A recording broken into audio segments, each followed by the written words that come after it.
I don't think you can find the definition of God outside of a religious ideology. You did what I'm talking about in a dictionary. Know God defines a religion, so we know it's going to be. So that's why we're not religious. But bro, this guy's crazy. I ain't gonna be able to pin me in a corner. I see what his delusion is. We're not religious. Humble down a little bit. You keep trying to push your ideology off on me. I'm not your Christian brother. So I'm not a Hebrew Israelite. Religious. That's the thing here. You don't think that you're religious. I'm not religious because I'm not. You're not religious, but you believe in Jehovah. I don't believe in Jehovah. I know Jehovah exists. You know Jehovah exists. Yeah, nigga. Don't Jehovah? You? No. So there ain't no creator. So basically, if there's no creator of nothing, you dig what I'm talking about? Everything was just a mistake. It just happened by chance. That's what you say. No. Well then, you've already admitted that. Hey, listen, hold on. Because what you don't know that you already did, you already admitted that there is a mind behind it all. If there is structure, if there is structure, if there is symmetry, if there is harmony, if there is there is music, and guess what? And it all works in the one you've already admitted to the creator. Bro, what I'm saying is, listen to what I'm saying. I'm saying that what you're doing is using Hebrew analogy to fit inside your own doctrine. I don't care what you say. When you say a creative, all of that stuff, okay. Do I think that he was the, hold on one second. You can't prove it. It's just subjective. Do I think that he was the God of the Midianites? No, I do not. Do I think the creator God that created everything is the God of the Midianites? No, I do not. I don't care what you think. But you do. That's the problem. You're talking about what you believe. But you can't prove nothing. But you do. You can't prove nothing. What can I prove? You talking about what you believe. I'm talking about what I know. Listen, what y'all say? Hey, yo, where my man Roy Chess at when I need him? The burden of proof is on you. No, you gotta show us your Jehovah. No, it's not. You said that we was using Hebrew text. Go ahead and show us. Right there, right? I know I'm not the only one. I know you're not the only one on this panel. Hold on, Cosmo. I know I'm not the only one on this panel that see your box in yellow, red, and blue, and it say Jehovah right there.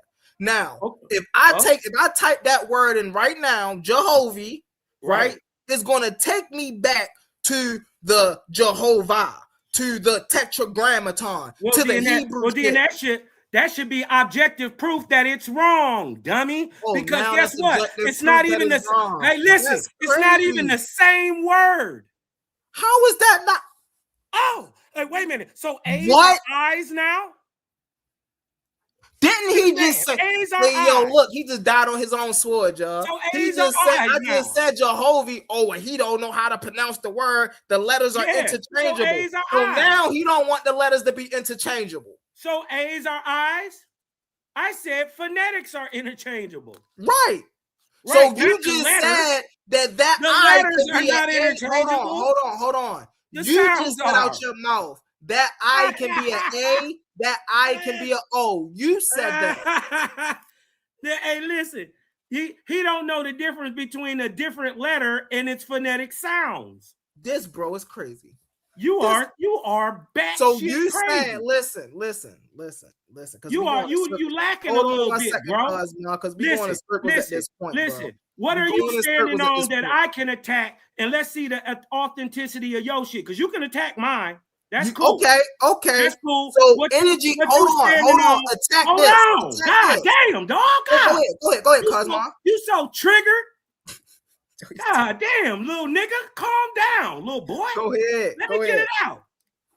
You don't stand on shit. What are you standing on? Right? Give me something and let's see if it's all authenticity and we can prove its authentic nature. What are you standing on, sir? Energy is the fundamental basis of everything. Energy is the fundamental basis of everything. Can you disprove that? I would even debate that. Well, first of all, can you have energy without motion? Yes. That does what? Nothing. It's listen. There is no. Say they didn't have to do anything. Hold on. Hey, listen, you didn't say they didn't have to do anything. Listen, bro. young fella, you answered. You said, can you have energy without motion? Yes. No, nigga, you can't have energy without motion. Guess what? Because energy without motion is dark matter don't exist. It's just potential.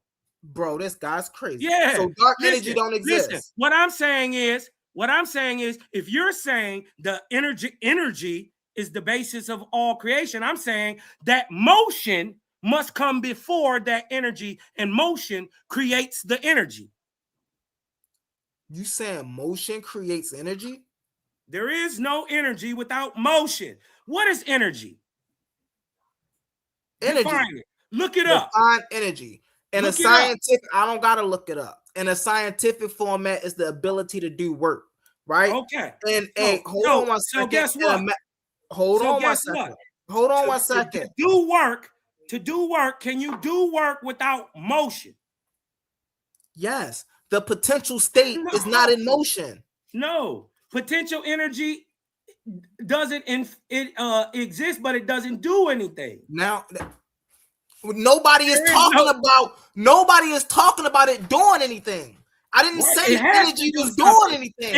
Energy has to do something. Hold on 1 second, because now hold on. Wait a minute. Are you saying energy doesn't have to do anything?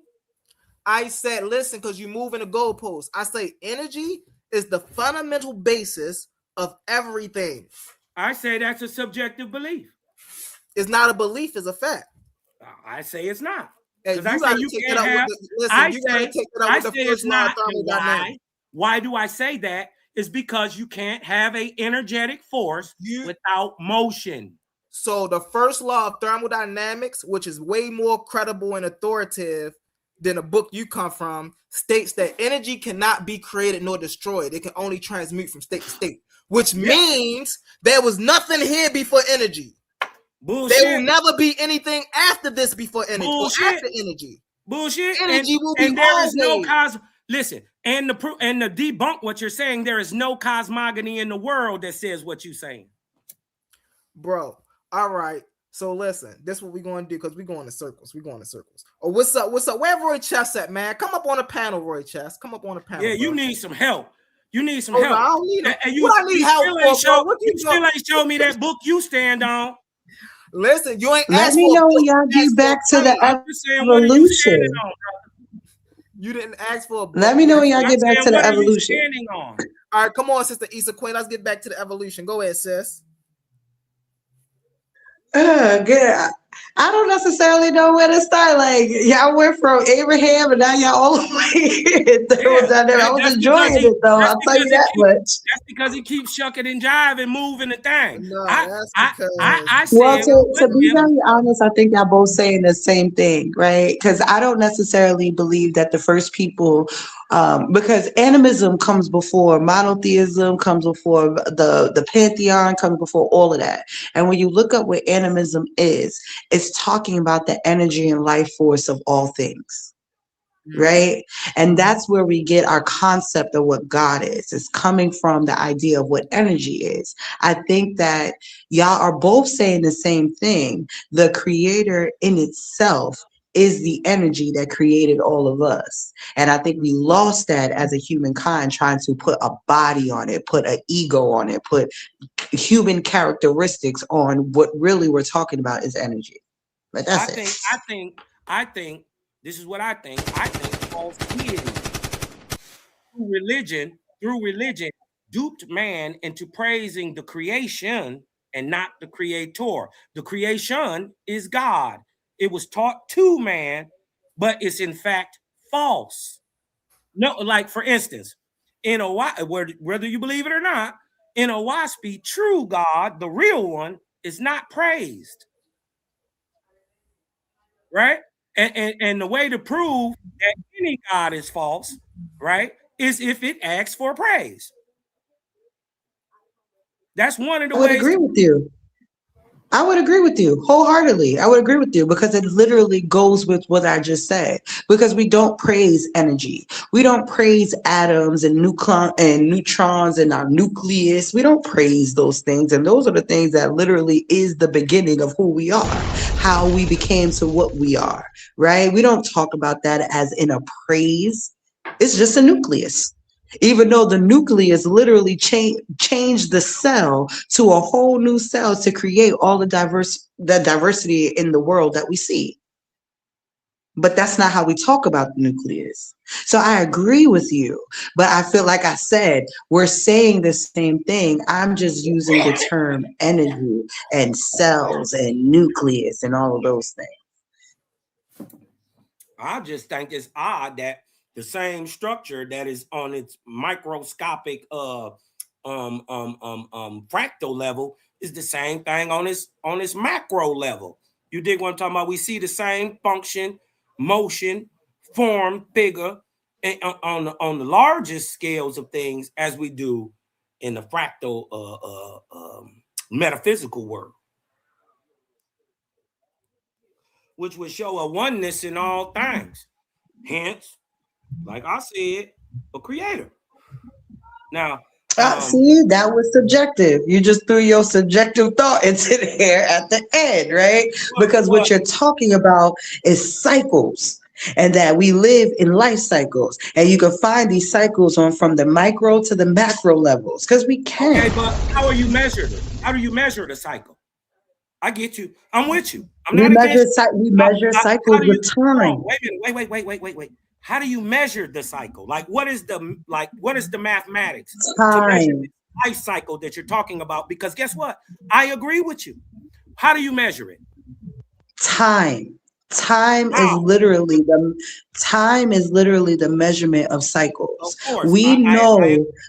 I agree. Right. So that's how you measure it. Like, we know that, the seasons happen the way that it does because of the orbit of the earth around the sun. It's not because, some goddess or god is popping up like, oop, it's summer, it's spring, it's winter. No, it's the different angles around the earth. That's not happening objectively, so it's not real. So so I agree with that. My thing is, what system? What method? What is the measurement that you're using, right, to count this time? And what is the cycle itself called? So you're asking me a couple of different questions, right? And when it comes to, listen, I like to hear other different things, and remember, I'm saying I agree with you. I'm just asking, what is your methodology to map out this time, right? What is the methodology? See, the thing is, for me, I feel like, what is the name of that cycle that you're talking about? That's what I was trying to get to. I agree with you, though. Go ahead. So for me, time is a byproduct of the universe. Like, I don't think time was created in the same sense that planets were created. I think it's a byproduct. How we tell time depends on how things are moving. So the cycles that we're talking about, right, would be, at least when it comes to the seasons, would be the orbits of the planet. Our planet has a cycle that it goes around the sun consistently. Correct. And that's how we're telling the system of time. Hold on. I agree. Would you agree with that? Man himself has a cyclic cycle that is comparative to the earth. How you said man has a secret or separate cycle? Cyclic. I'm sorry, somebody got background noise. I'm missing the word. It has a cyclic cycle. Like a cyclical cycle. Yeah, everything has a cyclical cycle because cycles goes in circles.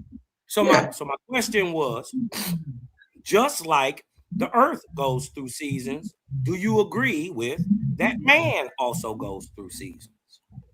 Yes, there's a baby stage, there's a toddler stage, there's a prepubescent stage, there's a teen stage. Yes, like yes, we hit different echelons, like we hit different seasons in our life cycle. The entire life is the cycle, and we hit different points on that cycle. I agree. Owaspi teaches it.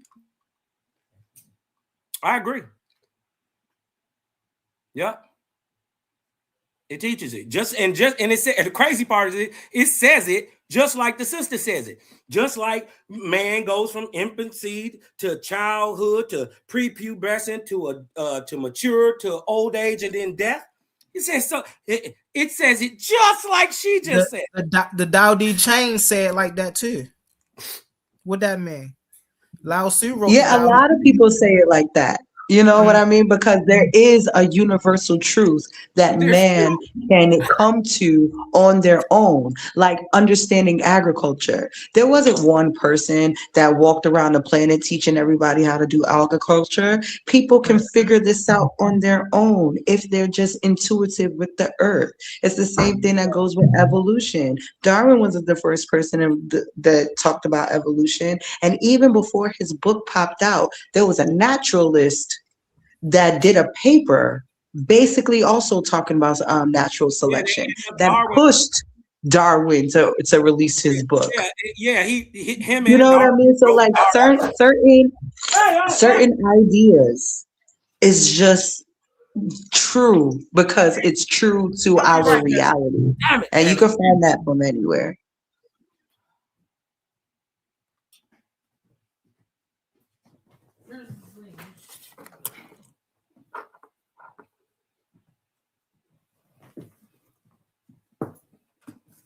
You might want to get in the car.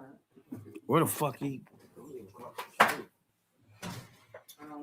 Oh, and I wanted to say earlier, y'all said something about finding the bones of Abraham. I would like for anybody to find any remnants of the 40 years that they spent in the desert, because at least right then and there, after Moses does the Exodus, and they do 40 years in the desert around Kemet, it's like that's a pinpoint area that you can actually look to find remnants of this people, of these stories, and you don't even find it there when they pinpointed it. So it doesn't matter where you think Abraham's body is, if you can't, like, the things that are tangible, you can't even find.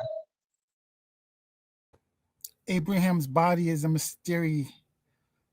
Peace, everyone. Can you guys hear me? What up, bro, class? Abraham's body was supposedly buried by God himself. No one could find it. Peace. What scripture is that, Rich S? It's a particular scripture. I would have to find it. So you just freestyling? Yeah, it sounded like it, but I'm gonna look it up for you. I guess I've never heard that one. You never heard that before? Come on. I've never heard that one. I didn't just make that up. Shout out, y'all. Hey, I'm not saying you did. No, there's a lot of stuff I've never heard of that's out there. I asked the question. I wasn't making a suggestion. I'm just saying, you know. It may even have 100,000 followers. I don't know about it yet. Yeah, I'll look it up. I forgot what. I'll look it up. Shout out Cosmon. Shout out Humble A1. You already know. You know what I'm saying. Salute Queen Issa. You know what I'm saying. Bless up, brother Roy Chess. You know what I mean. I'm just popping my head in. You know what I mean. Seeing what's going on. There was a couple of points that I wanted to interject. Now I kind of lost my smoke, so I'm good. Peace to you. How you feeling today? I'm all right, man. Trying to make it. You already know me, man. Always good seeing you, brother. Appreciate it, man. Appreciate you too, man. Got me out here motherfucking blushing and shit. Like, yo, this nigga fucking ain't what? I've been all over, man. I was like, yo, you put me in the center. I know JJ is pissed. No, that wasn't you in the center. That wasn't you in the center. That's Humble. Oh, that's Humble? Okay. Yeah, okay. That's Humble Mystic. That's Humble Mystic. Humble. Well, damn, it's just funny that I knew exactly what you was talking about. Then he looking like him. It's funny I knew exactly what you was talking about without asking for explanation. But for anybody who doesn't, let me go ahead and play the ad. Let's be real for a second. Some of you claim you're the best debaters in the game, but every week you're still arguing for free. You study, you prepare, you show up, you give them viral moments, and the platform gets paid, not you. That's not competition, that's exploitation. Some leagues built their entire reputation off the backs of debaters they never intended to compensate. Clips, views, donations, super chats, and the people creating the content still walking away with nothing. Over here, we don't play that game. We are one of the only debate leagues actually paying debaters, reinvesting back into the community. Because if your arguments generate value, you deserve value. So here's the reality check. If you're really the monster you claim to be, if your research is really as sharp as you say, if you really think you could dominate any room, then prove it. And here's where the stakes are real. Warriors don't fight exhibitions forever. They fight where the prize is. So you have a choice. Stay comfortable debating for exposure, building someone else's empire, or come step into the arena where serious debaters get respect and paid. This isn't charity. This is combat. Yeah, you're gonna have to fix your AI because you had too many pictures of me in there, B. That's me, bro. No, B, that's my face. With the kung fu freaking daggone crown on, that's all War Child right there, B. I'm about to make different versions of that, but I am gonna slide. Yeah, you might have to fix you definitely that, got paid. That looked like me, nigga. Tell them how fast the cash apps come, baby. Oh yeah, most definitely. You feel me? Yeah, I found it. Over here. Cosmon got a few paid debates over here. My bad. I heard my damn dog got out. I had to go get my dog. What you say, brother? Shout out with Cosmon. You had to take your dog out? Huh? You was taking your dog out, you said? No, that little sucker just bust out the dang old house. I had to go get that little mug, man. Yeah. Shout out Notes from the Underground in the chat. That's Leandre McBride. He definitely got paid. You know, we paying for debates over here. $50 win, lose, or draw, brothers. I'm thinking about switching it to 75-25 to make more incentive to go hard, you know. But everybody show up, go hard anyway. Like, nobody wants to lose. So I might keep it the same. We're gonna see what happens. And you know, I just think we should start making some little one-on-one bets. You dig what I'm talking about? Just bet the 50, so somebody can go ahead and get a hun bun. I like that. He said I'm open to it. Shoot, I'll do it. Yeah. Zion crazy.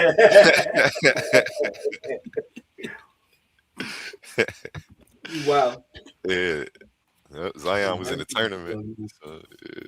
It was lit. Zion had a heck of a debate, man. A masterclass. Man, that boy's still mad about that shit. I know. That's crazy, bro. He ain't been back since. I was like, this dude came with his whole fleet. He came with his whole very entourage. You know what I'm saying? You know, I walk alone. You know what I'm saying? I rise dolo from state to state. You know what I'm saying? So I was just coming. You know what I mean? You know, do my thing, but. Shout out him though, man. You know. Yeah, man. I found the verse. He'll be back soon, eventually, one day. And that's Genesis, or is that an extra biblical? It's Deuteronomy. Okay. Deuteronomy 34, verse 5 to 7. Yeah, I wouldn't doubt that that's in there. That's Abraham, bro. First, well, that's Moses, sir. No. Moses. He said Abraham. That's what I was saying. Like. No, I was saying Moses, or did I say Abraham? In Deuteronomy 34:5-6, God buried Moses. Yeah, that's what I said, right? I said Moses. No, you said Abraham. You said Abraham, fam. Yeah. Did I say Abraham? We know what you meant. We know what you meant. We know what you mean now. Okay, yes. Yeah, now we get it though. Yeah. You were confused. Because in Genesis 25, 9 and 10, Isaac and Ishmael come together and bury Abraham. Yeah, boom. Yeah, I made a mistake. My fault. Right, that's why I said that, because I know that, you know what I'm saying. Now, hold on one second, because here's the crazy part. They buried Abraham in the same place they were supposed to bury Sarah, the cave that Abraham purchased. Right? Now, didn't they say that they found this cave supposedly? I didn't hear about it. Go ahead, man, show us. They say they find everything, yo. They got people out there that said that they found the. Yeah, how many times people gonna claim that they found something? You know what I'm saying? Like Right. if there was a whole dude on TV who was a total whistle and he found the Ark of Covenant, never that going to produce nothing. You know what I'm saying? Right, and then it don't never be the right time. You see what I'm talking about? That was my whole thing. You know, putting it on a historical timeline so it can be proven. What if my thing is, what if they have found Moses, but they calling him something else? Yeah, and that's possible. Right, because they think they're in the wrong time. Right, they think they're in the wrong time, or they actually are in the wrong time. But and the names are subjective a lot of times in Bible because they make things symbolic and languages change and how people, you know what I'm saying, with the whole Ramesses, they wouldn't tell you which Ramesses it was. Yep, facts. They just said Ramesses. And then you turn around, you had the whole thing, the whole Moses thing goes back to the Moshe, or that term in the Kemetic, right? In the Met too, you know what I'm saying? How they say Tutmos, it's the same word. So who are we talking about here? That there's a possibility that we're looking at the words, we're focused so much on the names being totally accurate, not realizing that these are actual stories that names were super transposed. I agree, because things would, especially looking back in history, things so y'all just you can also see James and get a more defined understanding looking at a thing in its spiritual nature. Right. Right. So wait. Question for y'all. Just what it is physically. So y'all just gonna ignore who James Usher? Do y'all know James Usher? Go ahead, break us down who James Usher is. James Usher is the one who standardized the biblical timeline. So he invented the biblical timeline. I disagree. I think Halil II. I disagree. Halil II did that. Halil II, bro. He's crazy. People have different timelines within the Bible. Yeah, it's the timeline, bro. What doctrine? So in what religious context? If this person was a Christian or he was Protestant, he was an archbishop. You know what I'm saying? Like for instance, what year? The dispensational age, 1650. He was an archbishop who lived. Not held by every Christian or Jew. Well, first, second century, Halil II already existed to get in the graces of Justinian. Also, to get into the graces of Justinian, you dig what I'm saying? He didn't put the Sabbath on Sunday, he put it on Saturday. All right. So how old did that person say Abraham was? It don't matter. We're showing you. It doesn't. Because here's why it matters. Here's why it matters. Hold on. Listen. It Because it don't matter yet. That lived in 2000 BCE. Listen. Right? Listen. James God damn. Said that he lived in 2000 BCE. That supports James Usher. Okay, but so what? James Usher ain't the first. So that's why I need to know that the guy you talking about. When did he say Abraham was born? Listen, first of all, he gave Usher his timeline. I've been listening to y'all argue for a while, yo. This nigga just want to argue. Hold on, gentlemen.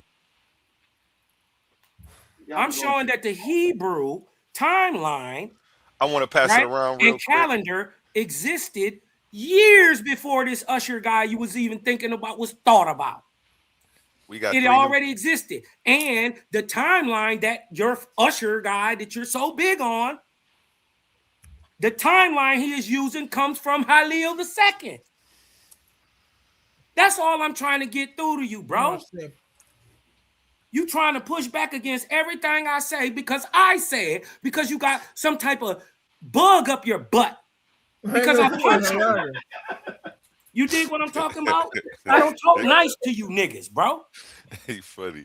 Hey, let's pass it around real quick. We got Chasad, Jose, and Leandre McBride to the panel. Chasad was up here first. Prove that Halil II didn't give us the Hebrew calendar. That's all you got to do. Any questions, comments, or thoughts on anything you heard? One of you three on the bottom. Yeah. Can y'all hear me?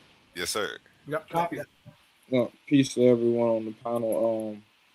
I really came up because I heard the OASP nonsense going on, and Humble was really echoing the same thing that I was saying. You know, that's where I actually clicked into the live stream. So that's the part that I caught on. I don't know if we kind of moving past that part or not, but that's really why I hit the link. You know.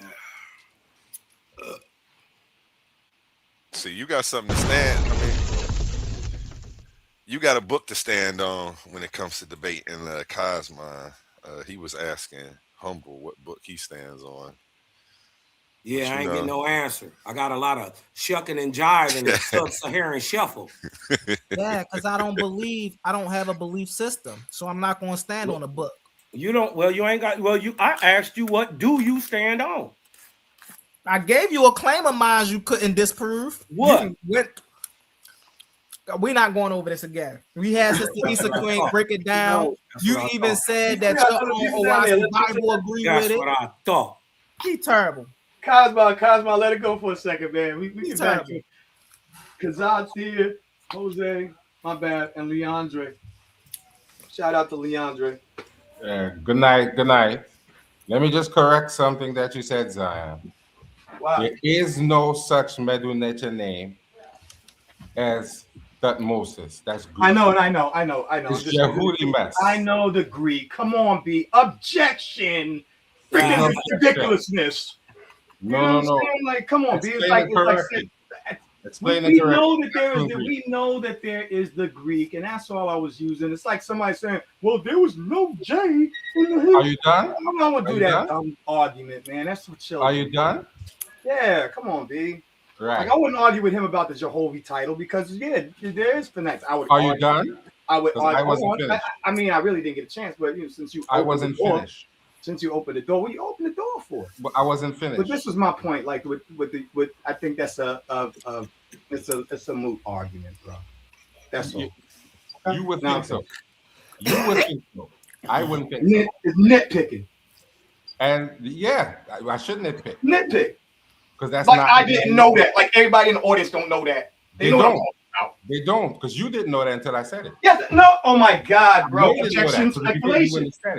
Objection, speculation. This is one-up one-man night. This is the one-ups night. Objection, speculation. That's what we doing now, Zion.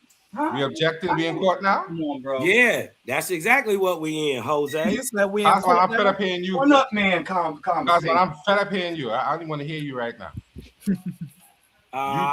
You just be talking. You're not even on my level, bro. Get out of here. Well, go home, Jose. You can go to sleep if you tired. Leandre got that picture. Don't make me smush, man. I'm trying to. Yeah, man. You see it. Please, man. Nah, listen. It's not. Listen. Let it go, man. Hey, Jose, just a contrarian, bro. It wouldn't matter what you said. Hey, listen. Hey, Zion, it wouldn't have mattered what you said. He was going to find a reason to try to nit it. Nah, that's not true. He's a contrarian. He don't stand on shit neither. Zion is another one that don't stand on. That's not true. I like Zion Warchild. I said you're a contrarian. I don't care what you said. I wasn't talking to you. I don't care what you said. Yeah. Real quick, let's pass it to Leandre McBride. Leandre, any questions, comments, or thoughts on anything you've heard so far about this Lucy Abraham situation? Yeah, all sorts of problems. I knew you was gonna iron this out. Yeah. So first and foremost, we talk about, we found Lucy, even though Abraham, I guess I would wonder, because Lucy was the name we ascribed to the person, and it's going to go into the identification of Abraham. But if we found some bones of some earlier being and we call the person Lucy, what was the person's actual name in their real life? And tell me more about that person, Lucy. Okay. Ethiopians called her Dinkanesh. They didn't name her Lucy. That's the Europeans after. That's actually neither here nor there. Like, and in all reality, to try to ask somebody about the day-to-day, dealings about a person that lived 3 million years ago, that just didn't make sense to me, brother. I'm sorry. Cool. So watch this. I'm gonna explain to you why you. I'm gonna land my plane with this. Go ahead, brother. Go ahead. I'm gonna explain to you why you shouldn't have come off your mic, because all you did was prove my point. When you find the bones of a person in the ground, it tells you nothing. You don't even know the person's actual name. So when you say that we haven't found Abraham, you don't know if we found Abraham or not, because you found a pair of bones. They don't come with a name inscribed into the bones. So you may have found all sorts of people. Archaeology doesn't work that way. Okay, so none of these fields of study work this way. When you pull bones out of the ground, unless it is a marked grave, right? Which could be the case, or it could not be the case for all sorts of people.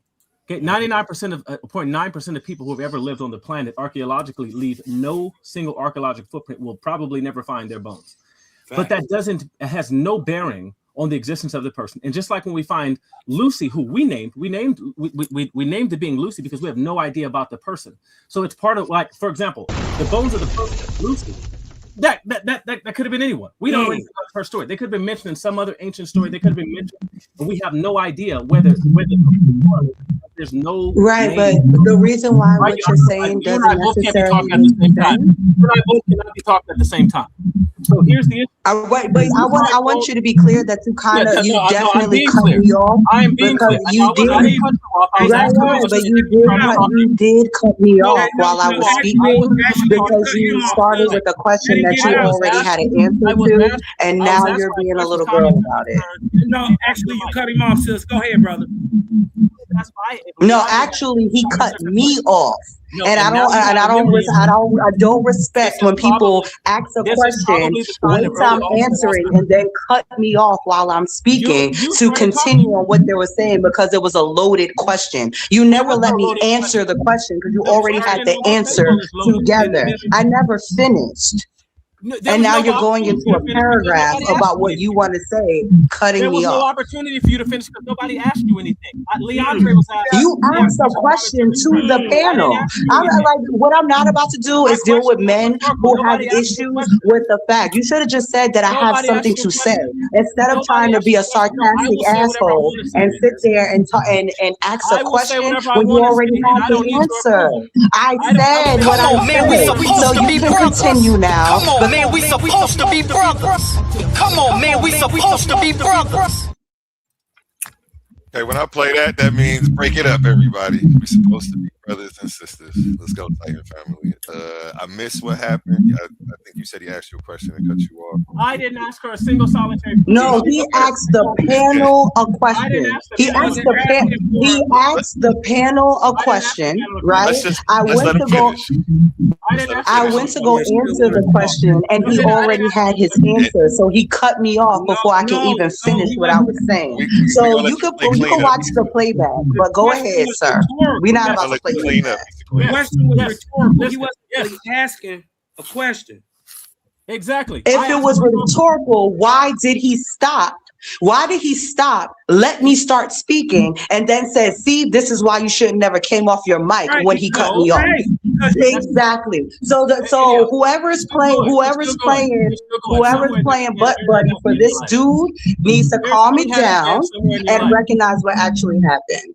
There's an unhappy man somewhere in your life who cannot stop talking, despite the fact I already told you, and it's been acknowledged by someone else up here. It was a rhetorical question. I was not asking you anything. You have nothing. Apparently, there's a single man on a panel who ain't have a woman in years and come up here to talk to a bunch of dudes because people got issues. See, we could go back and forth all the live long day. I told your weird ass to keep on going, but instead you want to sit here and argue with me.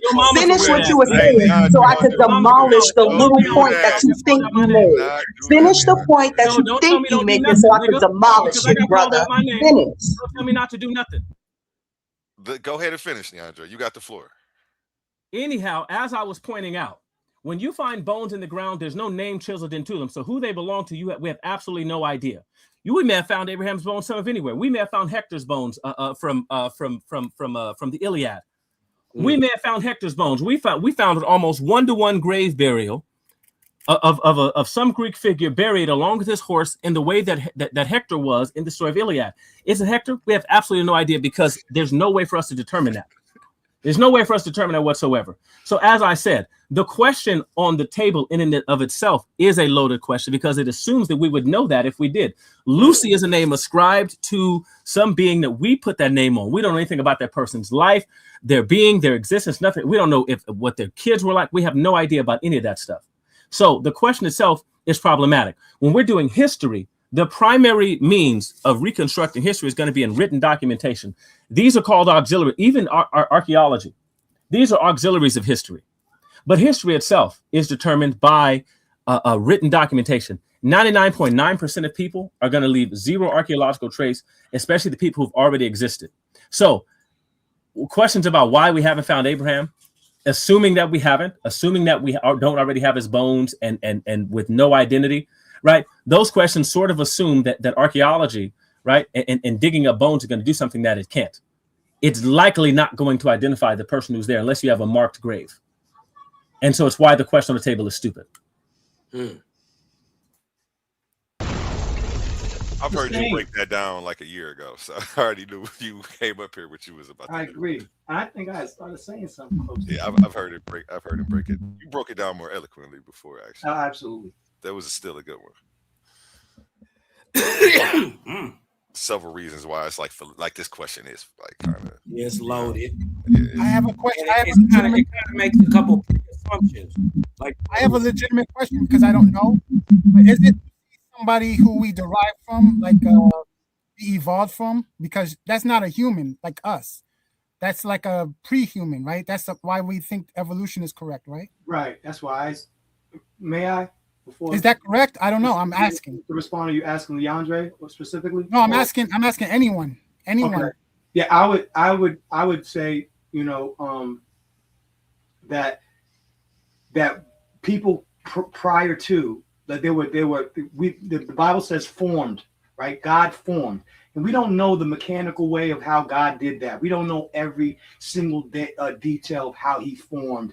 Now, I know, you know what I'm saying? Like, some people will perceive two hands coming out the sky and squeezing some mud together, and all of a sudden there's a dude there. And that's not what the Bible says either. So formed can have, it has an ambiguity that allows room for us to learn later on how things were formed, how man was formed. Now, man is a different type biblically than what they considered beast. The term beast wasn't just used for animals. It was used for certain you know, like primates or pre-humans, that even now when we talk about you know, we consider certain things hominids but not humans. Oftentimes humans are often, that term human as a specification is delegated towards what do you call it? Homo sapiens, Homo erectus, and certain special variations of hominids. I mean, that they didn't have some form of you know, origin correlation. I'm done. So it was a hominid, but it's not a human, Homo sapien. Right. It was like beasts of the field. They were like the beasts on the land, man. Yeah, they were not. They didn't have the same, you know what I'm saying, cranial freaking daggone prefrontal lobe that caused them to be able to, you know what I'm saying, start doing the things that mankind could. So we turned into we were that, and we turned into that, right? we turned into what we are now from that. Correct. Yeah, we talking about we. That wasn't we, because they weren't like us. I mean, we came from that. It's like mud. You know what I'm saying? I mean, you can turn back to dust. You got to think, don't you think you could turn back to a monkey unless you get, you know, a part of your brain messed up? No, I'm not saying going backward. I'm saying that was first, and then we evolved into what we are. Right? That's the story. Yes, I would say formation leaves room for that. That's what I'm saying. I'm not speculating on the mechanics or saying that there's absolutes. I don't work in absolutes. No, I'm not giving I'm not asking for absolute. I'm saying I'm just giving you like, the reason why it can work in that understanding, because biblically it does not give mechanics. It's not a science book. It gives formation. It gives broad scopes that literally the processes as we learn, because the Bible says that that knowledge would increase, and that we would have all things would come to our remembrance, and our knowledge would be corrected. The Bible gives room for learning. It actually encourages it. To study to show thyself approved, and to sharpen iron, and to daggone study all things.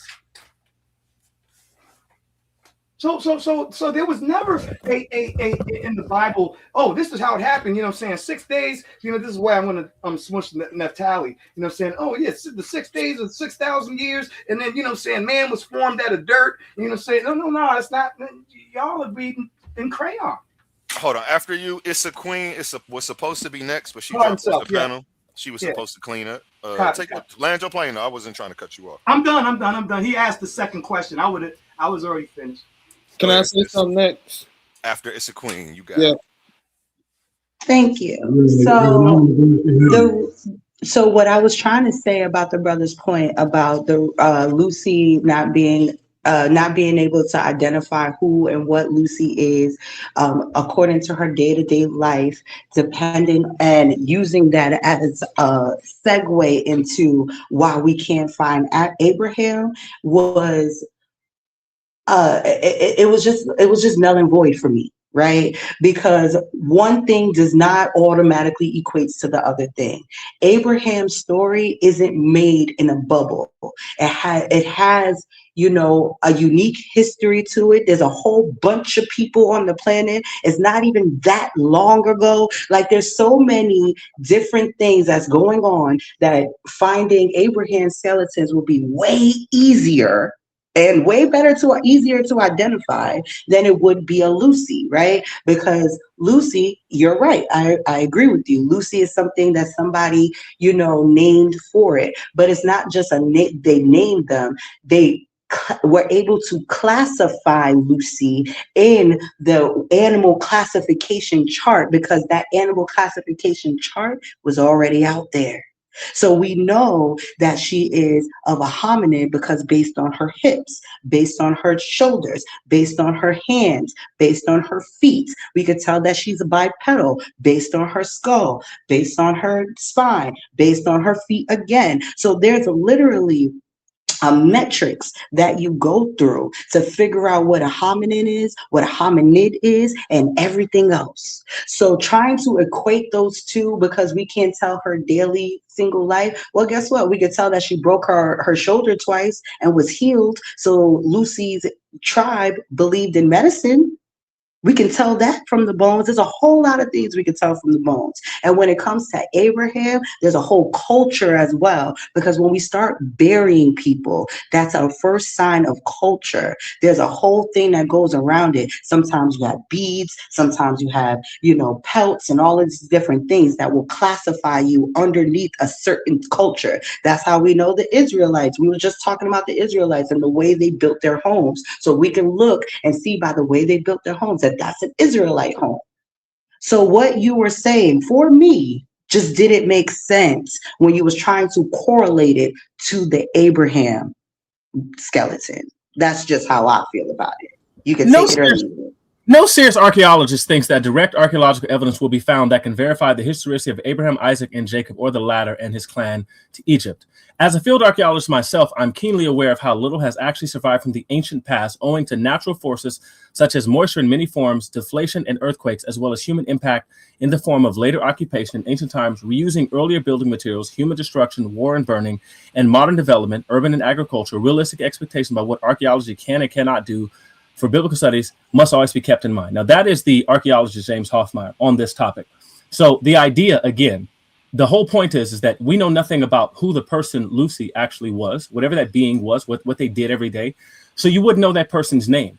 So likewise, if you'd found some skeletons or some bones, and Abraham wouldn't have been an Israelite, which is later. Abraham was actually from the period right around the period of time where we actually start to get, it's the period of time of prehistory, right at the edge of prehistory. As a historian myself, it's the time period about around prehistory. So no serious person thinks that if you find some bones, it's going to say, unless you have a marked grave, that it's going to say Abraham. 99.9% of people who have ever lived on the planet as of today have never left any archaeological marker. That doesn't mean that they didn't exist. And we also don't expect to find it in the first place. Anyone who thinks that we actually do expect to find that right there has no idea what we do in the field of archaeology or history. Has no idea whatsoever. That's why I just cited an archaeologist just now, James Hoffmeyer, an archaeologist, who says that right there is a fool's errand in itself. Why do we know nothing about the day-to-day life of Lucy?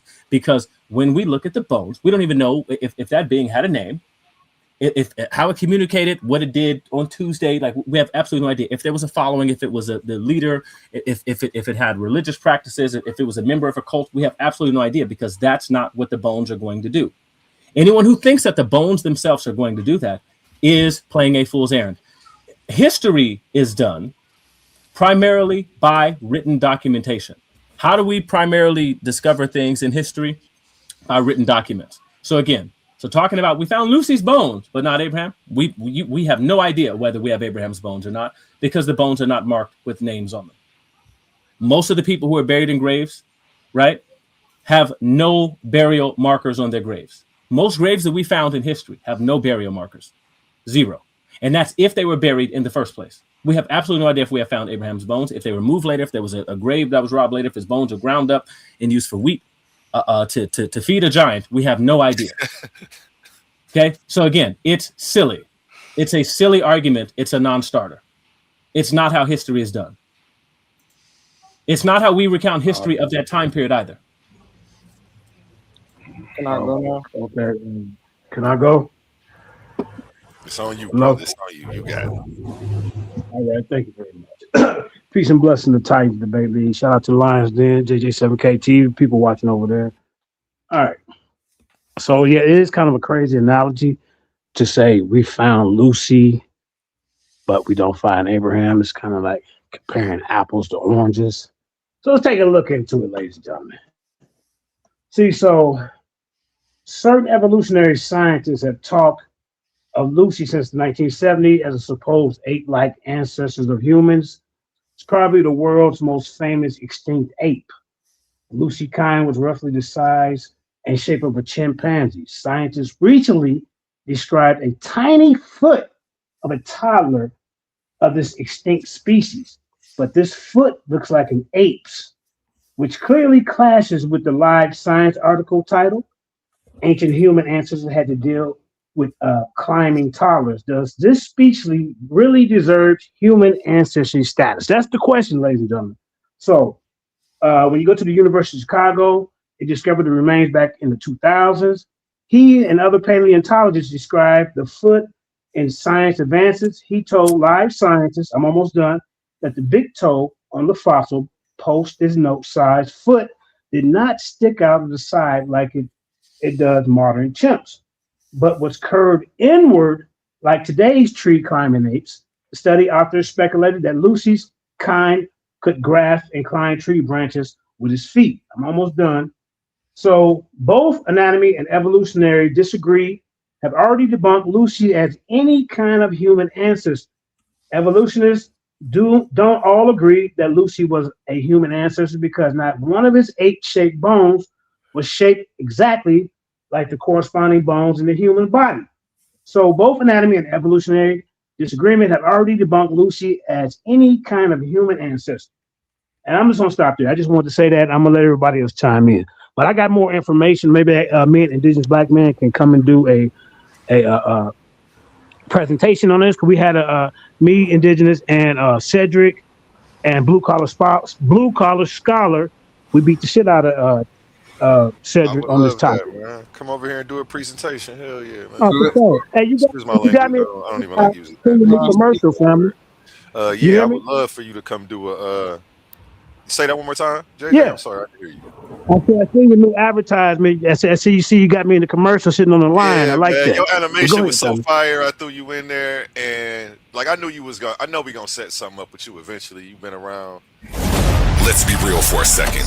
Some of you claim you're the best debaters in the game, but every week you're still arguing for free. You study, you prepare, you show up, you give them viral moments, and the platform gets paid, not you. That's not competition, that's exploitation. Some leagues built their entire reputation off the backs of debaters they never intended to compensate. Clips, views, donations, super chats, and the people creating the content still walking away with nothing. Over here, we don't play that game. We are one of the only debate leagues actually paying debaters, reinvesting back into the community. Because if your arguments generate value, you deserve value. So here's the reality check. If you're really the monster you claim to be, if your research is really as sharp as you say, if you really think you could dominate any room, then prove it. And here's where the stakes are real. Warriors don't fight exhibitions forever. They fight where the prize is. So you have a choice. Stay comfortable debating for exposure, building someone else's empire, or come step into the arena where serious debaters get respect and paid. This isn't charity. This is combat. Yes, that's I got a he's talking question. about. And I had we had a storm here in Ohio this weekend and knocked the internet out literally for 2.5 days. My internet just came back on. Wow. So the debate that we had Saturday and the results show that we were supposed to have today are going to be rescheduled. Yesterday we were supposed to have this debate. We're going to, it's to be announced. We're going to reschedule it. I see y'all right in the comments. This Saturday, March 14th, the Battle of Truth, the clash of intellects. Leandre McBride versus Elder Yara. Can Elder Yara, the seasoned veteran with decades of debate experience, prove he's an Israelite using only scripture? Or will Leandre, the brilliant PhD scholar, dismantle his claim with razor-sharp logic and scholarly precision? It's a high-stakes debate where faith meets knowledge and history is on the line. Two giants, one question. Can Elder Yara prove his Israelite identity through the word? This is a battle you don't want to miss. Tune in to Titans Debate League and witness the ultimate war of words. Who's got the facts? Who will leave the other in the dust? The countdown to the debate begins now.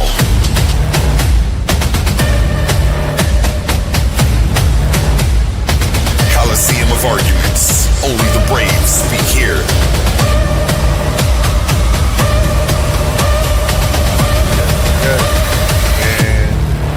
Are you not entertained? Rescheduling this one. This one I was excited about this one. I had a lot of people in my inbox hitting me up, telling me they were coming to see Yara and the PhD scholar Leandre McBride. So be on the lookout for that one coming up probably next weekend or the weekend after. I'm gonna get you with Yara and get a date locked in with them two gentlemen. Can I ask a question to Jose Francis? Yes, sir. Go ahead. I thought it was my time to speak. Who was that? I got just two questions. Just it'll be very short. I promise. Go ahead, bro.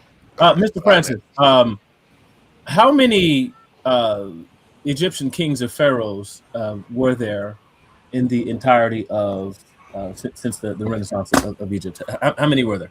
Ancient Kemet. Okay, clearly you didn't hear when I made a statement before that I don't want to have any conversation with you. So okay, cool. Okay, cool. That's fine. A1, how many Egyptian kings are there? I have no clue. You got me. I'm stunned. Yeah, so I don't even know none of this. Around 200 or so. Okay. And here's the other question I have for you, A1, and I'll leave you with this. How many do we have the bones for? I don't know. Teach. I have no. I mean, you got the pretend Egyptologist up here, but so he should be able to say how many do we have bones for, and that leads no one to conclude that those other Egyptian kings did not exist. I land my plane. Hey, can I say something real quick? I got your point on that one. I got your point. Yeah. Well, hold on. So just because he didn't want to respond when he asked him a question. So Jose, you got to wait. Okay. I'm gonna go after Jose. No. I didn't say I didn't want to respond. Oh, I'm sorry, Jose. I saw your thing moving, but I didn't actually hear your voice. I said I didn't want to talk to him. Yeah, I get it. I know exactly what you're saying. Yeah, right. But what I'm saying is this, right? Situation. Chisai, go ahead. Can I say something though? After Chisai, it's on Chisai. No problem. Yeah, so I really came up here, like I said, to for that Owaspi crack that was being spilled up here, but he didn't got off the panel. He didn't dipped. But Humble was on him. He knew exactly what to say. As far as this whole Abraham thing, it just shows that you don't know the culture and everything. Like, please tell me where the bones of the actual kings at. Like, come on now. If we don't even have the bones of the actual kings and we know that they're writing, why would you expect for them to find Abraham's grave? Like, that's not going to be, they're not obsessed with writing on their on their grave sites and stuff like that, like Egypt. Like, I don't know what you expect when you deal with other cultures. Like that's just ridiculous to think. So anyway, like you wanted them to say, oh, this is the grave site of Abraham. But yeah, we don't got no, oh, this is the grave site of Hezekiah. This is the grave site of King David. This is the grave site of Isaiah. Like make it make sense. So as far as that whole conversation is stupid. But I'm glad Jose Francis got back on, because for one, I wanted to apologize to the brother, but I wanted him to I told him I was gonna get the audio for him, and then I'm gonna explain to him like where I was coming from. So I'm gonna play the audio for you real quick. I want to know if y'all can hear this. Looking like Trump. acting like we didn't see. Y'all can hear that, right? Yeah, no, y'all can hear that. Audio good. Audio good. That was just said. It's just ridiculous. Scripture. He went to a scripture where it said wicked men. So we're gonna ignore wicked men. Okay. Third, then you went to a scripture where it says take the vengeance. Right? All you had to do is read the scriptures. Why you didn't read what Midian did to Israel first? Why you didn't read that part? Same thing we can do with Seir. When y'all can say, oh, they told y'all go kill the Amalekites. Why you didn't read what the Amalekites did to the Israelites before you get to that part? You niggas is weak. Now address Egypt, talking about their God gave them permission to go destroy God and expand. But you can't show us no dates or time. So, I was trying to tell you, like our tension between us and those other guys is like it's before you even try to have a conversation with me, and you in the middle of it, I gave you a lot of aggression that you necessarily didn't always deserve. So you were saying, like, specifically, you never said that and all that, bro. I'm telling you, these guys get caught up in their lies and stuff, and then once they get beat, they flip their stance. Like, after they get pummeled, they flip their stance. I already showed King J. I already showed Asar. I already showed all of them doing that. That's their motive. Once they get crushed, they flip their stance. So in this live, like he said, you can't show da. This is the first time that I presented the information and started going at them on Egypt. This live, they're constantly saying this stuff don't exist. There is no. Hold on, they saying there is no Amun-Ra telling them to go kill. None of that. They're saying that stuff don't exist. I got one more audio for you because, like I told you, this is before you got in it. So hold on, real quick. Yeah. Go ahead, Marcus. And then after that, I want to just Jose Francis myself. And can you put me on the list for whoever's last? It was. He can go before me. I don't know who JJ was after, but yeah. He can go before me. Okay. Who's next? We waiting on your side. Yeah, just give me 1 second. Give me 1 second. Take your time. Start 7. Hold on, my bad. Give me 1 second. I'm just I'm gonna go to a word from our sponsors and give you 60 seconds. These are not just speakers. These are thinkers, forged in fire. Warriors of words stepping into destiny. Welcome to the Coliseum of arguments, where logic clashes with conviction and ideas spill like blood in the sand. 16 titans, 16 minds, one path to immortality. They come seeking truth, they fight for redemption, they burn for revenge. Featuring the intellectual elite of the Titans Debate League. Every round a new war, every word a new weapon. Every titan ready to fall or rise in glory. This is not debate, this is combat. Step into the Coliseum of arguments. Only the brave speak here. Are you not entertained?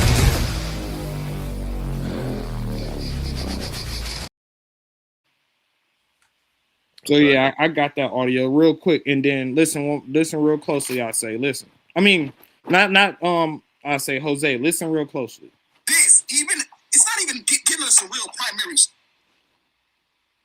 It's not even giving us a real primary source at that. It's not coming from no stele.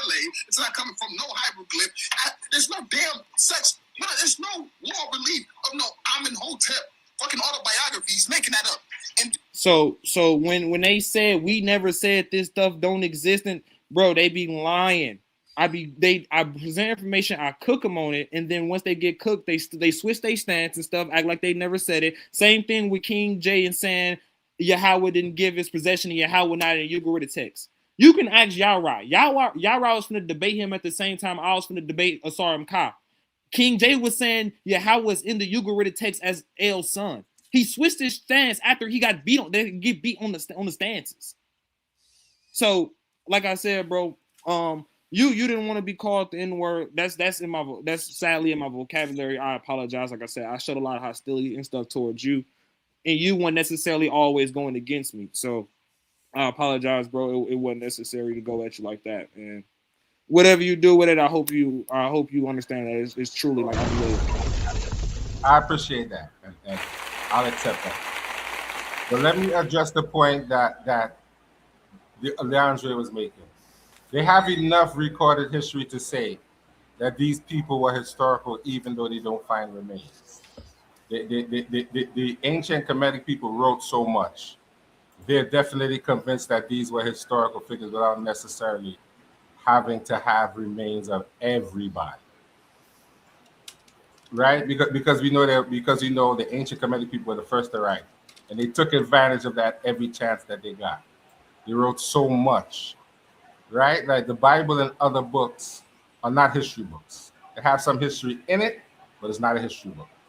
So you can't, and then sometimes when you mention historical events, you have to go through all type of drama. It's not that way in Kemet. They were very specific about what they wrote, so we know who was real, who was not real, and we know which stories were real and which stories were not real, based on tone and several other things. So we don't need 10,001 remains to know that all of these people existed. I would gladly debate Jose Francis on the nonsense that just came out of his mouth. The majority of the documents and stuff that we have from ancient Egypt are going to be religious texts, no different than the text of the Bible. The reliefs themselves are majority on temple walls. We have barely anything in the official records from ancient Egypt whatsoever, and that's according to numerous Egyptologists.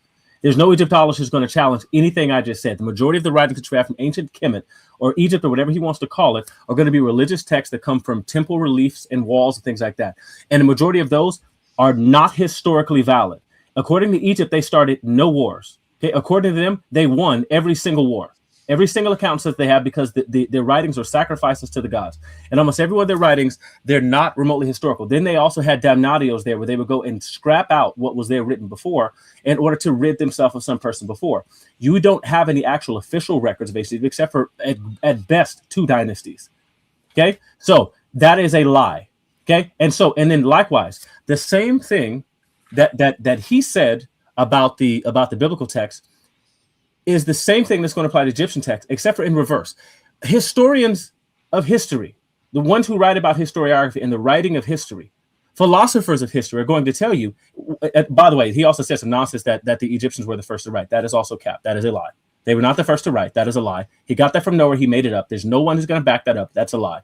Okay. So anyway, then the other part of this is that the Hebrew people started the beginning of writing history. That's not just my opinion. That's one of the historians of history, Herbert Butterfield, who says that in the biblical text that it's the first time you actually started to get a linear history, things that we know about history today. I covered all of this in my debate with Garfield with all the footnotes, citations. Please feel free to go watch it. Okay. But anyway, this is all covered. And so I don't know where he got this from, but he made it up. As an actual historian, not whatever he is, that was all cap. Majority of the stuff that you get in the Kemetic text is going to be religious writings that lack all sorts of historical veracity. That is cap. And I'll gladly debate you on it on this platform. All right, can I ask a question? Okay, hold on, Humble. Let me address next, and I was at one second, Humble and A1. Let me address the dum-dum who probably never read. Wait, no, Jose, no. I got it, Leandre. Don't say nothing to him. First of all, Jose, do that again. I'm gonna drop you down because he's about to thrash, bro. Chill the. Now, when he go off on you, you're gonna be trying to get me to pull him off of you. No. Stop doing that. You called him a dum-dum. Have some respect, bro, because you want people to respect you. Okay. Now go ahead and talk. Now let me address on Sis, and then it's only. Now let me address that statement. If he ever looked into text corpus, he would realize they have all sorts of documents other than just religious documents. That's not true. He's never read a text corpus. He doesn't know that. They have historical documents, fictional documents, all sorts of documents. So that's foolishness. That's fallacious foolishness. And just to answer, I don't debate. So no, I will not debate you or anyone else. I don't do debates. Just so you know, since you asked the question. You don't need to. All right, it's on. It's a Queen. Okay, and then it's on JJ. And I'm after her. Yeah.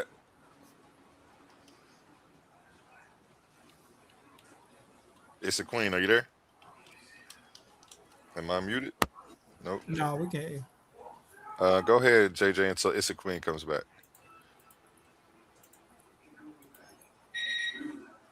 She's probably working. Can y'all hear me? Loud and clear? Yes, sir. Can you hear me? Yes, sir. Okay. I just Jose Francis, I just want to ask you, what kind of Kemetic scholar are you? As far as did you ever hear me say that? Do you deal with the book of the book? Did you ever hear me Brother, say I was a Kemetic scholar or historian? Did you ever hear me say that? You never heard me say can that. you wait till I get done? No, I'm gonna answer your question. I never said that. I never No, said you're not going to interrupt me. Okay, can you just, I'm not. bro? We need to send you back to the islands, bro. We need to send you back to the islands, bro. Come on, Jose. Let him play, Jose. Let him cook. Let him cook. Asking that question. Go ahead, finish, and then I will answer you. Finish, then I will answer you. Okay, I'm gonna put some metadata up on the screen. Can you read it and interpret it for us? It depends on what you put up on the screen. I never said I was a Medunetta expert either. So I don't know where you're coming from with that. So let me ask you this: do you, brother? Why are you so hostile? This is a debate platform, but you gotta have some decorum, man. You're pissing off everybody in the You're trying to make it seem as if I said I was an expert. You ignorant as hell, bro. Can you be quiet? I never said that though. With that little fake accent, can you just be quiet? But can you just correct Jose? Can you correct him at the end? Because he's going to probably make 3 or 4 more mistakes. And where they find this guy? Bro. Go ahead, JJ. And if it's his back, it's on her. Right. If not, it's Humble. And then I'm trying to find somebody. Okay, look, I'm not even going to address this guy because he ignorant all outdoors, man. Damn. I'm trying to find somebody who deal with the Kemetic doctrine, like Jabari. He thinks that they didn't believe that these deities were literal. I just wanted to ask the brother, did he believe like Jabari? He got to get all disrespectful. So I'm hopefully he can just answer that for me. Do you believe that the ancient Kemetics believed that Osiris was a real deity? Not literally, not just no principle. That's all I want to know, brother. Can I answer the question? Yeah, go ahead. Now there is some scholarship that says Asar may have been a real person, that particular one. But when you read the text do describe them as actual aspects of nature. They do. As moisture, air, sun, they do. The text literally say that. So you know that they're not describing actual because they tell you the text. Okay, so which one do you subscribe to? I'm not a practitioner of the spiritual practice. I just respect the culture, and I'm definitely not saying I'm a historian or a scholar, or I am a Medu nature reader in that sense. I can recognize and identify some glyphs, but not everything. So it depends on what you put up. I may or may not be able to read all of it, but I'll probably recognize some of it. All right, so okay, so I'm going to go on record and say that they believe that Osiris was a real deity, a real being, for the simple fact that they prepare what is afterlife to be with him. The verbiage in the Book of the Dead, they're praying to him. They're getting mummified. They're getting spells to get past these demons. So I just want to find somebody to debate me on it because Jabari, him and I had a debate on this. And I'm going to wrap it up. We had a debate on this, and he said that it was just a principle. They believe in these deities. These ancient people believe in these deities just like the Christians and the Israelites believe that Yahweh was real. Shout out Northside, Ohio versus everybody, baby. We up here in Cleveland. The text don't show that though, JJ. The text definitely don't show that. We know that Imhotep was a real person and was deified based on Kemetic records. We know that Amos Nefertari was a real person. So you say, because the text says so. But they never tell a story of any of the nature as being actual real people. Okay. But we know that based on Okay, see, I didn't say people. So what I'm saying, they could most certainly listen. they could be ancestors who are deified, but Listen. we're not sure about that. But it's possible. All right, I'm gonna say it again. I'm gonna say this again, sir. I'm gonna say this again. The Book of the Dead is actually praying to these different deities. These people want to be in this afterlife with Osiris. Do you agree or disagree? They become Asar. They become him. Once they become Makaru, they can become him. So they're become okay. So you mean everybody in the afterlife is going to be? So is this afterlife real? They believe in an afterlife, yes. Is a literal place? No. But they do have places in Kemet that are named after these places. What? They can find, they do have places that are named Okay, after I'm gonna these say this again. Okay, I'm gonna say this again. So you're saying these people didn't believe that they're going to be in an afterlife with the king of the netherworld, Osiris or Osar. Is that what you're saying, that they didn't believe that? I said it's not literal. That's what I said. It's not literal. It's What do you mean? symbolic. It's not How can you literal. put it? Okay, go ahead, finish. Because I Okay. read the text. Let me know when you're that done. It did not describe it as a How can they literal believe place. the afterlife is real? But what? I'm confused. I said it's not literal. Yeah, but you told Not literal. Let me get him. Do you know what No, literal let me means? get him. Let me get him. Do you know what No, literal means? don't try to, don't, Leon. Really, you don't. Yeah, I do. Okay, hold up, sir. So, according to the Book of the Dead, the Book of the Heavenly Cowl, and all these other books, these people are trying to get into an afterlife with a being. Why do you think that these? The 0 to the first dynasty? Why do you think they were doing retainer sacrifices?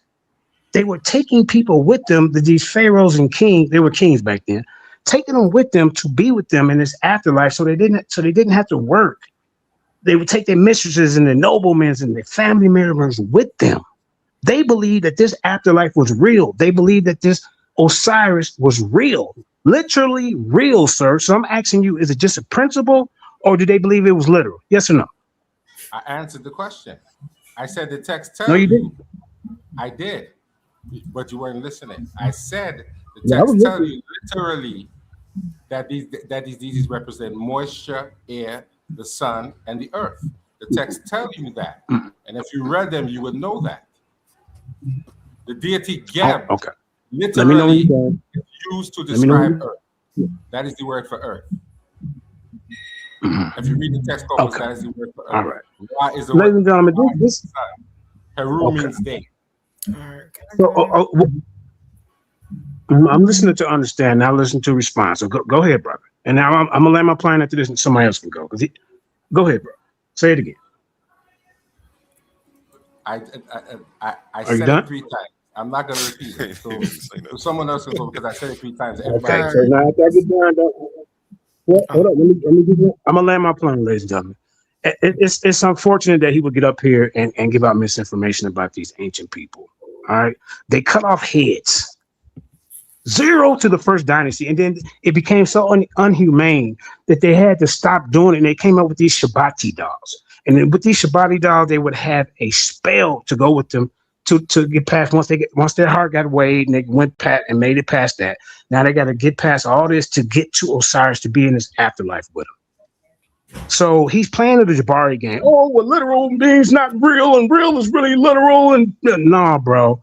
Just like the Israelites and the Christians believe that when they die, they're going to be judged by this powerful deity, whatever name you want to call it, Yahweh die. The ancient Kemetic were the most religious people on this planet. They lived to prepare for this afterlife, this literal afterlife. So then he wants to throw it out. You didn't read it. No, you didn't read the Book of the Dead. You interpret it. You're leaning on your own understanding. And when you get up here and make these claims, you're going to get challenged. But the thing is, you too scared to get in the ring and debate it. So I'm gonna leave you alone. I'm gonna land my plane right there.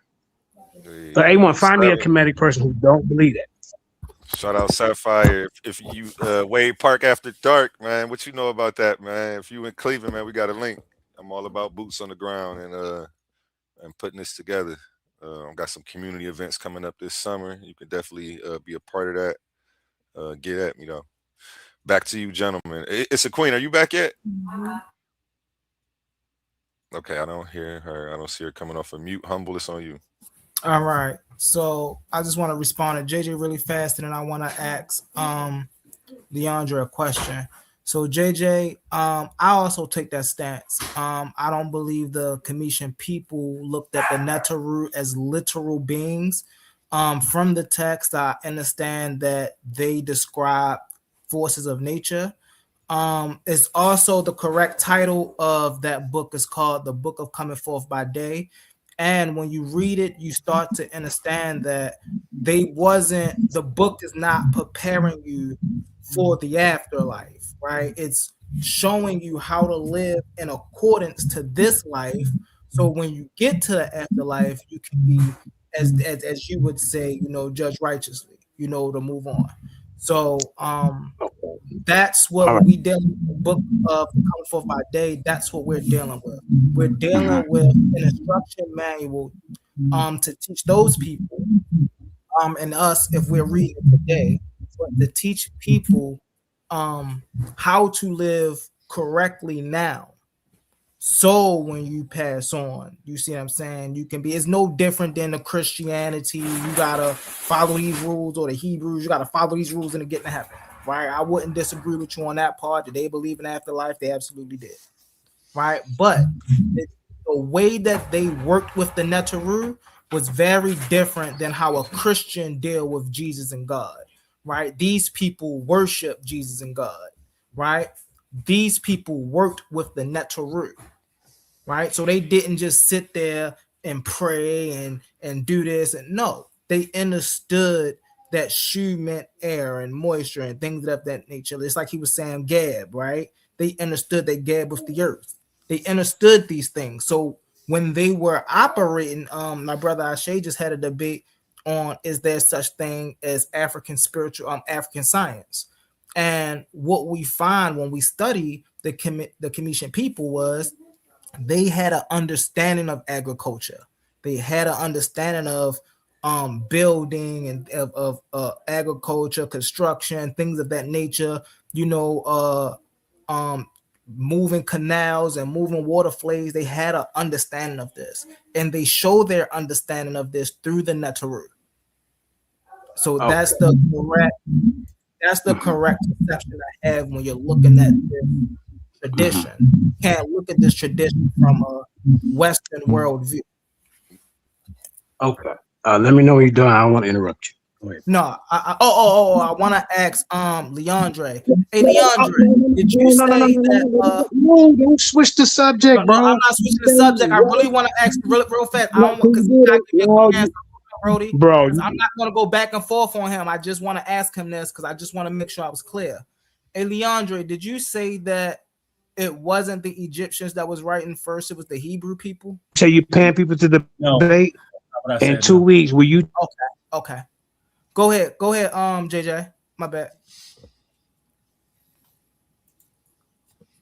Go ahead, JJ. It's on you. Maybe he lost connection for a second. We're real. You cutting up, JJ? We can't. Will you take that? Okay. Let me say a little bit. Yep. Can you hear me now? Okay. Yeah, I can hear you. Try in 2 weeks, I'll debate you. According to the Book of the Dead, did the ancient Kemetics believe that these deities were real or just literal? Will you take that debate in 2 weeks? I would debate you on if the Netaru were literal beings that walk the earth or not. In 2 weeks, I would debate you on that.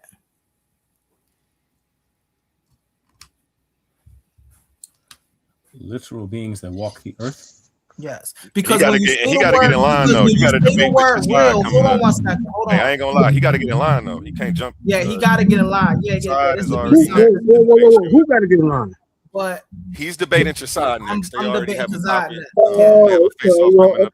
I thought you meant like I had to work my way up to this guy. No, none of that. We don't. But really fast, man. No big eyes, no little U's, man. The reason I would say that if they were literal beings, because when you use the word real, the Netaru are very real.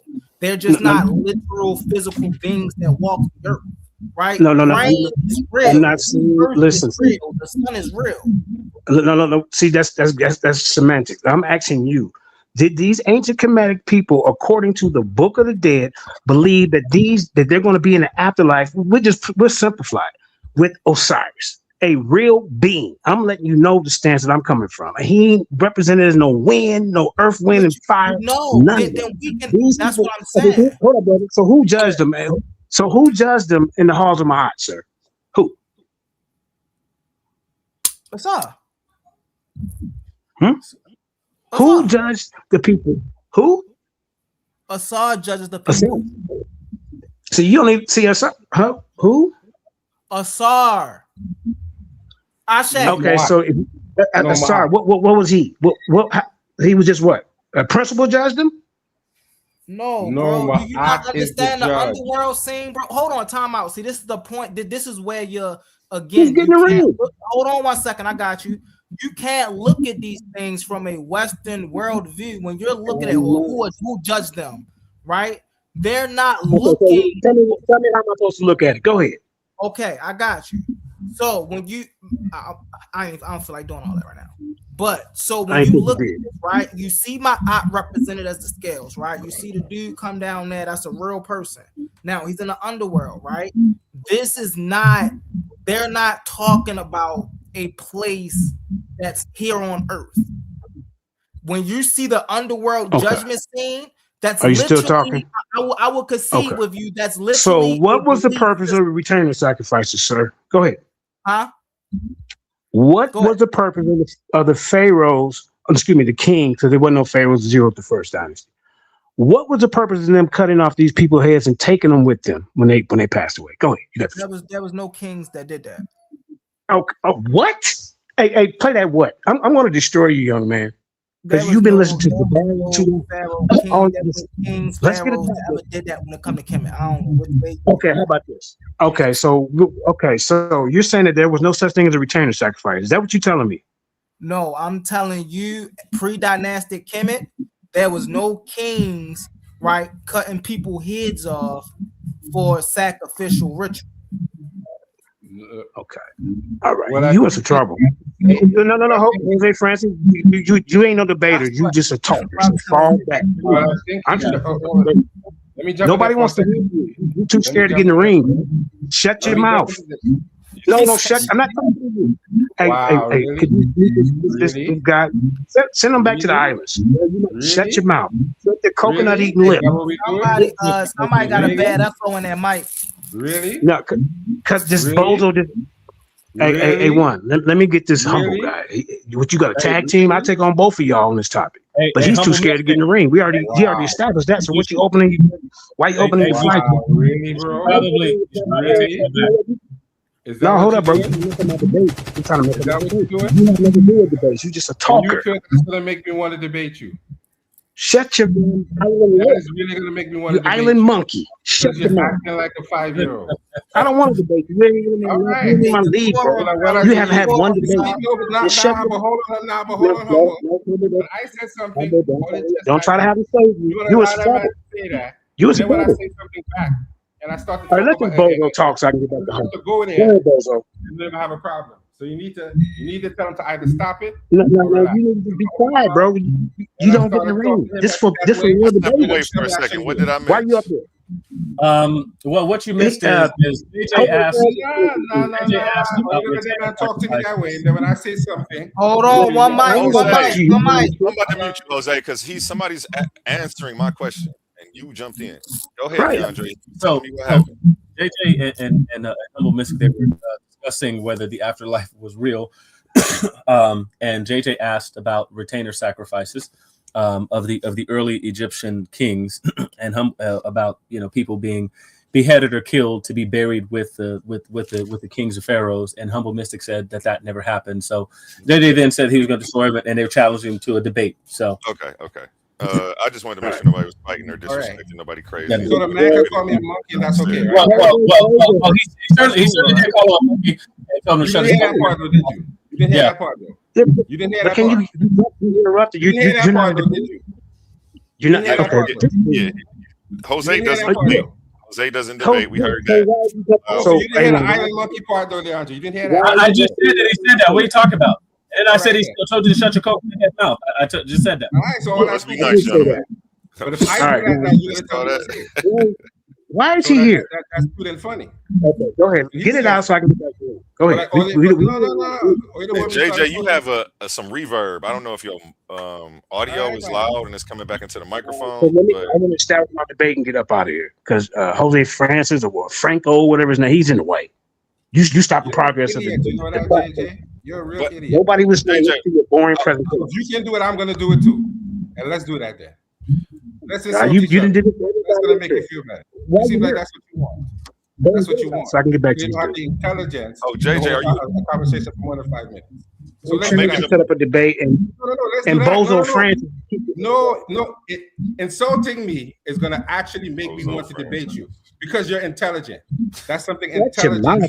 You're not going to get a debate from me. You lost your chance. You lost your chance. I don't want to debate you. You're an idiot. Is that what y'all are turning my channel into? An insult fest? I don't know.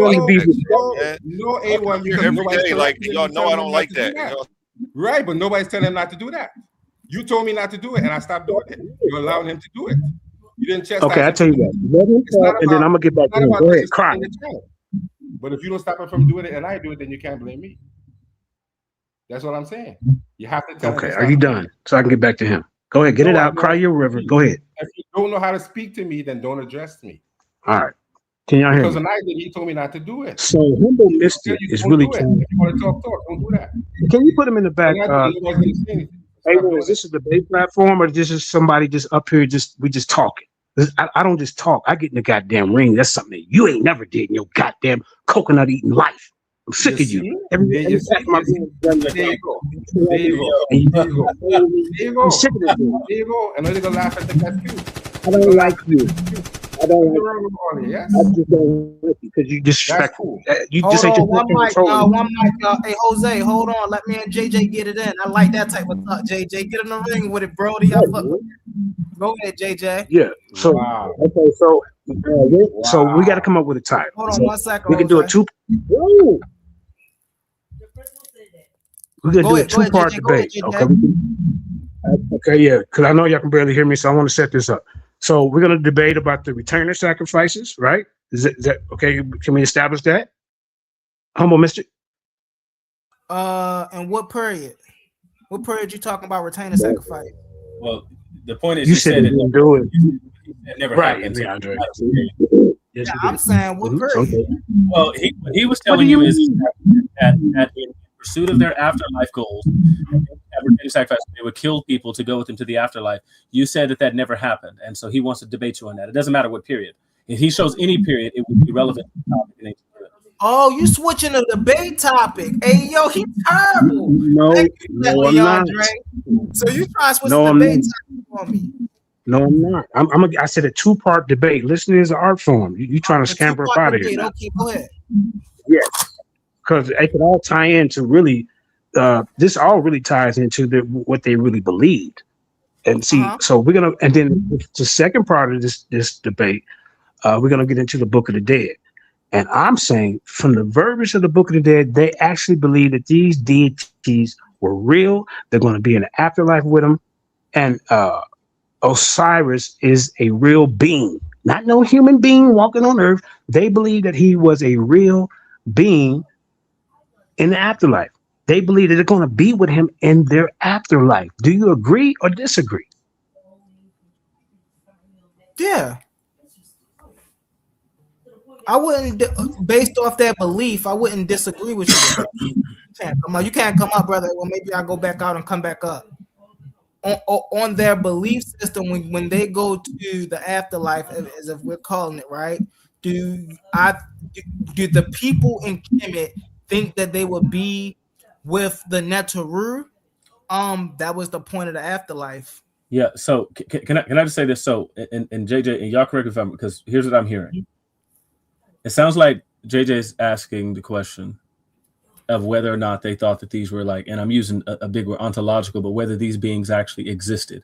He's not arguing whether or not they were humans or human people who walked the earth. He's saying that they believed that there were real beings that existed that they were going to go join and be with. And so part of what he said is no. Okay, I got what you're saying, Leandre. Thank you. No, they did not believe that. No. Okay. All right, cool. So let's set it up after you and so what would it probably be like a month from now? Because I don't know when is you and Marcus debate. I'm back. We actually A1. Hey, Kazai, what you doing tomorrow, Kazai?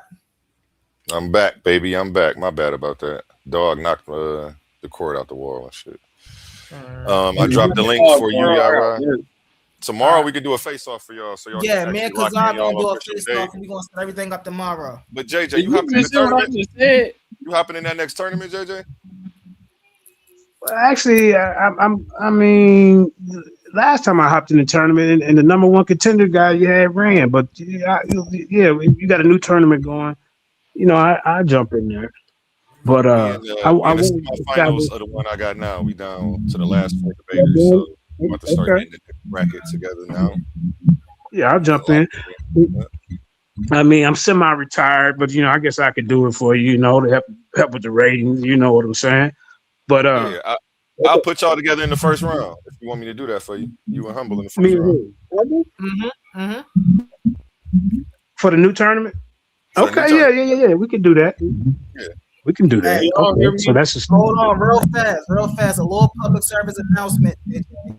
I talk a lot of smack, bro. I ain't gonna disrespect you. I ain't gonna disrespect your character. Oh, but I most definitely talk that smack, my guy. Look, bro. Look, I come from the age of the Black Jesuses and all them type of characters, bro. Let's get it. Beat the tough skin. Now you gotta pamper these debates. You talking about? No. You ain't telling me nothing new. I mean, that's up my alley. Trust me, believe that. Hey, Humble, my ad homie be like, hey man, ladies and gentlemen, where you find this guy? It'd be something like that. That's how I do it. So let's establish this. So y'all heard him. Andre heard it. He eloquently said it better than I could say it. Kind of explain it to you. You're saying that they didn't believe that these deities were real in the afterlife. We're gonna go off the book of the dead. Beings. No, we're gonna put real beings. See, this is how y'all be trying to get brothers like Jabari and them. Brother, hold on 1 second, y'all. I saw Yara asking for the link, but he's not on my page. I think he's on JJ's page. Yara, you gotta come over to the Titans Debate League page. I dropped the link in the chat over here for you. Okay, hold on. What do you mean, brother? Is okay. What do you mean? I ain't talking about no human being. You trying to play a game. I said we're gonna be like with a deity called Osiris. How about we call it a deity? Would that make you happy? But I would agree with you with that. Oh, come on. Leandre, tell me what's going on here. Tell me what's going on. The issue is when you're saying real being. Are you speaking alien? Are you speaking this dimensional of a being, or are you saying a real God? If you're talking about a real being, such as like an alien or something, no, they didn't believe that. But if you're saying that they deify the Neteru, and when they go to the afterlife, right? Would they be in afterlife with the Neteru? Yeah, but they're in this life with the Neteru. So it's not like the Neteru go anywhere. So who's these? That's what you have to. Let's hold on real fast. That's what you have to freshen up on your understanding of. The Neteru are not something that they worshipped, and they interacted with the Neteru. They interacted with the elements, right, of these forces. They interacted with water. They interacted with the earth. They interacted with the sky. They interacted with the sun. They interacted with these things. So these are not. So they're gonna be in the afterlife with the earth and the sky, y'all. See what I'm saying? This makes no sense at all. Okay, right. sir. It don't make sense. No, so you're trying to play. It don't make okay, sense. I'm gonna let you land your plane, and I'm gonna get you. Go ahead. All right. So the way you're putting it don't make sense. So I'll give you an example, right? Jehudi, one of my favorite lectures, right? Most people look at Jehudi and say Jehudi is the god of intelligence. No, Jehudi is not the god of anything. Jehudi represents intelligence itself. So if you're thinking, oh, well, these people are going to die and they're going to go to the afterlife just to be with Jehudi, no, that's not how that works. Now, when they're in the afterlife, will Jehudi still be with them just like Jehudi is here now? Yes, because Jehudi is just mean knowledge, wisdom, intelligence. That's all that is. So you're trying to make it seem like these are some gods that was worshipped on a cloud, like the Christianity joint. That's not what this is. Okay, so like I say, he's trying to play with the title, y'all. Are you done? Because I don't want to be interrupted. Go ahead. All right. So once again, we find somebody who's playing the semantic games like a Jabari. I read a lot of this book, bro. I have the book. Do you have the book? No, you answer that when it's your turn. So these people have certain prayers, a lot of prayers, and he wants to make you believe that they're praying to some element, some sky, and we're gonna be in the afterlife with the sky, and that ain't how it works, bro. Because they're being judged. It's a judgment scene, just like it's a judgment scene. The way the Israelites, the Christians, I ain't gonna say the Muslims, I don't know how they do that. They believe that they're gonna be judged. Now he wants you to believe that they're gonna be just judged by the sky, by the moon, by the stars. Are you serious? That ain't what you changing and flipping it up and making it you leaning on your own understanding. That ain't what the books say. The book of the Heavenly Cow and all these other sacred books. We need to go into the books and read up out of the books, and then we leave it to the audience and the judges to decide, what did this prayer mean? That's what we need to do. So I'm going to be in the book. What are you going to be doing? Leaning on what? Go ahead. Can I say something real quick? Because I think I could help a little bit, because it sounds like Humble wants to talk about a principle and JJ doesn't. JJ, you don't want to talk about principles, like the God is a principle or a concept or an idea, right? It's Humble talking. If that ain't Humble talking, then nobody else need to be talking. I mean, we're just trying to set up a debate.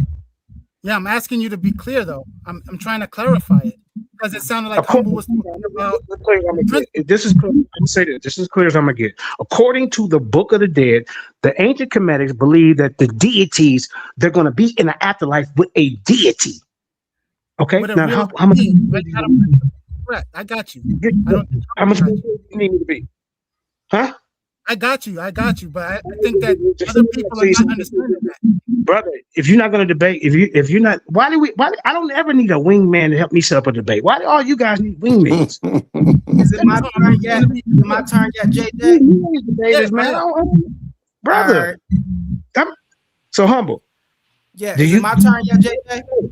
No, I just want you. I want you to. Is that title sufficient? Yes or no? What title? Go ahead. Leon, listen. I was getting my book for you. You said what I was going to be reading from. I was getting my book for you, bro. I did it. What title do you want to call it? Go ahead.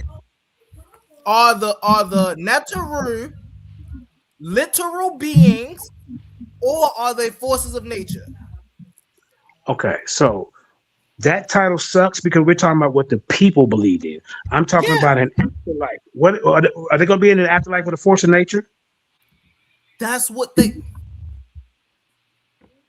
Yes. And what force of nature would that be?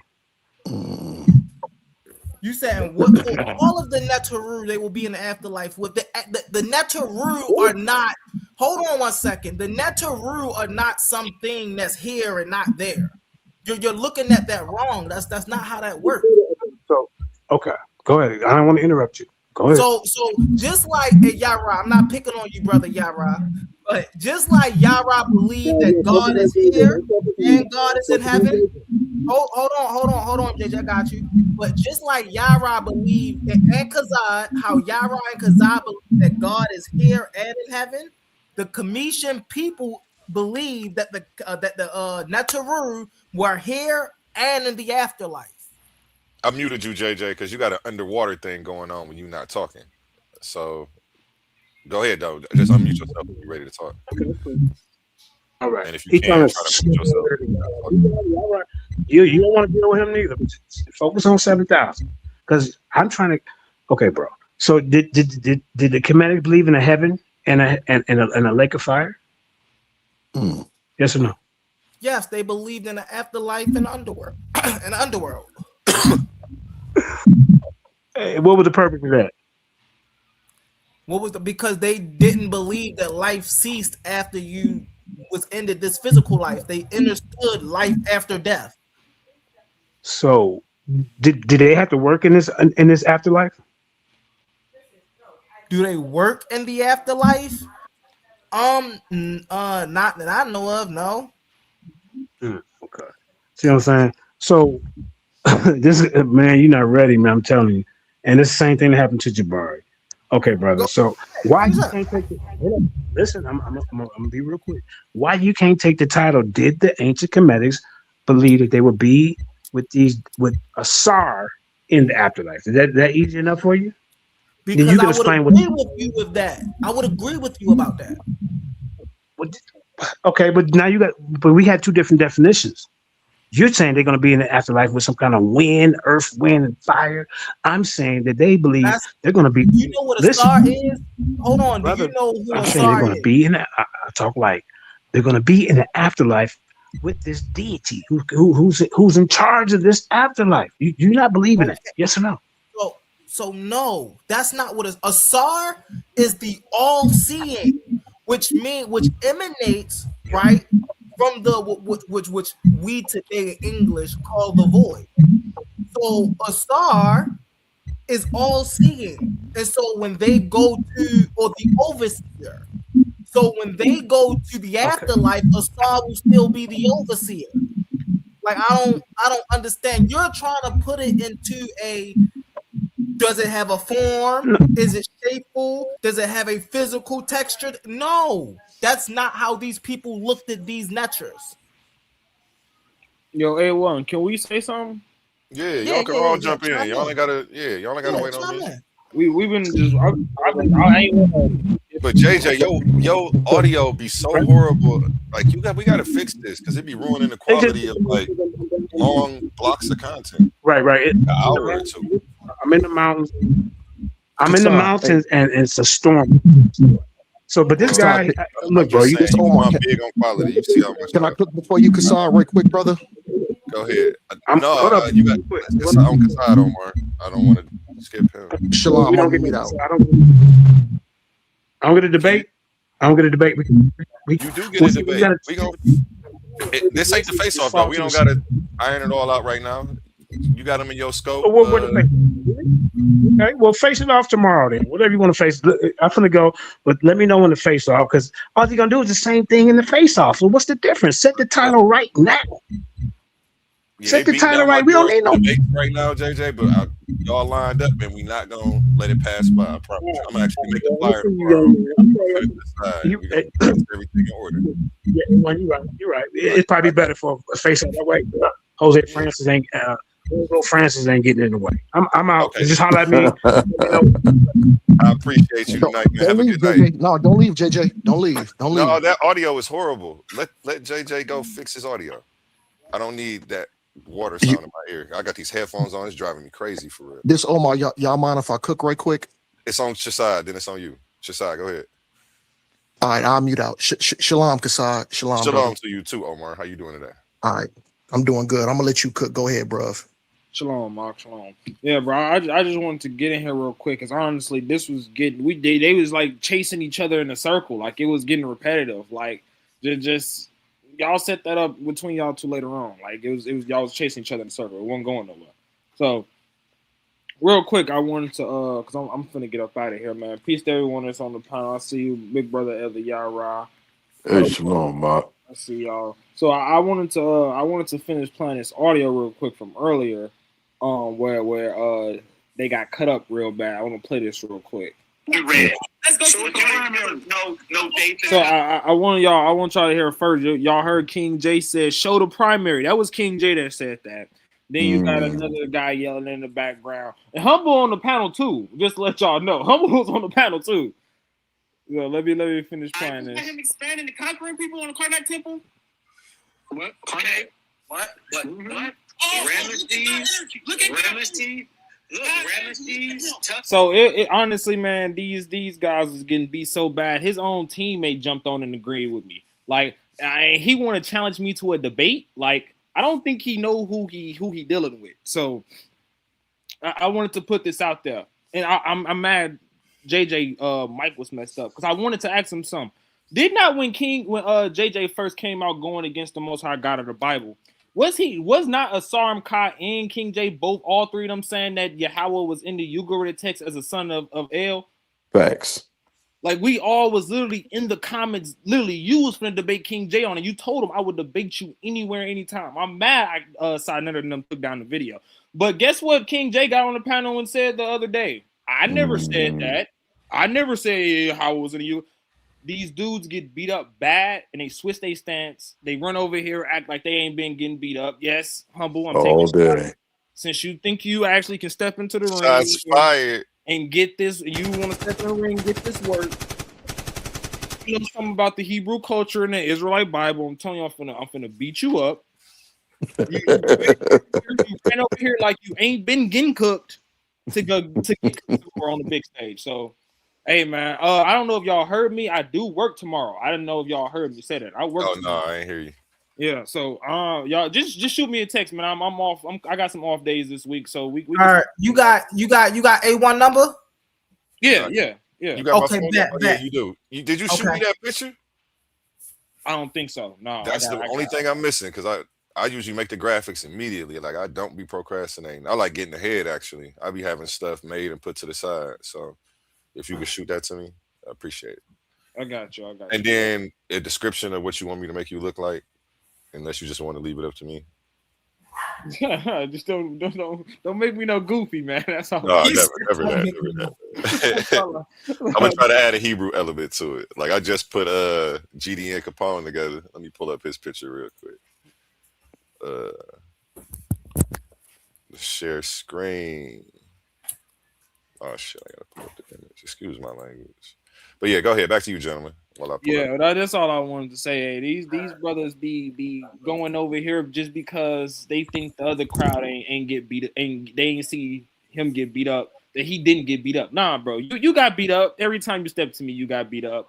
You gonna step to me again? You gonna get beat up, and then we gonna send you back over here whining and crying again. You know, acting like it didn't happen, and you know.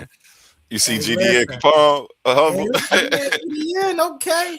Hey, I got him in the Hebrew, Hebrew superhero, man. Hey, that's crazy work. Hey, listen, sound good. All of that sound good, Kazad, until we get in that ring, bro.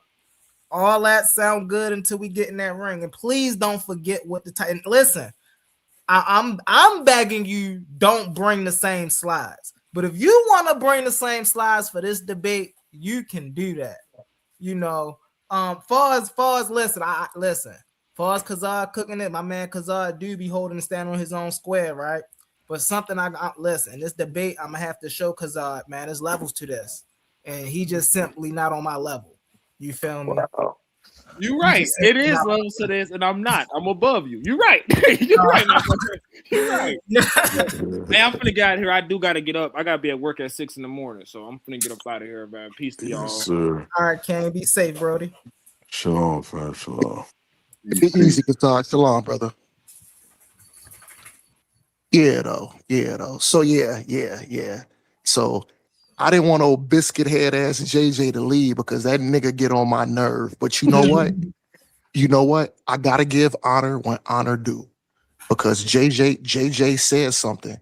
And here's the thing here. If that dude take that debate about this retainer garbage with them stinking ass Kemetic niggas, JJ was right. Because in order for it to be a retainer sacrifice, who's the retainer? There has to be a pharaoh sitting on the throne. So if there's no pharaoh sitting on the throne with all that Kemetic garbage, you can't worship properly. So all these niggas that's all in this Kemetic garbage, if it ain't no pharaoh on no throne, you just making that shit up as you go along. So and like I said, and that's why I hate to agree with old Biscuit Head, but he was right. JJ was JJ was 100% correct. Hey, you can't have. Yo, that's crazy work. GD and Capone. I'm from Chicago. I ain't gonna even ask that brother what that mean, but shalom, brother. I made sure I used to be blue, man. Y'all know. Y'all Chicago, brother, too. Yeah, I know that's crazy work. They just said GD That's and crazy Capone. work. Oh my God. I used to be one of the guys. I used to be one of the guys back in my day. You know, I had to throw that away though. And that hurts when I have to agree with old biscuit head ass JJ, man. Because that hurts. The thing is though, all your old jewelry you can still wear. You know what I'm saying? But you know what though? See, here's my thing. I'm an honest brother. Even if I dislike a brother, if a nigga bringing out that truth and bringing out that information and he's correct, you know what? I'm gonna have to get a nigga his flowers and salute that nigga. I'm gonna tell you like this. JJ take that debate, it's gonna go one round and JJ is gonna win. Yara knows it too. Humble. Everybody knows when it comes to the Kemetic text, that thing that they was talking about. In order to worship it correctly, there has to be a pharaoh on the throne. First there's off, no hold on, Omar. Hold on. First off, this ain't to you though. Speaking, no, humble, you speaking brother. All out this of wasn't facts. to you. There was no.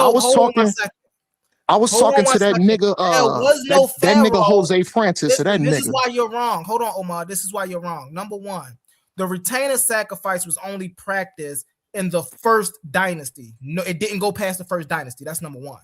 Number two, there was no pharaoh.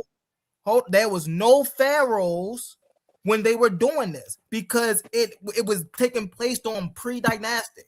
So there was no pharaohs doing this. Now, when they was establishing Ma'at and Kemet, they no longer used this sacrifice because it went against Ma'at. I got a question for you, humble. I got a question, and y'all can validate for me. Y'all can validate for me. Humble. Yeah. Can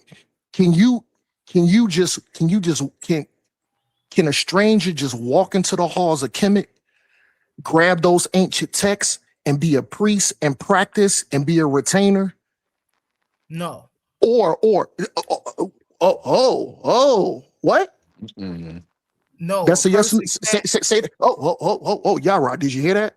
Say it again, a person can't just go into what specific stock you have to be?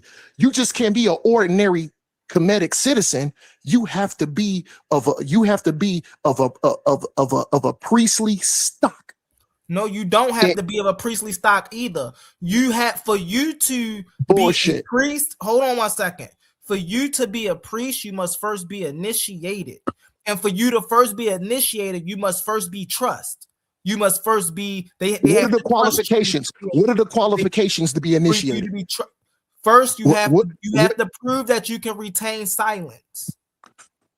Second, you have to prove that you can remain faithful to your practices. Third, you must show that you are ever developing, meaning that you're continuous learning. These are the things. These are some of the things. Can you be an outsider of non-Kemetic stock? Not only that, can you be a regular Kemetic citizen and still walk into the halls and just say, "Oh, I want to be a priest"? So again, you can't just walk into the halls and say, "I want to be a priest." No, but are there hold on 1 second, qualifications? Omar. Yeah, I see how you be trying to listen, Omar. That's not going to hold on 1 second. So there are priests who are not of the Kemetic stock. Yes, there are.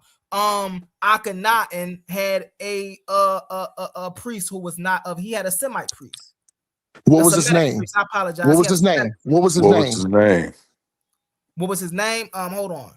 Let me go back and get that for you. Let me go back and get that for you. Now I got all this in my files and stuff like that. Hey, So Omar, I see you, your bro. boy is dangerous. Your boy is dangerous. I see you, bro. Yeah, y'all right now. I see you. But hold on, y'all right. I got something for him, but this. Let me see where the guy right. Let me pass it. Let me cook right quick. I just want to say something right quick because I'll dead weight, and then I'm gonna let my elder cook because my elder he gonna. But I don't agree to 100%. Y'all right, Chicago brother like me, Hebrew brother. But I don't agree with him. But we can come together and cook these niggas though. So no doubt. This ain't for you, Humble. This is for that nigga. What was that nigga name? Jose what? That nigga ran when I came on. Jose Francis. Yeah, that nigga ran. Yeah, that nigga ran because the last time I had my company over here, we was down in my basement. We was playing pool and we was shooting darts. And then I had to go. All my guys was calling me, "Oh, come down, come down." And they was like, "Yeah, Omar ran." So this is for Jose Francis. And then this is the piggyback off of what JJ said, because JJ mentioned it, but he didn't have a source. Let's get it. This is for them niggas this is for them Kemetic niggas wearing a penis around their neck. This is the ancient Kemetic. This is for ancient Kemetic coffin text recitation from the east walls of Pepi. Spell 635. Oh my God, this is finna be nasty work. Ray has no power over me, and it is I who taketh away his breath. I violated his hinder parts. Nasty work. Oh, I got another one. Antechamber east wall. Hold on. No. Antechamber east wall. Recitation. 396. Horus groaned because the eye of his body, when he has eaten and swallowed it. Seth wrath because of his testicles. Horus transported semen into Horus's anus. That's not this guy terrible. Hey yo, you gotta source that up. Oh my, hey, bro, Recantation. He giving you the cantation. Did you hear him? This guy crazy. He giving you the source. Wait, hold on, both of y'all. I want to ask Humble a question. Wait, which part of that, what he said, was the first time that you've heard any of that? I'm just curious. All of that he's that's the first time you've heard any of that. Yara. Hey, bro, you're not. I drove this nigga into deep water, Yara. And he can't handle it. Yeah. He can't handle it. Omar, I've seen that one out before. Yo, Omar, share that source in the back chat. Coffin text. Hey, if you coffin text. Recitation. This is from the east walls of Pepi. This is spell 635. Ray has no power over me, and it is I who taketh away his breath. I violated his hinder parts. This is the next one. This is antechamber, east wall, recitation. This is 396. Horus groaned because the eye of his body, when I have eaten and swallowed it. Seth wrath because of his testicles. Horus transported semen into Horus's anus. That's antechamber, east wall, Pepi. Recitation 396. There go your fourth. Hold on. And then my first one, still from the east walls of Pepi, spelled 635. I'm nasty with this work. Let me tell you, any nigga that follow this Kemetic garbage, nigga, I will cook you. Hold on. I got 400 more spells that I can read. Man, you don't want me to read those. It is disgusting. It's disgusting. Cook. Yara, you got the floor, Elder. Cook them, Yara. Hey, I'm gonna mute that. Highlight from the comments. He said you're not ready. Hey,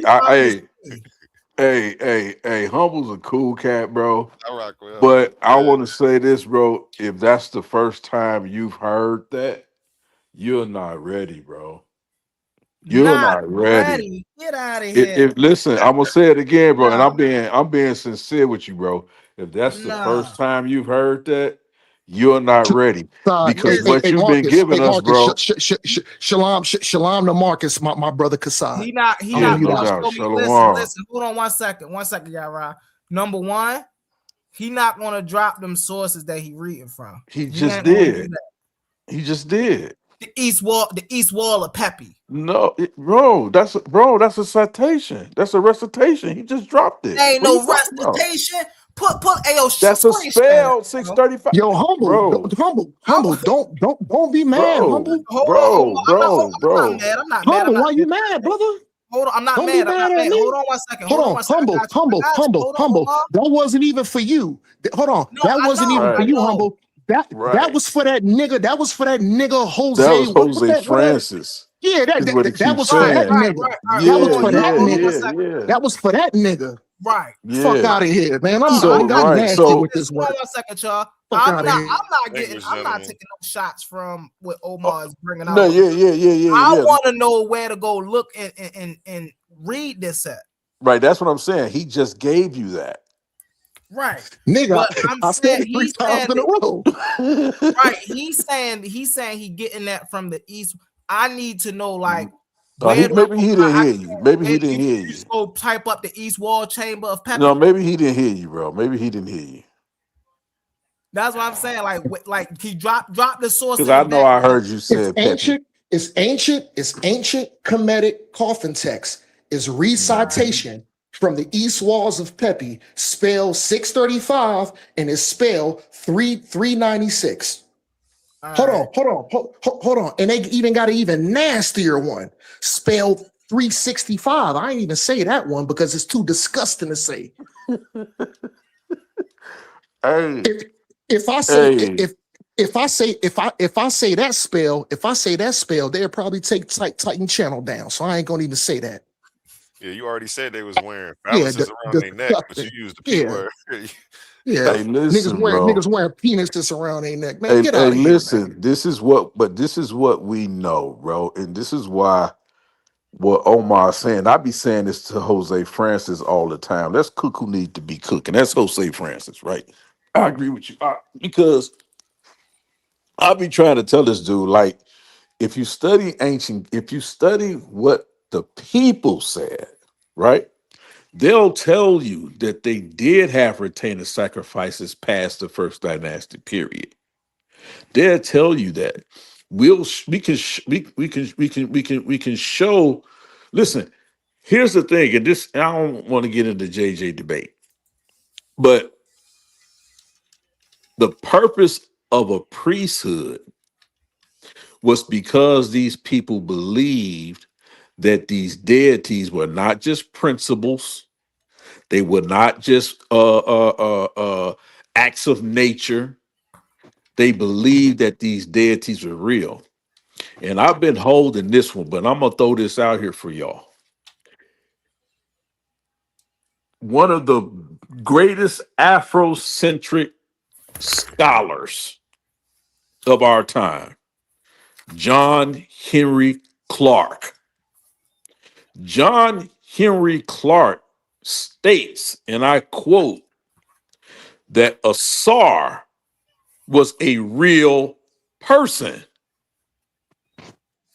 This is what John Henry Clarke says, not a principle. Yara, cook, Yara. Go ahead, get him. Cook, Yara. Not a principle, not an actor, not a force of nature, not an idea, but that he was a very real person and that he was part of a civil war between that occurred in the Napata Valley region or among the Nubian people, and that in this civil war he departs and he moves to a new area. They expel him out into a new area.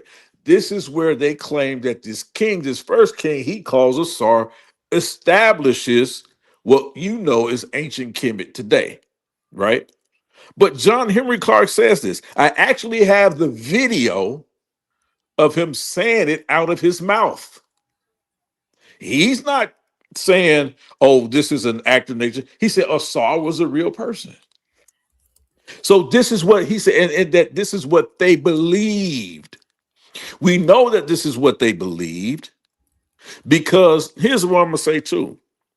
This is what a lot of people don't really understand. They talk about Ma'at this and Ma'at that and Ma'at this and Ma'at that.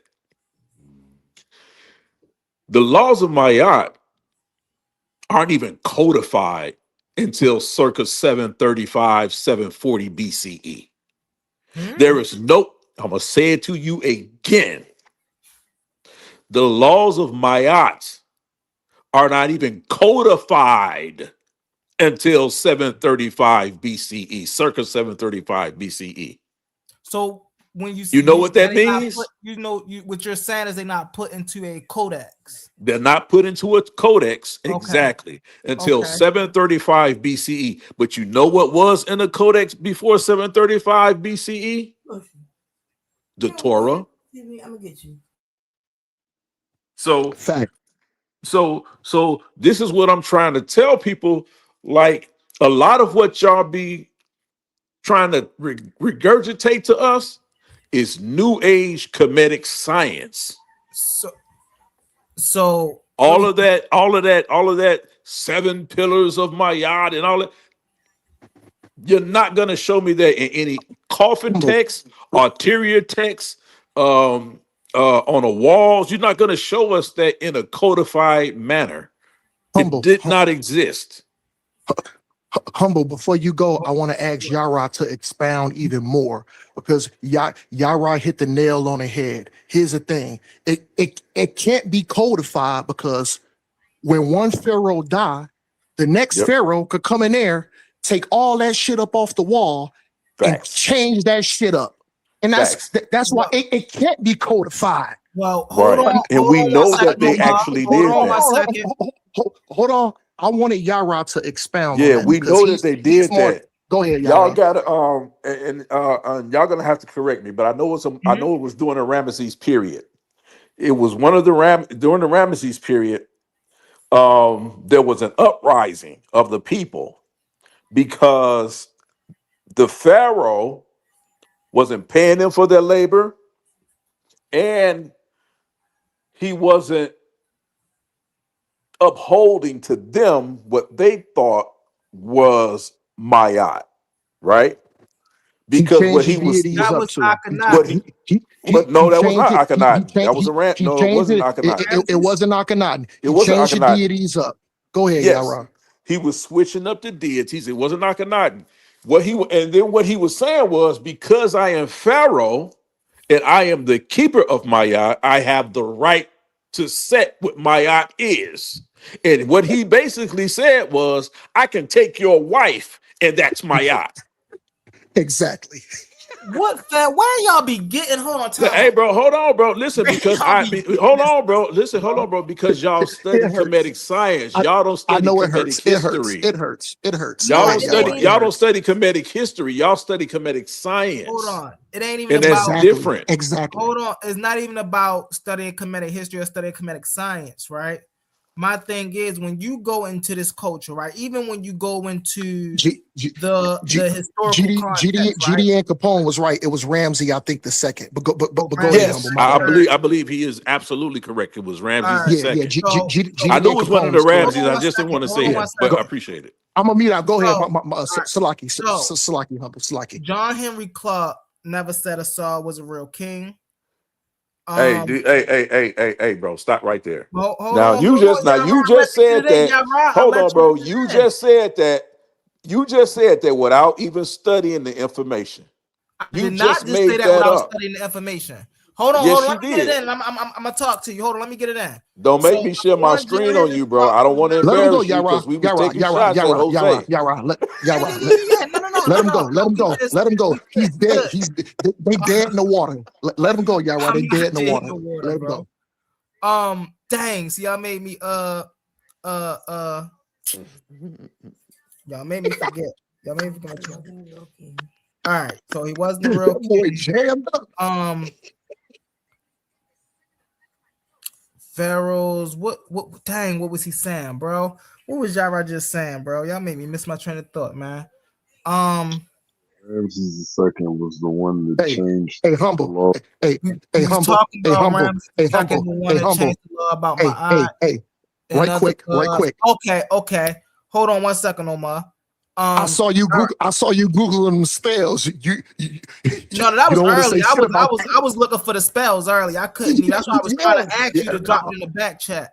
But go ahead. So brother. when we talking about my eye, that's what I wanted to talk about. So my eye, bro, it's in archaeology that they had my eye way before, right? It got into the Middle Kingdom, way before it was codified into the Middle Kingdom. In fact, Imhotep, right, and Amenhotep, both have maxims that, and only Amenhotep is the maxim in the Book of Proverbs. So this is where I be trying to understand, man, like how y'all be banging on the Bible and then all y'all Bibles got the Commission knowledge in it. But my thing is this though. In those maxims, what it shows is they already had the concept of how to function in my eye. That was one of the vizier's job when he passed down the job to his son. This is how you operate in my eye. This is how you operate. Was Imhotep a priest or a pharaoh? Imhotep was a vizier. So what was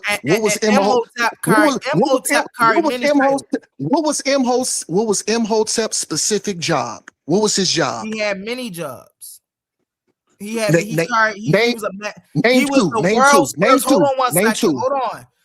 the world's first polymath. Man, y'all making that up, bro. Y'all gotta stop romantic. So who that's made up, man. That's made up, man. That's not true. That's made up. That's not true. That's not true, bro. That's not true. It's not true. Who was the world's first surgeon? What we had. Listen. It's not Imhotep. It's not. Hold on, bro. It's not Imhotep. It's not Imhotep. Now listen. Hold on. I'm gonna show y'all something real quick. I'm gonna show y'all something. I'm gonna show y'all something. Y'all did this. Y'all was doing a show earlier, right? Y'all was talking about Lucy, right? What time frame? What's the chronology that you date Lucy? Lucy was dated back to what? 1 point or 2.3 or 2.7 million years. Right. Now watch this, right? Now watch this. So you mean it? So now I heard somebody on this panel say that that Lucy and the culture that she came from, because she had broken bones and different things like that, that they were practicing medicine 1.12 million years ago. Somebody said that on this panel. I'm not gonna say the name. So you mean it? Go ahead. So y'all are postulating that Lucy in in the culture that y'all claim she came from in 1.2 million years ago, up until the time of Imhotep, that there was no medical advancements between that and then, that up until time of Imhotep, that was the first surgery. Y'all only taking it because of what y'all find on the Rhine papyrus. Other than that, there is no physical evidence that he performed any first surgeries or performed brain surgery. He was the first person to ever do it. Y'all making that up. There is So watch this. There's no papyrus that says that. Person who even advised when they started mummification, who was the first person to advise them to take the brain out the nose? Okay, so let me help you with that. Right? Give me a chronology for Imhotep. Hold on, real quick before you do that. It's a common misconception due to modern research that they scrape the brain out through the nose. I appreciate you that, brother. You said it's a myth. So how did they get the brain out? Crazy work. How they got the brain out? Yeah, but it's a misconception. But I want to say this. No, ain't no misconception. How they get the brain out? Yeah, it is a misconception because it was a misunderstanding as it relates to the glyphs. Not through the nose. Not through the nose. How did they get the brain out? So he cut the nigga head open and fucking removed it. Get out of here. Not through the nose. Yo, they terrible, bro. They terrible. Right. Well, I mean, y'all getting cooked. Salaki, brother. My bad for interrupting, Salaki. Oh, y'all good. Yeah, y'all good. Because I'm the one interrupted right now. So this is just my sidebar. I'm just going to let you know there's been recent studies on mummies as it relates to some of the tools, and if there's any evidence of, say, brain fragments on some of these tools, especially when the long-standing perspective was, yes, exactly as you articulated, Mystic, they would scrape the brain out through the nose. But modern science has put a lot of doubt onto that idea because the evidence doesn't support that. There's little evidence to support brains were scraped through the nose per the extent evidence, not only in the mummies, but also as it relates to some of these tools. They're not finding brain fragments on these tools, and they're not finding brain traces of passing through as it relates to the nose canal. So those are just two major problems as it relates to that idea. And yes, I understand that's been a widely held perspective. It's just becoming uprooted using modern scientific and archaeological assessments of mummies. All right. Yeah, so hold on 1 second. Let me respond to that. Yo, humble. Hold on, yo, humble, let me nigga. respond to that, bro. Nah, nigga. Now he don't want me to respond. You see how they be getting jumpy, bro? They can't listen. Nigga, you smoking weed, nigga. You smoking weed, ain't you, nigga? You smoking weed, ain't you, nigga? Yeah, nigga. I saw you hit that J, nigga. I saw you hit that J. Oh yeah, nigga. listen. You know I be having my dates with Mary Jane, my guy. Put that shit down. Put that shit. Hold on. Hold on. I'm not gonna even. Yeah, I saw you, nigga. Yeah, I saw you hit that big old fat J, nigga. Put that shit down, nigga. Your motherfucking brain fried, nigga. But no, I ain't listen, I'm ready. I ain't gonna even entertain 1.2 million years. So let's entertain this nigga RBW88 4,000 years. Yo, humble. 3 weeks ago on Tuesday, what did you have to eat? What did you eat? What did you have for dinner, nigga?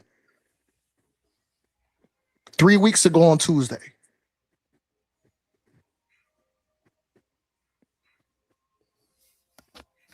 No, nigga, nigga. Hit that J, nigga. Hit that J. Hold on, y'all. My niece walking around. I had to make sure she ain't falling no steps. Oh, Salaki. My bad. Brody. I'm here. Go ahead. Let's get to it. 3 weeks ago on Tuesday, what did you have to eat? 3 weeks ago on Tuesday? Yeah. My wife. Yeah. I love y'all Baltimore niggas. Tuesday. I love my Baltimore brothers. I knew he was gonna have an answer. Look, y'all see where I'm going? He can't remember. But guess what? These niggas want to talk about 1.2 million years ago, 4,000 years ago. Get the fuck out of here. That shit is, listen. It's an educated guess, and that's all it is. Yeah, it's hold on. I give the props to it. It's a well-educated guess. And that's all it is. He said a well-educated guess. Yeah, it's a well-educated guess. A nigga can't wrap his head around fucking 4,000 years. Let alone 1.2. Go ahead, Yara. No, that's facts. I would agree. That guess they got for Lucy is a well-educated guess. So hold on, bro. How we get back to Yara, bro? Because my point to your question on mummification being formed or first performed in ancient Kemet is also false, because we know that I believe circa maybe 9,000 BCE, that would be right around the time of the Natufians, but even not the Natufians themselves, I'm saying, but around that time frame, that you would have seen the Natufians and their migration from Africa into Levant or Levant into Africa. Some argue on that for us, black migration and migration, but we know that they were practicing mummification in the Ugandan region. And I'm not saying it was the Natufians, but I'm saying in the Ugandan region, they were practicing mummification. Yeah. So to say that in ancient Kemet, that by the time you get to Imhotep at 2600 BCE, Mm-hmm. how can you say he is the creator of that? Like that, we can't do this anymore, right? So this romanticizing of ancient Kemet, I do the same thing when it comes to ancient Israel, even though I tell you I'm an Israelite. I don't romanticize it, right? But I also don't romanticize ancient Kemet at all, because if you want to, if there's anything else to be said about it, it was a melting pot, right? Where or where people came because of the Nile River, right? Because people can find substance there. You can live. People always migrated towards bodies of water, right? So Fertile you ground. had, Yeah. yeah, so you had people traveling up and Famine and down from drought. various different Famine, cultures. So famine and drought. yeah, Famine absolutely. and drought. Right. Yep, absolutely. So you had this romanticizing of ancient Kemet, like the people of, like if you read the ulterior, like these ulterior texts, these coffin texts, and different things like that we still have, all of these practices that we have, they still can't tell us, and neither one of them tell us, from Eunice text to Pepe to whomever you talk about. They still can't tell you or show you how they actually built those mirrors or pyramids. They can't tell you because it wasn't their culture. They can't tell you how those mirrors were built. They just can't. The Myrrh of Doja. You see, it's not. But see, Doja Yara is is correct. not a They mirror. outsource. It's not a mirror. They It's a outsource. step. It's a mastaba. It's a mastaba, which relatively reflects more of what you would find in Mesopotamia than you would find in of the mirrors in ancient Kemet. So it's not the same though, and actually, they'll tell you You talking that the about the Step mastaba. Pyramid in Doja? Yeah, no, well, I The Step wasn't, but Pyramid in Doja. but the step pyramid is a you mean A this mustaba Joseph? is a step. It's a step building technique to where Yes. Right. you step it up. You You step Doja it have up. the Step You step Pyramid it or up, the and you Bent keep Pyramid? building, and then you remove it. That's correct, but it's Salakia. actually in Saqqara. The pharaoh was Joseph, but it was actually in Saqqara, right? So, and there's a number of things about that when you talk about the archaeologists and the epigraphists and the linguistics and the people that actually went into that mastaba in Saqqara. I talk about this all the time. They talk about the serpentine spells that were written on the walls in that area and in that mastaba, right? They talk about the serpentine spells. Why is that important? Because even though it's written using Egyptian hieroglyphics, it's not in the actual language of the people of ancient Kemet, right? It's in a more it's a more Canaanite um, dialect or language that is used, right? When they're actually reading how those hieroglyphs are arranged, right? It's the same thing you see with what some people call it Paleo Hebrew or whatever. It's the same way, right? So we know that the people that were building these mastabas aren't the same people that were building these pyramids or these mirrors. It's not the same people, but nobody knows, right? So when you talk about these things coming out of ancient Kemet, there's very few, and I'm going to say it again, very few innovative techniques that we're now understanding never came out of ancient Kemet. They came from some other culture. It may have been practiced in those areas because people were traveling from these different areas, from different cultures, going towards bodies of water, right? For whatever reasons, right? So it's like this romanticizing of ancient Kemet has to stop. There's really no basis to it. All of this teaching about the laws of Mayat and reciprocity and all that, that's not codified. You're not going to find me one tomb where on the walls or one papyrus where it lists these things all together. It doesn't exist. It never existed. You When breaking up, bro. these guys start talking about that, you'll see them talk about certain things, but it's not in a codified manner, and you don't get that until circa 735 to 100 BCE after the founding of Rome. Yeah, where was the laws of my yacht when where these niggas was having sexual relations with their mother and with their sister? Where was the laws of my yacht then? Their mother? Who has sex Out with the their door. mother? See, that's what I be saying. Hold up. It's my turn. Hold up. Yara. It's my turn. Yara. Hold up. Bring No, it out, you Yara. can't keep making Bring it out, statements. Yara. Keep running the Yara to keep helping you, bro. You terrible, Omar. The nigga had a retarded foot and a cleft mouth for a reason. It was incest. You can do that. You listen. In comedic, I'm not saying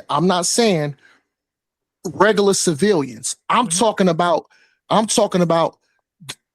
Kemetic royal family.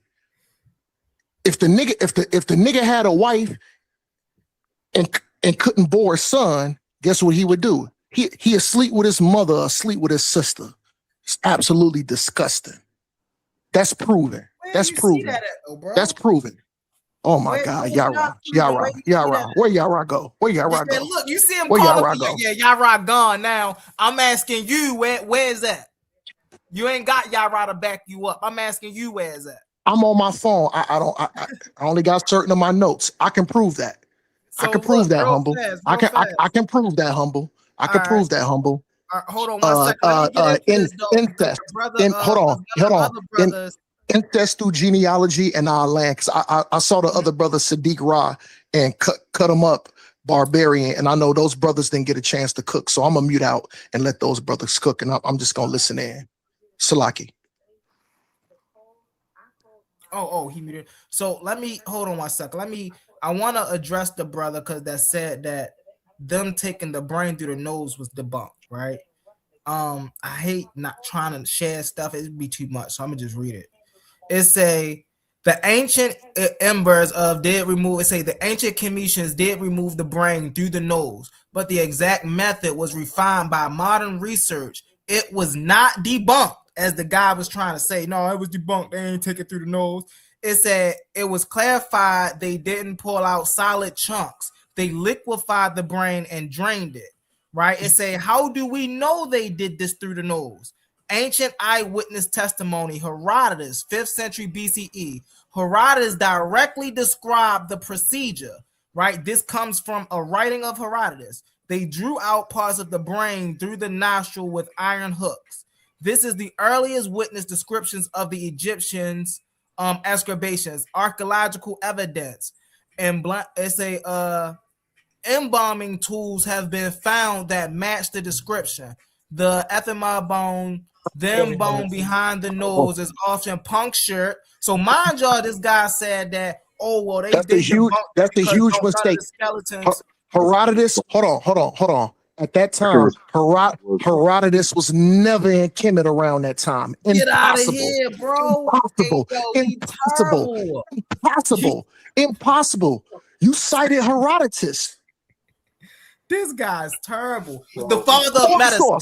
The father who Westerners call the people who Westerners call the father of medicine. I dare you to pull up when Herodotus existed into the time that you said that Herodotus witnessed this surgery go down. In the halls of Kemet. Got you. Got you. Yo, you know I you just said Herodotus was there and he witnessed it. Prove that. Hey, humble, if you don't mind, could you look in the chat and click on what I shared, because what I shared gives a lot more context on what I actually stated. Go ahead, brother. My bad. My bad to the other brother. No, you fine. So there's at least 5 pharaohs that have been mummified with their brains intact. At least 5 of them. So it wasn't a univocal action, and the practice seems to have ramped up after the Ptolemaic era.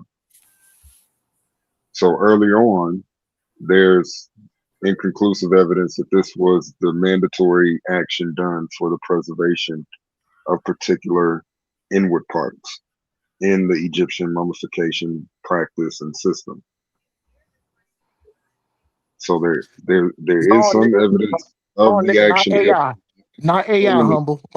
My bad to the other brother. Hey, no. Hey, yo, Humble, you can't do that, brother. You pulling AI.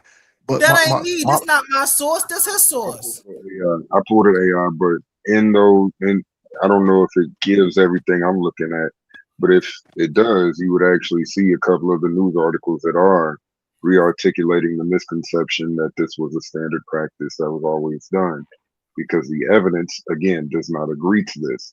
Yes, you can have, by the way, the tissue of the brain, it can liquefy. You're absolutely right. It can liquefy, and it doesn't take a long time for the brain, quote unquote, to liquefy. And again, modern research, they're doing different types of studies nowadays than what they did in the past on mummies and even bone boxes of antiquity. So like for the Jews, one thing they're doing now is they're collecting these bone boxes and doing scrubs on the actual the interior surface of the bone box to try to get some of the DNA of the ancient Israelites mapped up in a database. And it's somewhat successful. It's not absolutely successful, but these are new practices being done, and this is why that idea is being reconsidered in light of Egyptology studies. Because again, they found many corpses that have been mummified with brain fragments still remained inside of the corpse. Good shit, Barbarian. Intact. Hey, cut him up, Barbarian. If you don't mind, can I go? I know I was just I forgot. Intact. The key word is intact. Hold on 1 second. Intact. Hold on 1 second, Omar. Good shit, Barbarian. My bad, Humble. My bad. I just want to go through here because I seen you've been doing some research, bro. And you hold on 1 second. Oh yeah, this is mine. But I seen you've been doing some research, bro, and I just want to just show people a great thing about how to utilize AI. Everybody be trying to look, AI bad. But if you don't mind, it's not a bad thing. It's not a bad thing. It's not a bad thing. Can I show this real quick? Cut them up. I just want to expound on this real quick. You're showing it, ain't you? Yeah, but this might be your personal information. This might be your personal research, bro. You don't want to see people what you doing. That's not my personal. All I did was copy the. No, I ain't saying you're personal like that. I'm just saying you might be getting ready for something and you don't want. You see what I'm saying? That was quick. Look. You told me not to. Hold on 1 second. All Barbarian did. He just pulled something up quick. Yeah, hold on. That's 1 all second. he did. But I see in the link to validate. Hold on 1 second, Brody. Hold on 1 second. So I see in the link he was researching other things, and the other things he was probably researching, right? Which I think is interesting. And I want to expound on a little bit. He might not be like, nah, bro. This, I'm working on something with this real quick. Don't get a people. I want to get a people that. So that's why I was giving my courtesy to ask the brother, did he mind if I break this down a little bit? Now.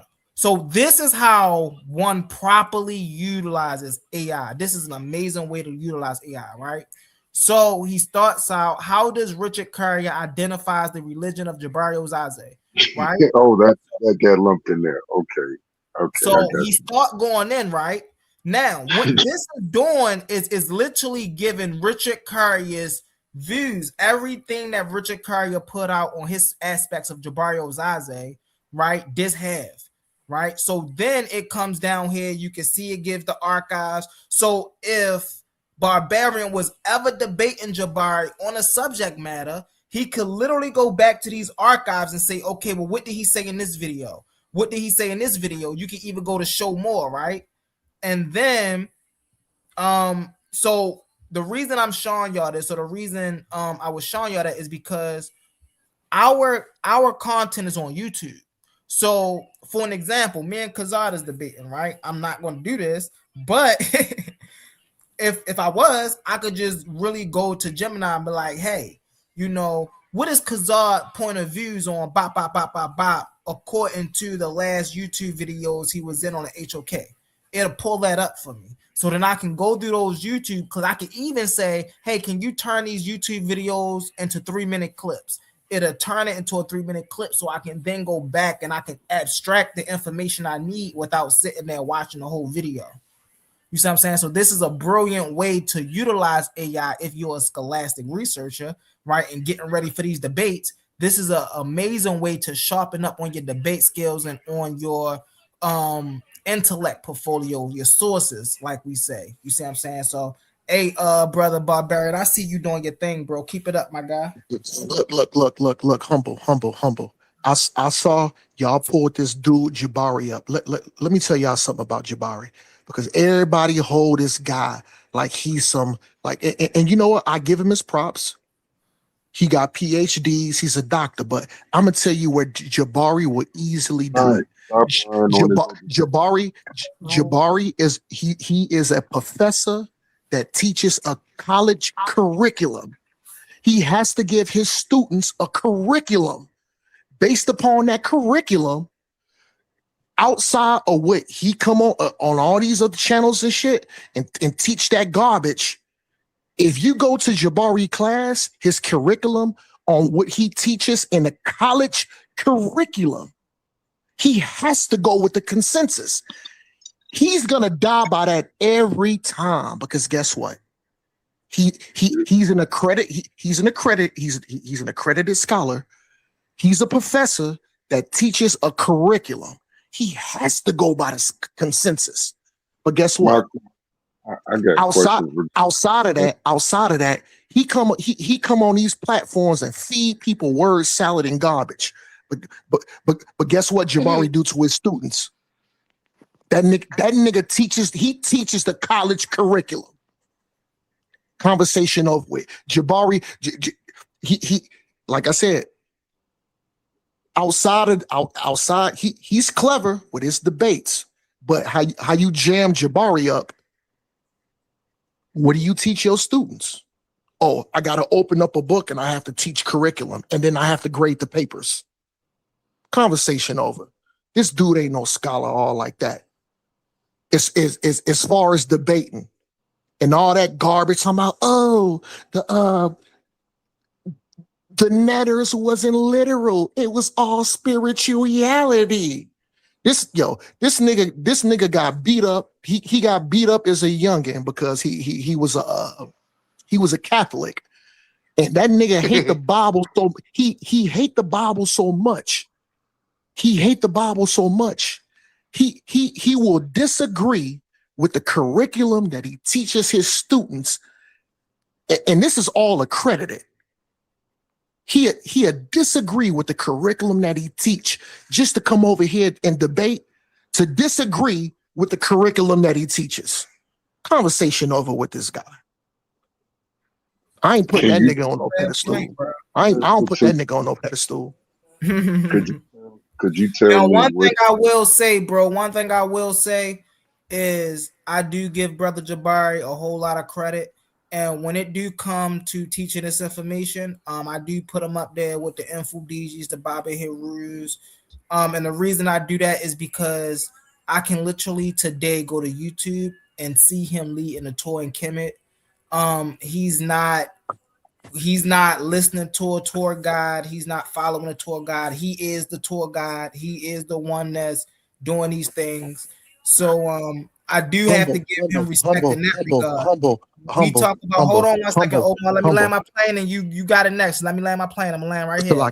When we talk about the debate scene, hey, people, hey, listen, it get tough in these debate scenes, bro. It don't matter who you is, it don't matter how many degrees you got, it get tough in this debate scene. So, hey, listen, I gotta give nigga, hold on, humble. Hold on. Yeah. I respect the humble, but here's my thing.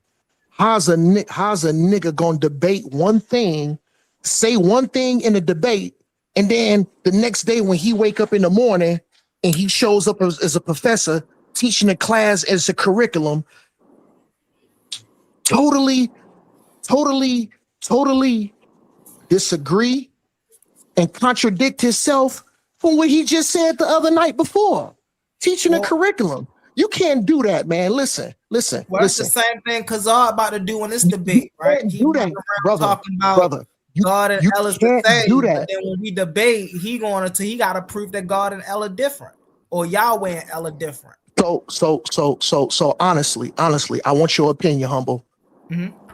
A nigga who does that, do you say he stand on business, or is he 1 foot in and 1 foot out? Was a nigga wish-washy? What you say about that nigga? They wishy-washy. You know what I'm gonna say? They wishy. Let me cam up when I say that too. They wishy-washy. He 1 foot in and 1 foot out, because the nigga will debate, say one thing, and then the next morning when he wake up as a professor, he'll teach something totally different. Man, look, man, you got to stand on business, and I understand he's well compensated. He's well compensated. I don't respect niggas like that. No, that's a fact. Facts, bro. Hey, listen, that's one thing we can stand on. When it goes, see, here's the thing, and this is why this debate between me and Kazad should be really interesting, right? Because exactly what Omar is talking about. Let me cam up again when I say this. Exactly what Omar is talking about, right? You can't come on here saying what you want to say and doing what you want to do, and then your faith is on a whole opposite side. So do you really stand with what you stand with, or you just debating for views? Or you just doing this because you see what I'm saying? I've never heard Kassad say that. Now, don't get me wrong. I don't watch every live. I don't watch everything. So maybe I don't know if he said or maybe if his words went that way. I'm just saying, whenever I hear Brother Kassad speak, I've never heard that nigga talk like that. That nigga Kassad Kassad stand on business. All right, so let me as far as what I heard. So when I seen him debate Assam Kha, right? He kept saying it and repeating and repeating. Now, he killed Assam Kha. Watch this. Hold on 1 second, Brody. Hold on 1 second. So the debate was El versus Yah, who was the Most High God, and Assam Kha was trying to separate them, and he was trying to show how El was the high God and Yahweh was the low God. But Kazad, every time he came in, he would assimilate the two. El is a title. God is Yahweh is the name. El is a title. Yahweh is the name. They the same God. El is the title. Yahweh is the name. They the same. He kept saying that. Well, now we got a debate. Is the Canaanite God El and the biblical Yahweh the same God? Now he got to come to this debate and say, "Oh no, El and Yahweh are different gods." But in the last two debates you didn't had, you were saying they was the same God. So now I want to know if you want to go against your faith. No, I didn't say that. Kassad didn't say that. No. This is it may have went over y'all head. Basically, all Kassad said, El was just a generic term for those people in that region just saying God, and that's all it is. Kassad was absolutely correct. No. Absolutely correct. It's not a proper pronoun. It's not a proper pronoun. It's a Kassad was correct. Listen. In that region at the time, because a lot of those dialects was the same. Mm-hmm. So when a person just say El, all they just saying is God. Now the God can be Yahweh. It can be Baal. It can be different. But because the dialects was the same, El is just a generic term. So that's where saying God. Watch this. Hold on. This is where Kazad got caught up. Hold on 1 second. This is where Kazad got caught up. When they went to the book, Kazad didn't get caught up. Hold on 1 second. Hold on 1 second. Hold on. When they went to the it's a delay. Slacky. It's a delay. Slacky. All right. When when they went to the book of Deuteronomy, I believe it was the book of Deuteronomy, and Asam Kha was trying to say that Elion there was different than Yahweh getting his portion. Because I'd say no, Elion and Yahweh, Elion is just a title. Yahweh, they're the same God. So he like, no, bro, they different. He like, no, they the same. So once again, he's gonna have to show. He's gonna have to either go historically. No, humble. Who said they was different? Who said they was different? I just want you to elaborate. Said it was different, and he was saying it was the same. And so now, right, we're debating, and now he have the same debate he was doing, but he has to stand on the other side. And he told me, yo, I bring the same slides I brought against them. Well, you're just gonna be proving my point if you do that. So well, he's not though, bro. Like, yes, man, bro, I really respect what y'all be doing, bro. But we can tell y'all new to the information. And so I'm gonna say this, bro, while you Googling, right? No. I'm having my thing. Go ahead. Yeah, I'm just messing with you. But I'm gonna say this to you. He's 100% correct, right? Because you guys are under the assumption that when the term El is used in the biblical narrative, that it's the speaking of the same El deity that the Canaanite pantheon talks about, and it's not. No. We understand. Well, I can speak. No, for you don't. Because you wouldn't be having this debate. I understand that when we look at things like Elohim and Elion and El Shaddai in the Bible, I understand that the church fathers or whoever wrote that in there, the Masoretes, whoever wrote that in there, are assimilating that El is a title. I understand that. My thing is they got that from El, the god of the Canaanites. No, they didn't. Yes, they did. No, they didn't. That's the contention right there. No. They flipped it and used it as a title. That comes from El before they were worshiping Yahweh. And they had to assimilate the two. See, that's where he got a fall at. No, humble. That's not how you synthesize that. Real quick, humble, may I ask you a question? Go ahead. Do you listen to liberal YouTube Bible scholars like Dan McCullen? Dan McCullen, no. Kip Davis, Josh Bowman? No. Okay, well, I would suggest you at least consider Dan and Kip's articulation on these issues. Kip's a little more slippery. Dan is pretty consistent, at least when it comes to this issue. All right, what they say? It's been stated already. In the Hebrew Bible, there's a common noun that can function as a proper noun, El. And that common noun is not limited to a reference to the proper name, proper noun usage in the Canaanite text for El, the deity. So why is Yahweh name, or why is the Israelites' name not Israel and not Israel? Common colloquialism. No, ain't common colloquialism. They kept the L part there. Yes, and if you pay, what do we know? What do we know about names? Right? Whenever in ancient times they have, when we see L, right, on the end of a name, we know that they are assimilating that with the god of that region. We know that. So we can't say, oh, well, L was just a colloquial thing. It started off for the Israelites as a colloquial thing. No, El was once their god. Are you denying that they used a similar language as their neighbors? No. With a lot of overlapping terms? No. So you're in agreement that they used before they became the Israelites. Hold on 1 second. Before they became the Israelites, they worshiped the same God as their neighbors. They didn't worship a distinct God until they became the Israelites. Strongly disagree to that. That's false. What? Oh, that's my false. Yeah, here's a good reason to reject that. wild. Here's a good reason to reject this thesis. Consider the religious cultic objects of the early Israelites. Mm-hmm. Their primary cultic object was what? The Ark of the Covenant.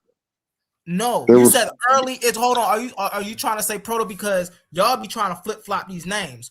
Are you saying early Israelites as the proto Israelites, or are you saying early Israelites as the Israelites in there like when they first started to form? That's an equivocal question. No, because if you saying proto Israelites, the proto Israelites are Canaanites. But if you saying the Israelites when they first started to form, when they broke away from Canaan, then I can say, okay, you talking about the Ark of the Covenant and things of that nature. So yeah, I disagree that the proto-Israelites are quote unquote Canaanites. I think that they're Canaanite stock, they have primarily Amorite stock, but they're not just Amorites or of Amorite lineage. They're not just Shashu or of Shashu lineage. They're not just other Canaan, like their religious practices, especially early on, whether you want to talk about pre-Israelite culture or proto-Israelite culture, I see those as synonyms for the sake of this discussion. But again, the primary cultic object of these ancient peoples was the Ark of the Covenant. And there's a unique feature on the Ark of the Covenant that's contrary to all the other ancient arks and barks around the ancient Near East, even in Egypt.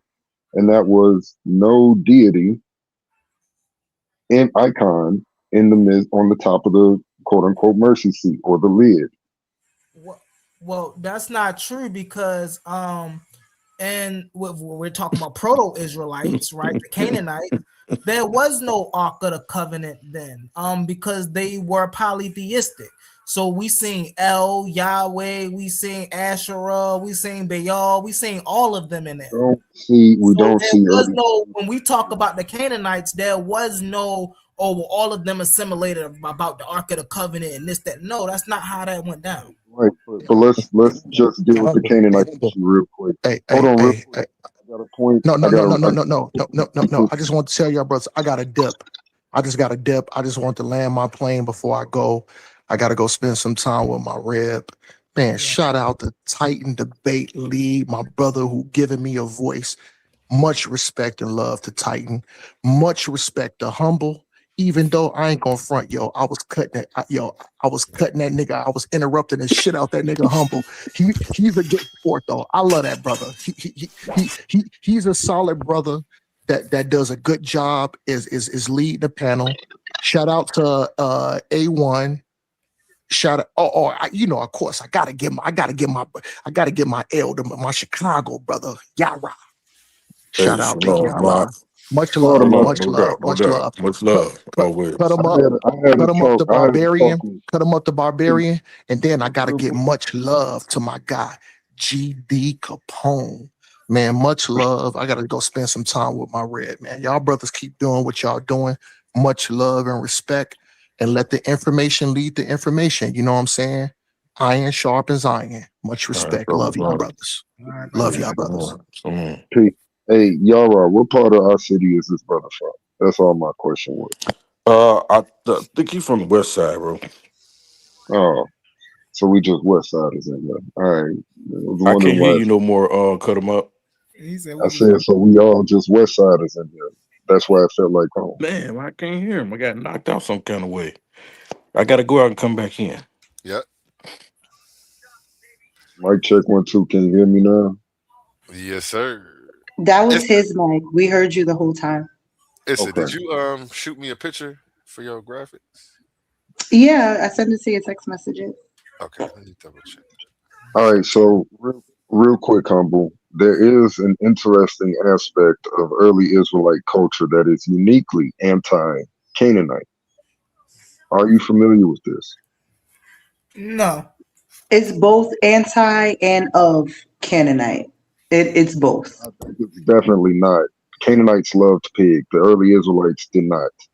Right, This, but that's more so so when you're a subject of a certain group of people and you're living under their cultural practices, when you start to create your own cultural practices, you'll keep some and get rid of others. So like there's a lot of language that the early Israelites kept from the Canaanites. There's a lot of the gods that are in the books, like they kept that from the Canaanites, but they also distinguished themselves from the Canaanites. So you do see a dualistic ideology when it comes to that. Right. But then when we talk about that, we got to talk about time periods, right? Because again, if okay, so let's put a time period on it, right? So let's say from 1800 BCE to 1300 BCE. There was no Israelites. So everybody over there that we would be considering Israelites were Canaanites. So they was doing everything the rest of the Canaanites were doing. There was no distinct culture where we could see, okay, these people were doing something different than the Canaanites, although they were living in the same place. where are you considering the over? Where's the location? You're saying Canaan. Interesting. So during that time period, the Israelites wouldn't have been in Canaan. There was no Israelites at all. They would have been in Egypt. The sons of Jacob, sons of Israel would have been in Egypt. 1800 BCE. You do realize, time out. You do realize the first time we ever see a mention of Israel ever in history is 1208 BCE. 1208, yeah. So that means that they couldn't have been in there back then, 1800 BCE, because we would have seen inscriptions of them. No, that's a huge misconception. We don't have inscriptions. We got inscriptions of the Canaanites in 1800 BCE, but not the Israelites. Yeah, we don't. Not even the Canaanites. We got inscriptions of the Amorites, the Hittites, but not like it don't make sense. We don't have exhaustive lists or records from any of these people. Yeah, we do. You never heard of the Amarna letters? That's 10 years worth of records, and those are only the correspondences to Egypt, not the Egyptian correspondences back. They were found in Egypt. Have you heard of the Mari tablets? Yes. All right, so all of these are predating what you will call the Israelites. The Mari tablets were found in the Levant. Let me ask you a question. What language was found? What writings? I don't even want to say language because I don't even want to get into that whole thing. I'm gonna correct myself. What writings was found, or whose people? What can I say that? What was the font of writing? Yeah, during what time period? So we have administrative records beginning around the time of Ramses II in Akkadian script of Semites. Who? You're not familiar with the world's oldest peace treaty? I'm asking, who are these people that you saying we got records dating from Ramses? Who? Where? Ramses II. He has actually a diglot, or a peace treaty written in two different languages. One with the people of, I want to say, either Kadesh or the Libyans. From those battles, there was a peace treaty that was established, and that peace treaty is written in two different languages. One in Egyptian, the other one is in Akkadian script. Okay, what they got to do with the Israelites during that time? Oh, the Israelites during that time. Well, we actually do have architectural continuity in both Egypt and the early Israelite settlements with the four-room house coming out of Egypt, because we find four-room houses abundant of ours. We also find a four-room house outside of the building complex in Thebes during the reign of Hormuzd. So that's architectural continuity, not to mention, where's this food, this pig taboo probably originating? If they had an long-term experience in Egypt, and Egypt also has a pig taboo, it's not very complicated to me to just pay attention to the tracking in the dirt. And there's a community that springs about at the end of the Late Bronze, early Iron Age in the Levant in these territories where the Israelites in their literature claim to settle, beginning at Mount Ebal onward. And these territories have 4-room houses, no pig taboos, and at least those two aspects have continuity in ancient Egypt, not in the Levant. So where did those people likely come from? Probably Egypt. And if you can actually read the ethnogenesis of Israelites, of the ancient Israel people, in a very, very well received work from Avram Frost, an archaeologist and sociologist at Bar Ilan University in Jerusalem. He's actually been an adjunct professor at Harvard. So it's a very, very influential work as it relates to the origin of the Israelites. And yes, he does state very clearly in that work and in recent publications where he sort of summarized the book, there was likely an Egyptian community that came into Canaan in the midst of the origin of the Israelite ethnogenesis. So there is some evidence of a Egyptian transfer of culture and peoples. And just looking at the biblical text, when we read the names of the Levite priests, it's quite interesting because they have Egyptian names. Most of the other Israelites have Amoritic style names. Okay. Not quite Canaanite, but Amoritic. And the language is also very technically tough to decipher, but many critical scholars and linguists are suggesting the Hebrew language parallels more or less the Aramean language, not so much the Canaanite language. So there's actually more cultural similitudes in the Arameans with the Aramean people and the early Israelites as it relates to their language compared to, say, the Canaanites. That's a very technical argument I would have to demonstrate, but it's been made and it's there, especially with some of these new findings out of Lakesh. Okay, so let me just read this really fast. In 1259 BCE, and the reason I'm at 1259 is because this is when this treaty was. In 1259 BCE, there were no Israelite settlements in Egypt or Canaan. The Israelites were not yet a settled nation. Archaeology shows that in 1259 BCE, the people later called Israelites were still a part of Canaanite population, living in typical late Bronze Age towns, not a distinct hill country Israelite village that appeared later in 1200 to 1000 BCE. What the land look like in 1259? Hold on, I got you. Archaeology. The date falls in late Bronze Age, 1550 to 1200 BCE. Canaanites was controlled by Egypt. Egypt girdles, Egyptian governors, Canaanite city-states paying tribute. Populations, Canaanites, not Israelites. Archaeology shows urban Canaanite cities, Hazor, Megiddo, Lynching, and Gezer, places, temples, fortifications, international trades with Egypt, Cyprus, and the Hittites. No evidence of Israelite villages yet. The early Israelite settlement appeared after 1200 BCE during the Iron Age 1 period, not in 1259. What Israelite meant in this period? The first time Israel appeared in history is on the Merneptah Stele, 1207 BCE, 52 years after 1259. And even then, Israel is described as a people, not as a kingdom, nomadic, not semi-settled, without cities. So in 1259 BCE, they were not yet visible as a distinct group, which let us know during this time they were still Canaanites. So what did Israelite settlement look like in 1259 BCE? It did not yet exist. Archaeologists, listen, primarily all archaeologists of critically acclaimed agree that in 1259 BCE, there were no Israelite villages, just Canaanite towns under Egyptian rules.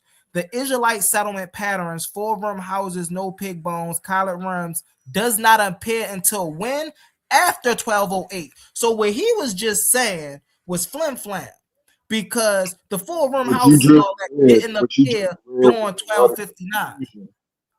I'm glad I was very clear in my statements. I said proto-Israel begins to form in Canaan, the transitional phase of the late Bronze, early Iron Age. I'm glad I'm in agreement with that. Thank you for being in agreement. Y'all literally saying the same thing without saying the same thing, right? For the case of argument, like instead of just saying Canaanite, I don't know why we keep on going to proto-Israel. I don't know why we keep doing that. But because can I go after you? Go ahead. I can go after Sister Issa Queen, but I just want to really point out what the contention is between me and the brothers. The brothers are trying to say that they can trace Israelites as a distinct group of people way past 1200 BCE, which means that then the reason they're doing this is because they're trying to validate characters like Abraham. They're trying to validate characters like Eber. They're trying to validate characters like Isaac. So they're trying to say that they existed way before 1200 BCE.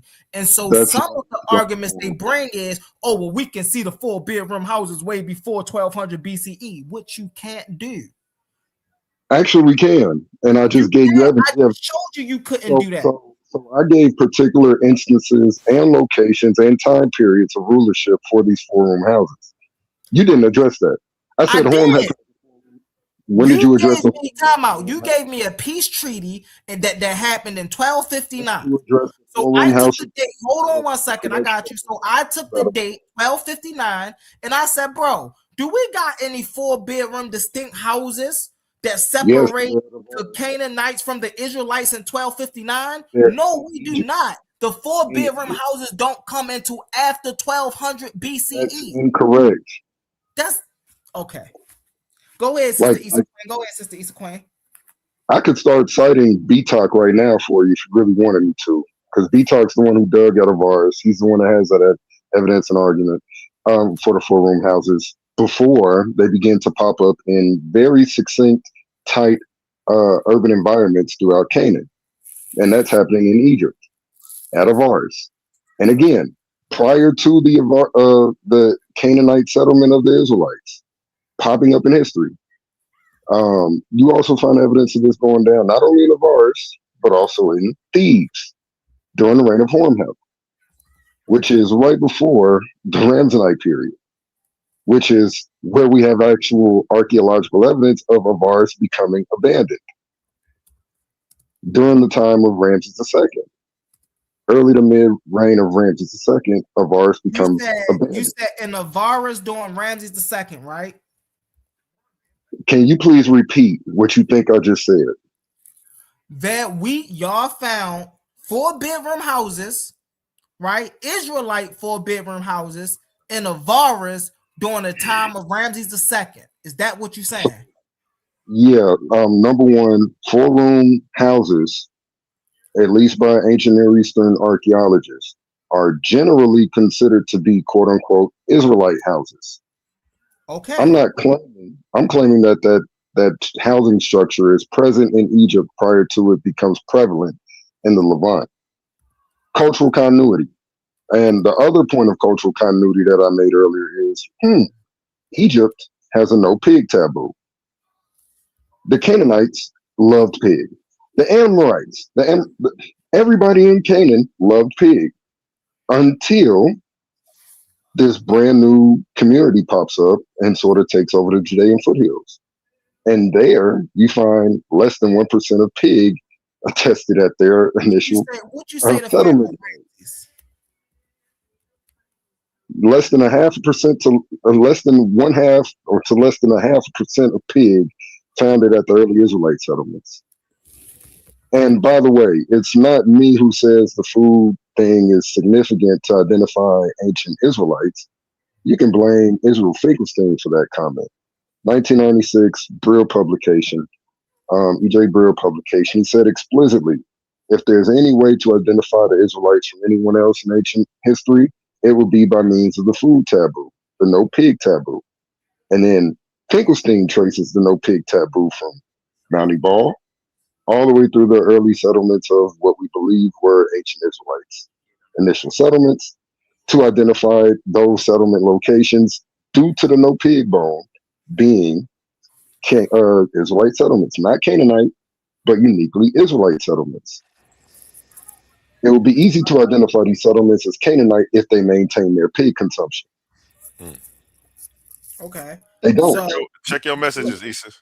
So listen, right? So mind you, it say there were no 4-room Israelite houses in Avaris during the time of Ramses II, 1279 to 1213 BCE. The 4-room houses in Iron Age Israelite agriculture form and did not exist in the late Bronze Age when Avaris was occupied by Egyptians and early Hyksos. What's a 4-room house actually is? The archaeology is crystal clear. A 4-room house equals Iron Age Israelites, Judaites, domestic agriculture. Appears only after 1200 BCE. Found in the central highlands of Canaan, not Egypt. He just said we could find these things in Egypt. No, we can't. This style did not exist in late Bronze Age. The times of would Avaris look like? Hold on 1 second. I got you, Brody. What Avaris looked like in Ramses II's time? Avaris Tel Ababa in the 13th century BCE was an Egyptian administrative military system built in Egyptian New Kingdom style, containing Egyptian style houses, places, and barracks, not Iron Age Israelite agriculture. The Hyksos earlier 1650 to 1550 BCE had Levantine style houses, but not 4-room houses. Oh wow. So they said Levantine houses, but the Levantine houses wasn't 4-room houses. That's correct. Hold on 1 second. I got you. Why was there no Israelite houses in Avaris? First, chronology mismatch. The 4-room houses appear after 1200 BCE, not before. Ramses II ruled 1279 and 1213. Avaris is abandoned as a major city by this reign. The capital moved to Pi-Ramses. Oh, so in 1213, right? 1259 and 1213, there was no Avaris. Avaris was abandoned, and the capital was moved to Pi-Ramses. So we couldn't have no 4-room houses in a place that was abandoned. Can you please repeat yourself? What? Repeat myself or what? You said that when did P. Ramses cause Avaris to become abandoned? 1259 to 1213. 1213, he moved the capital to Pi-Ramses. He did that well before then, but okay. Can I just cut in real quick? Because I do have some interjections, right? First of all, A1, that picture is beautiful. Thank you. Loved it. Perfect. If I would have answered you, it would have cut me off of stream. So I just did that. Secondly, when it comes to the conversation, there are arguments out there that say that style of house is a layout for agrarian families, like families who live in that pastoral / herbalist lifestyle where you have the animals on the first floor and then everybody else on the second floor. Like that doesn't necessarily it doesn't at all actually talk to the ethnicity of the group. What it does do though, it can pose like this could be the Israelites, but it doesn't automatically prove that that's y'all, right? And then it does come into circular reasoning a little bit, right? So you'll have, if you define those houses as Israelite only because it's found in Israel, right? Using that to prove it elsewhere, you cannot prove that those other people didn't fashion a way of using that house as well, because you're really just looking at a more Semitic Canaanite version that has evolved from what the Canaanites were already doing. So it doesn't necessarily distinguish y'all until it distinguishes y'all when y'all pop up in the, with the Israelites in Canaan, not in Egypt. So I do feel like that was very good evidence. Like, don't get me wrong, I'm not trying to say that what you said was off or wrong or anything like that. I do feel like it's a step in the right direction for having this for getting this type of history out there and connecting it to Israelites. I just don't see the connection yet. I got you. To be honest, can you hear me, by the way? Go ahead. Okay. To be honest, I agree with you. Using any of these particular archaeological features to say, oh, yes, this is Israelites, that is a little flippant. I think if we are to identify the Israelites, it needs to be accumulatively, and the accumulative data would include more than just mere building structures, or even more than just mere food habits, dietary habits. It's a lot more that goes into this in order to make this identification for Israelite settlements or Israelite housing structures or what have you. So I'm in complete agreement with you there. I'm just saying that according to some, so I don't know, the sister may be actually familiar with Abram Frost or some of these other scholars, but even when it comes to the four-room house debate, the four-room house structure, before it appears in Canaan, it's also evident in the Transjordan. We have like one or two Transjordan housing structures that are four-room houses over that way. And this is slightly before the early Israelite settlements. And that's interesting in light of the fact the biblical narrative has them enter around Edom, because they bypass Edom going eastward, and then they come into Canaan going west. So they're coming from the east to the west to enter into the territory that they ultimately settled in according to the narrative. And if that four-room house in the Transjordan is to be identified with an Israelite settlement, and I'm not saying it has or is, but if it is, there would be more evidence to the accuracy, the verisimilitude of the biblical narrative of the ethnogenesis. That's it.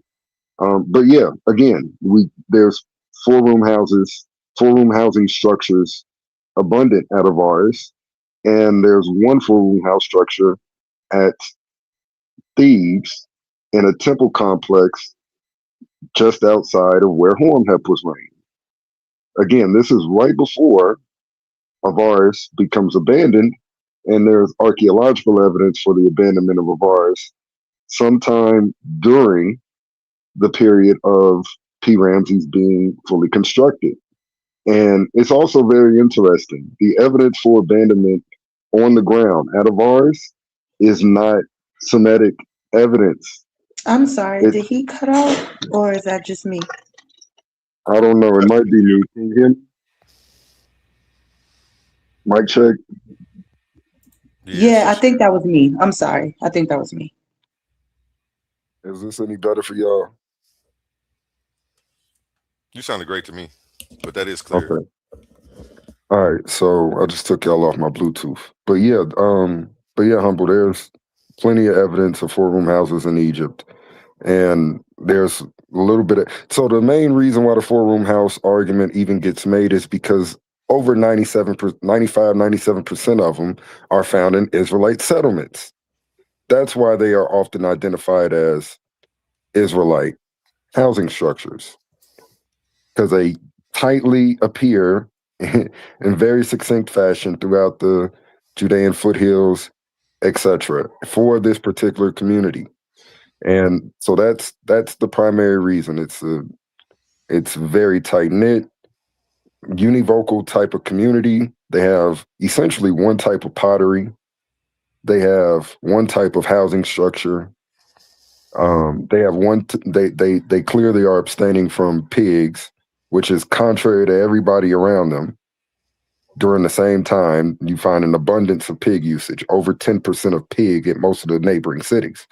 But yeah, now, yeah, Humble, I wasn't arguing the Israelites were in Canaan during the time of the Battle of Kadesh or the battle with the Libyans that Ramses and Merneptah, maybe with Merneptah, but not really with Ramses II. They ended up leaving. I would argue that the Israelites ended up leaving out of Egypt soon after the Prince of Egypt died, because the Prince of Egypt was the primary one that was over the Shashu. By the way, they primarily get identified as Shashu, even though they're, the most recent and captive slaves coming from Levant. They primarily get identified as Shashu, without particular tribal affiliations. And yet we know through the Sholeb inscription that might be their tribal chieftains. Like, as it relates to all of those people, even the Shashu of Yahoo, that Yahoo or Jehu, that likely was the name of a tribal chieftain, not a deity. Okay. But yeah. Can I ask a quick question? Oh, sorry, Humble. I was just gonna say, I do want to just put everybody on notice that what he's talking about is still after 1208 BC. So yes, there were 4-room houses It's before 1208 BC. That was not before 1208 BC. 1250 is before 1208. Chronology goes down.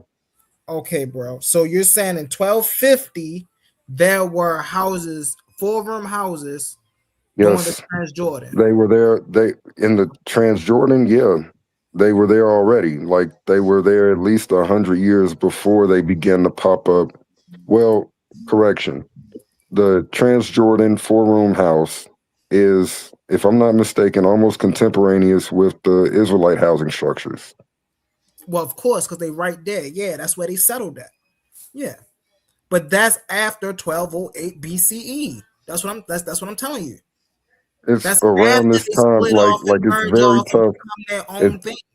It's very tough to give a precise date for structures. So we have to give date ranges. I'm saying it's within that time period.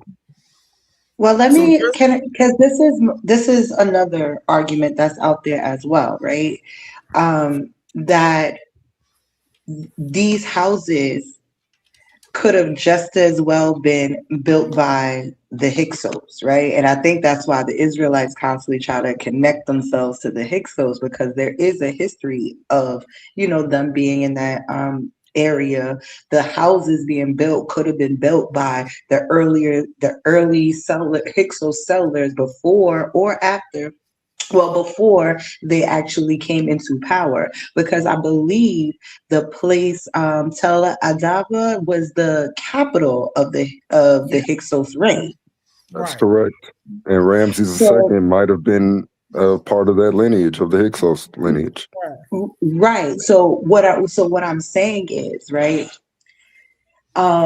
there is something there if you can connect these two things. But I just feel like history itself isn't connecting those dots, because, or let me rephrase, the information that we have so far, the history doesn't necessarily show this Israelite connection, even though the Israelites, the Hyksos, the Canaanites, you could all found a similar foundation because they're all coming out of the same area. So that's like, all of us are speaking English, but if we went to somewhere else, right, we went to another country, we would probably do things slightly different. We would talk a little bit differently. So I just feel like when it comes to connecting, the dots is not necessarily connected, but there are dots there, because he's not wrong when he's saying that those houses were there. So the issue that he's having is, so when we talk about the Hyksos, right? Because it's a coin brought up the Hyksos. The Hyksos lived in Levantine style houses. They just wasn't 4-room houses, right? Agreed. So were there Hyksos houses there? Of course they were, but they wasn't Israelite houses. So now this is why we have to put it in a time frame, right? Now, if we're speaking after 1208 BCE or even 1208 BCE going down, right? Then I would most definitely say, okay, yeah, we can see that the settlements of the Israelites. But when you start talking about 1800 BCE, 1500 BCE, 2000 BCE, absolutely not. There's no proof in his. Now, again, the reason they got to put it back there is because, remember, Abraham exists. Moses exists. You see what I'm saying? And so this is the only qualifying way to say these people existed if we try to push these settlements and stuff back further than what the actual academia says it is. You see what I'm saying? So that's what we have to get understood. We ain't saying, oh, there was no Israelite houses settlement there. Yeah. But after 1208 BC, after the Israelites became the Israelites, we can't see this structure happen before they become the Israelites because they still Canaanites at this time. So if you say after they become the Israelites, then we see the structure and things of that nature, of course, I would agree with you. But we don't see the structure before they become the Israelites. Absolutely not. Yeah, so the way BTOC identified the four-room houses in ancient Avars were by calling them middle cell houses. And he described those middle cell houses as having 4 rooms. And he said that these middle cell houses or pillared houses seem to parallel that of the early Iron Age Israelite settlement housing structures. This is in Avars. This is before Ramses II, and this is in between the Hyksos and Ramses. It's within this time period you find housing structures of the 4-room style or the middle cell style at Avars. And again, if you want to read BTOC, you can. You can read the transdisciplinary work. That, matter of fact, you don't even got to read them. You could go to YouTube and look up his lectures at the Exodus conferences, because he has conferences. They just recently had 2 conferences on the Exodus events, if they're historical or not. How do multiple disciplinary fields approach the data? And in his presentation, I could try to pull up the book, but because I'm on my phone, it's not going to act right. Nonetheless, in his presentation, he literally showed the 4-room housing structure in Thebes prior to Ramses II. So this will be prior to Horemheb is the end of the 18th dynasty. So at that transitional phase of the 18th, 19th dynasty, you have 4-room houses in Egypt. That's before the early Iron Age settlements of the Israelites. And I'm saying Israelites in air quotes. And just to let you know, sister, I'm not an Israelite. I am a Christian. I don't personally identify with the plight and history per se of the Israelites directly. I do have affinities with their theology, though. So, yeah, I'm not trying to prove my lineage by dealing with Exodus at all.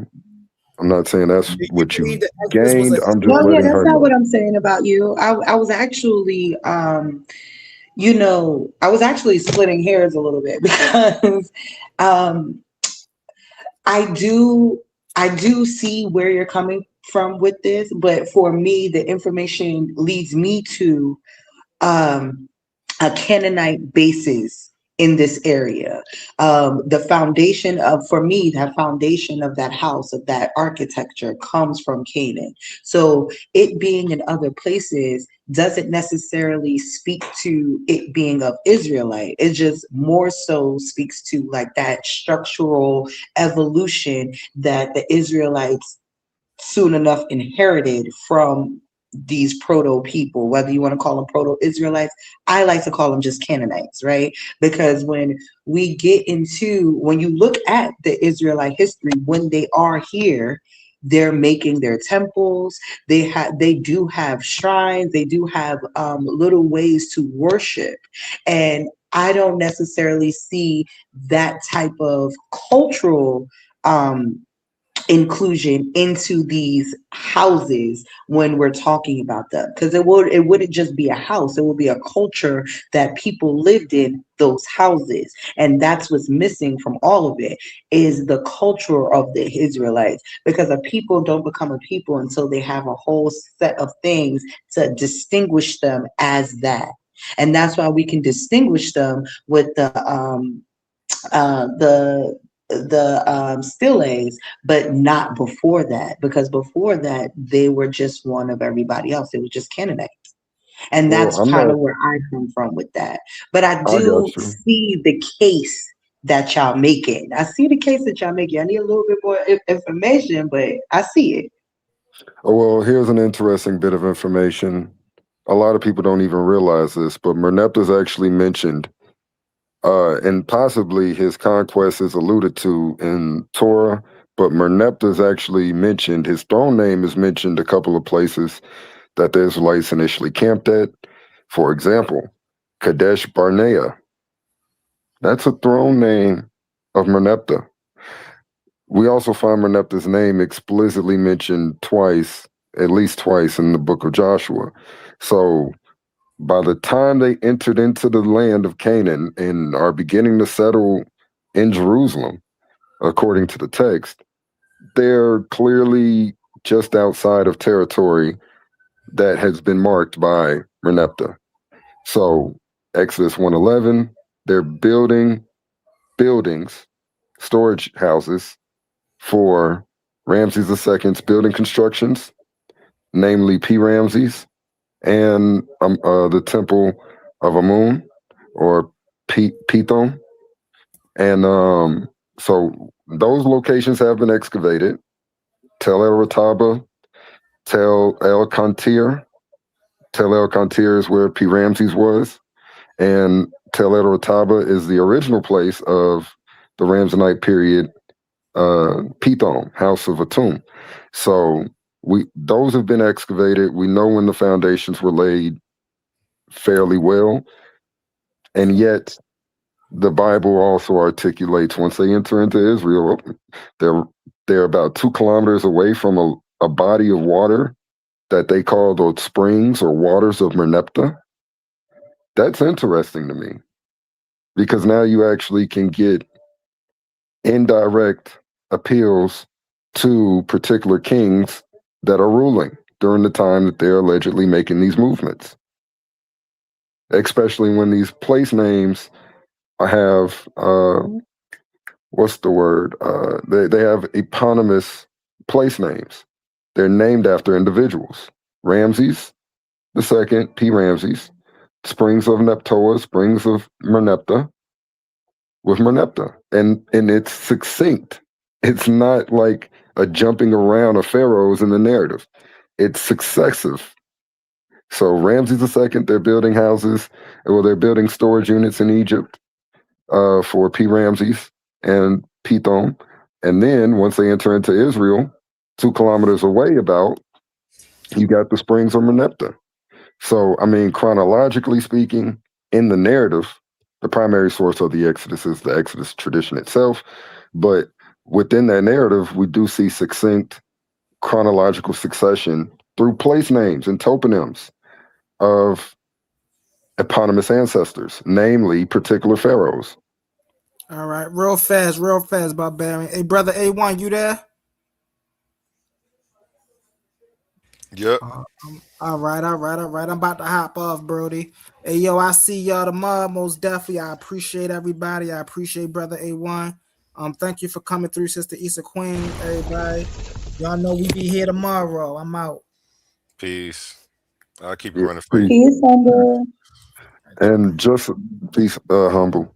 Just to let you know, sister, I would recommend 2 articles. Well, really 1 article and then 1 book, right? Because this 1 article addresses everything you just talked about regarding the 4-room houses and their established culture that should be self-evident in this. I would say consider the 4-room house article from Avram Frost. It's phenomenal. So yeah, consider that. And I would also say consider Ralph Hawkins' book. If you want access to it, I could get you that. But Ralph Hawkins' book, How Israel Became a People. Because in that book, he actually engages, synthesizes, and articulates the mainstream perspectives, positive and negative, and synthesizes the 4-room house stuff. Because it's a lot. It's a lot, and I would say that some of the things you're suggesting should be self-evident in the housing architecture have been articulated in the scholarship. and it's pretty interesting. Yeah, definitely. Can you write it in the chat so I could write it down and look it up later? Do you? I can. Or I can hit you with my email is basically my name 17 Gmail. Put your email in the chat. Do you have Facebook? See, A1 was just talking to me about this the other day. I'm gonna have to download Facebook again.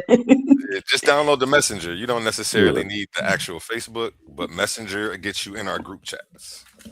Okay. Yeah, I'm gonna have to download. I can't download it here because work restrictions, but I definitely got it. I'm gonna download it. Got you. Yeah, because I could send you those articles and books and supplementary material on all of this stuff too. Because I think you would really enjoy, or you don't even have to, you could just watch some of these YouTube videos. They've had, in the last decade, they've had 2 Exodus conferences, over 40 scholars at each conference presented papers.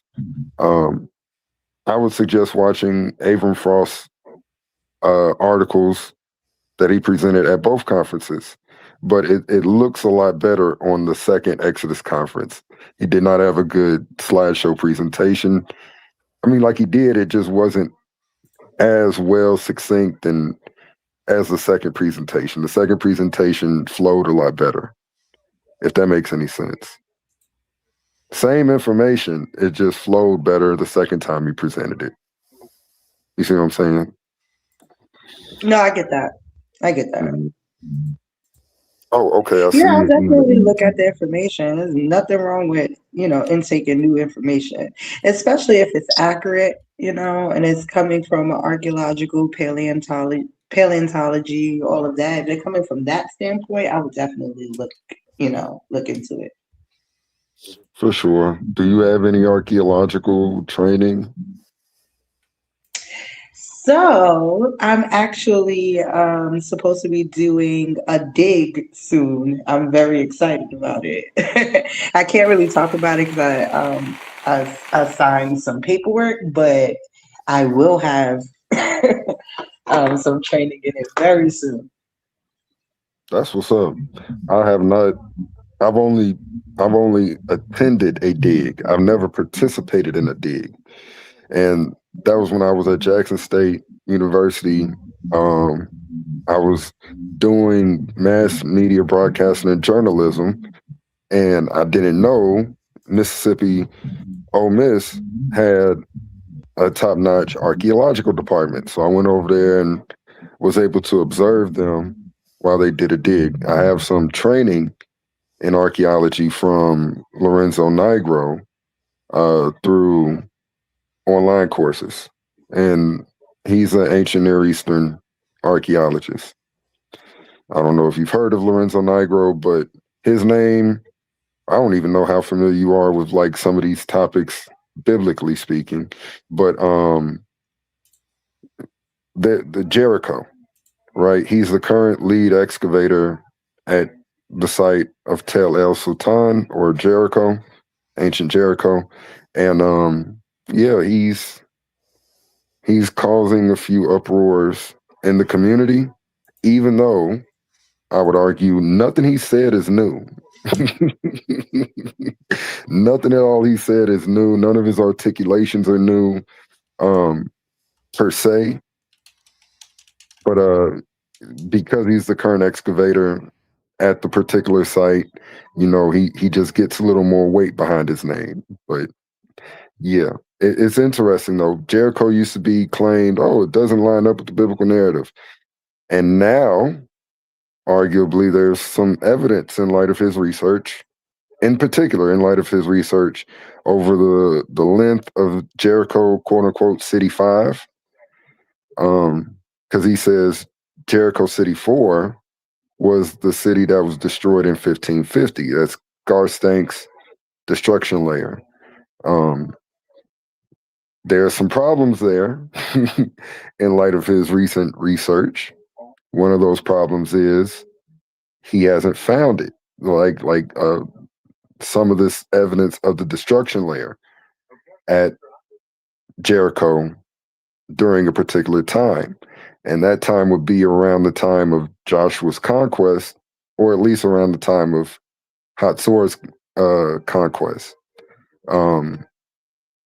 Because we have a very thick ash layer at Hatzor. Hatzor has a very pristine stratigraphy. It's not mixed, jumbled up. We find mixed and jumbled up stratigraphy at Avaris right around the time it becomes important, during the reign of Ramses. But with Jericho, you got two sets of walls.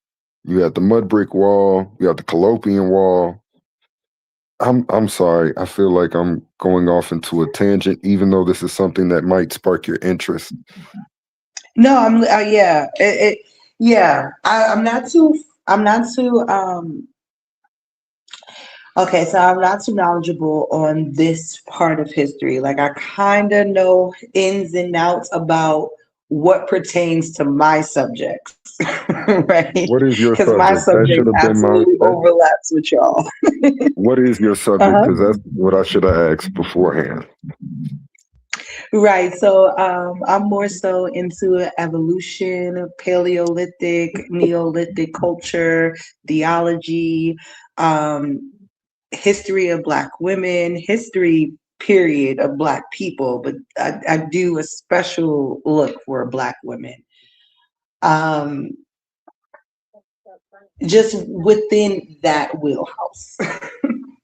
That wheelhouse. I'm not too into the Kemetic science or anything like that. I'm kind of into theology in its entirety. So yeah, I'll dibble and dabble in Egyptology just to understand the theology and how it evolved into Greek, into Rome, into Canaan, things like that. Mm-hmm. And then cross-referencing it with laws and things like that. Because I'm definitely one of those people who see how the religion or the spirituality system, how it dictates how the law is written. So I like to do that comparison as well. I can dig it. For sure. Yeah, but I can listen all day. Is there any time period you prefer to dabble in? I mean, I'm like theology in general is encapsulating all of yes, it does. History. It does. So give me 1 second. That's my job. Give me 1 second. Mm-hmm.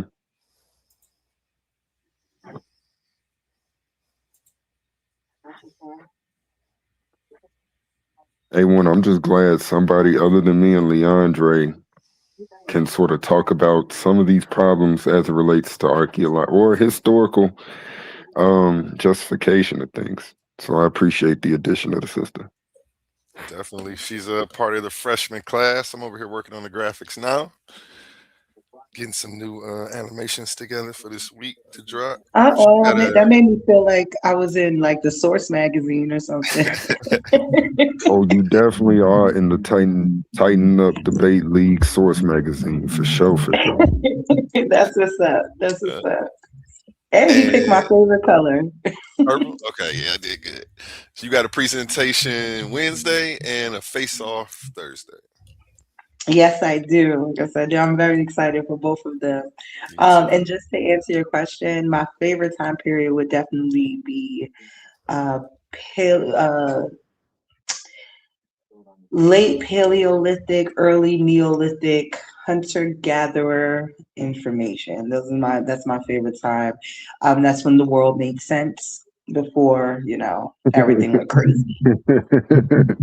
I can dig that. And that's interesting because so far, none of the archaeological sites we mentioned did not exist then. All of these sites are at least Neo-Paleolithic as it relates to their earliest settlements. So that's interesting.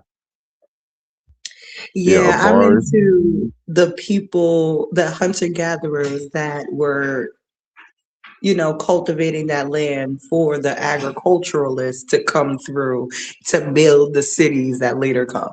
Like, that's what I'm into. Yeah, see, now I would love to get your understanding of basically how Lower Egypt, the northern region, especially all the way up until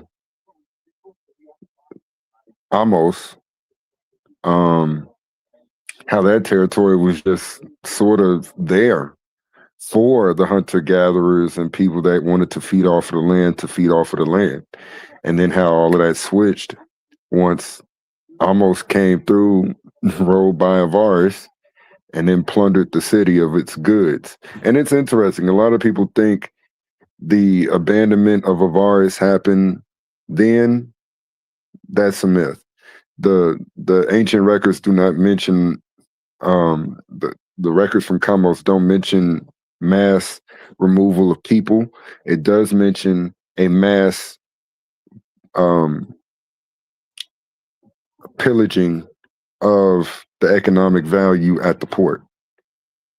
So what did the Egyptians do when they saw the Hyksos chilling, ruling, doing what they was doing? They pillaged the city. They took away the vineyards. They took away the gold, all of their riches, their boats, and they did not quite, expel people. According to Kamos, they primarily plundered the city. And a lot of people get that misconstrued, especially once you jump forward, get to Ramses, the Ramsonite period, and those lieutenant kings likely had Hyksos stock. And that's where it gets confusing. How can you say he kicked out all the Hyksos, or that the Israelites are Hyksos, when clearly the Hyksos might have been the rulers of Egypt again through the Ramessites? So it's an interesting way history works. And a lot of, we just when you were talking about the houses, I was thinking that, okay, so you do have a Hyksos ruling class, but who's to say that during that time when they were ruling, that people from their, the area that they came from didn't also come in, right? And, it probably been more favorable for them, the early Canaanites, that could go back and forth because it's their people that are ruling it now.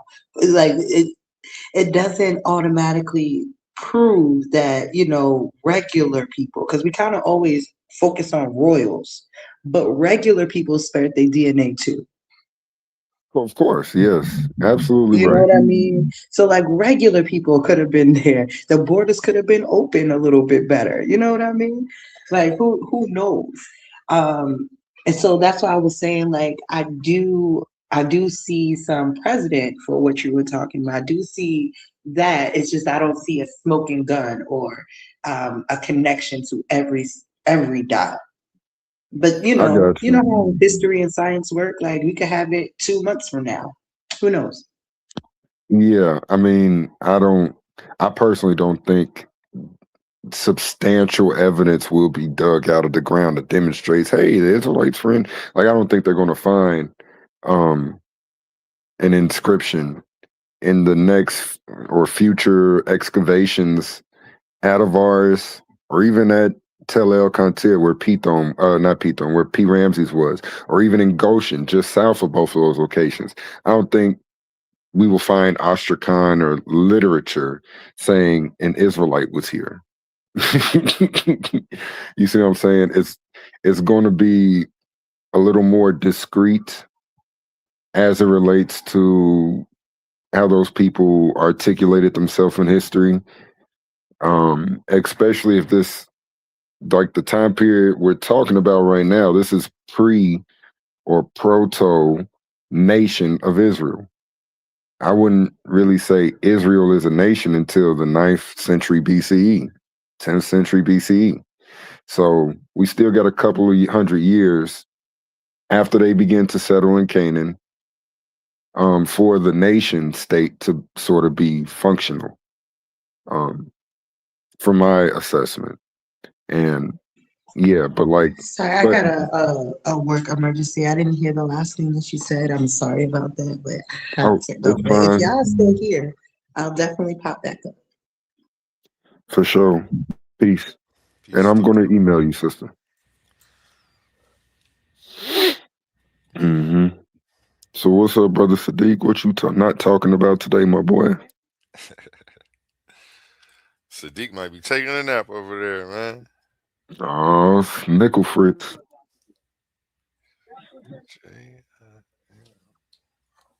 Matter of fact, A1, we can go ahead and do this a little bit right now, like with the logos thing. All right, so let me see. How should I tell you? Give me 1 second. All right, you can go to logos. Let me make sure I'm typing everything in right. All right, if you go to logos.com, like logos.com. Oh, that's what you want me to do? Yeah. All right, hold on. Logos.com? Yep. Gotcha.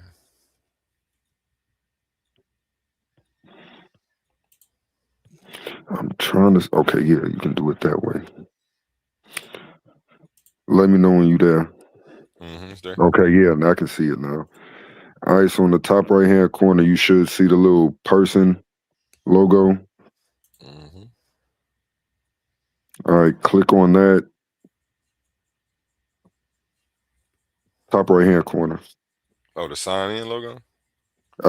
You could sign in, and I'll have to send you my login real quick because you don't have to download all the books to your phone or nothing. You could use it strictly off of this. Yeah, because I don't Off see the a little website. person. I don't see a person in the top right corner like you're saying. All right, let me see. Click. What do you see on the screen? I'm on the mobile app, so it's a little different. Oh, you gotta look at the screen and see what I see. Yeah, okay. Click sign in, I guess. I'm gonna Put it in Facebook messages. all right. So I can just copy and paste it. 1 second. Facebook. Boom, boom.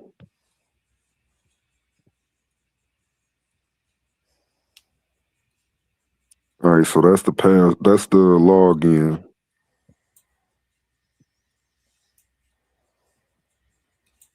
And that's the password. All right. Let me stop sharing it so it don't show all that.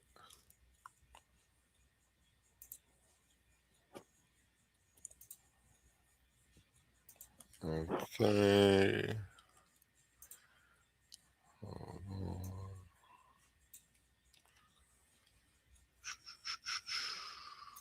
on. Okay, we're in here. Add it back up.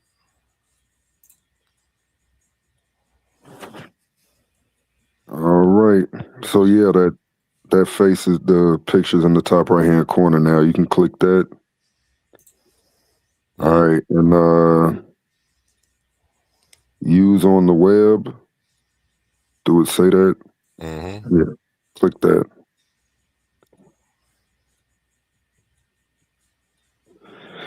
Boom, shakalaka. So now you should have access to my library in here. So you could click library on the left side. And I don't care if you store that in your joint or whatever. Just let me know if you want to make a purchase. Okay, no, I ain't gonna buy the hell no. I ain't gonna spend your money. All right. But I can order these. Is this stuff on Amazon or somewhere else? Or is this this is like because I like this is like Kindle. This is like Kindle on crack. Okay. I like physical copies. I'll be spending money on books. So I got a little library over here. I do too, my boy. I got over 3,000 that should be available in this library. I don't know why it's not Am I looking for something specific or? Yeah. Type in Ralph.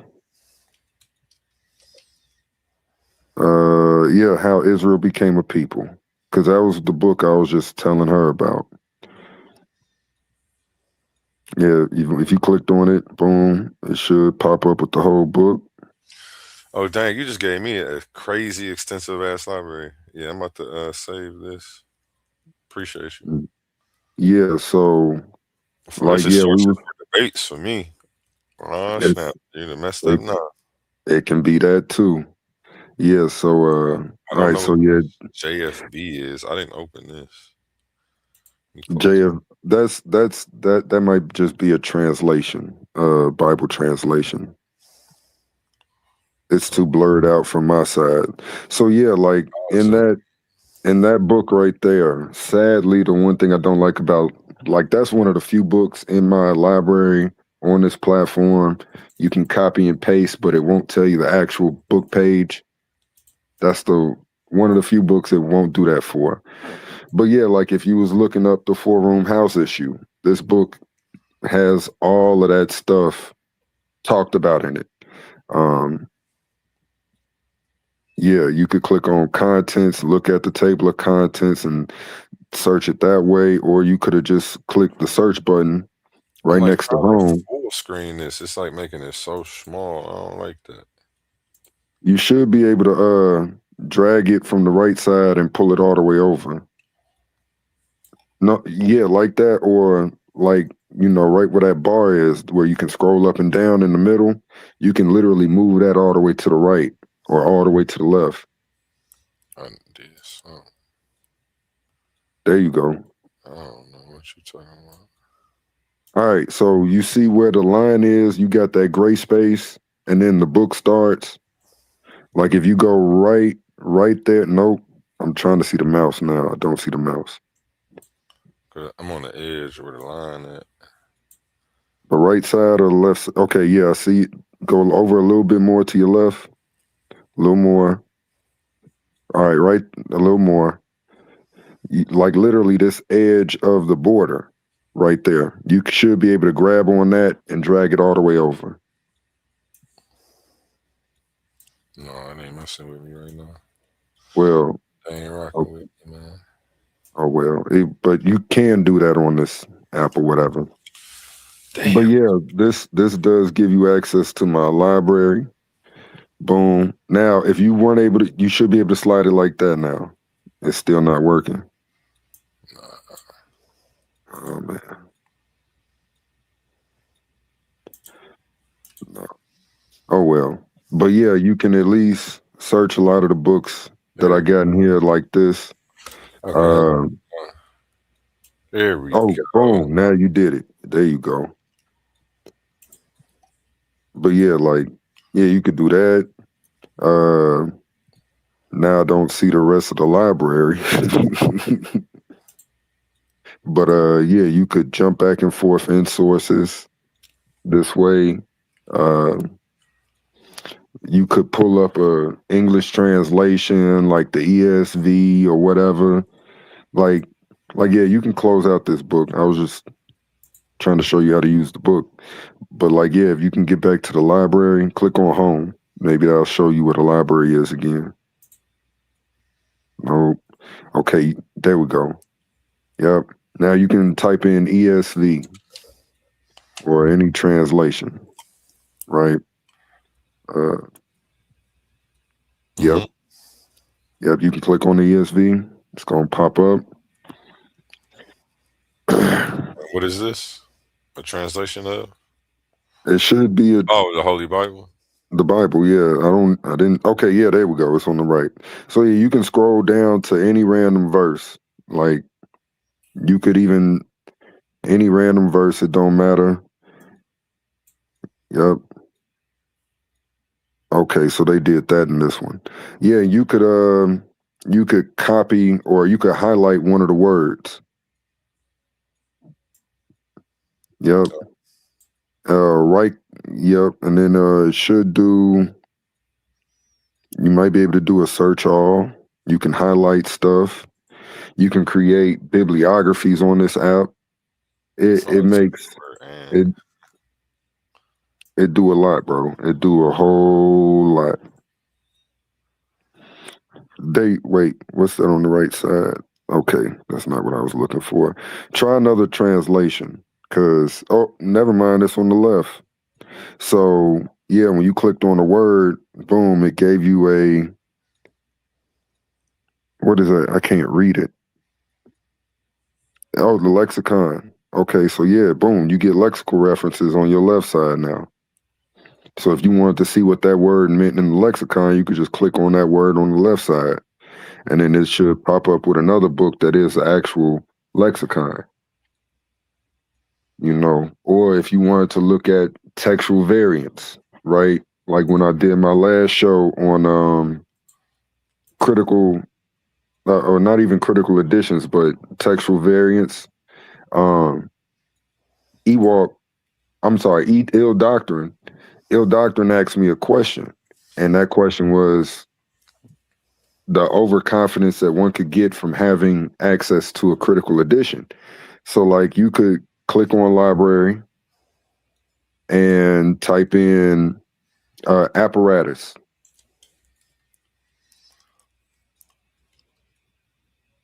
All right, a couple joints should pop up. Keyboard freeze. Damn, my shit just froze for some reason. Oh no. Damn. That nigga put I in there.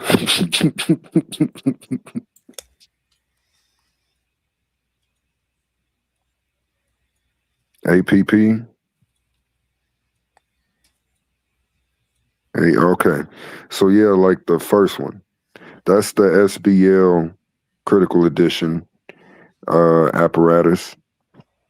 So the way this apparatus functions is a little different than like the super standard critical editions. This is sort of like a critical edition of critical editions, right?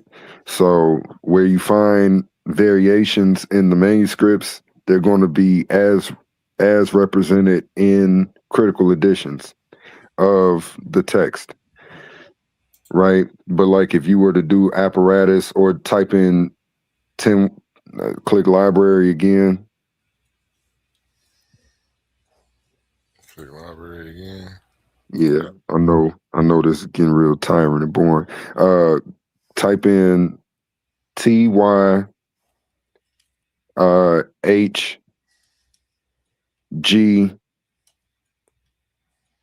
What? Okay, just TH. Maybe that's it. TH. Tyndale House. GNT.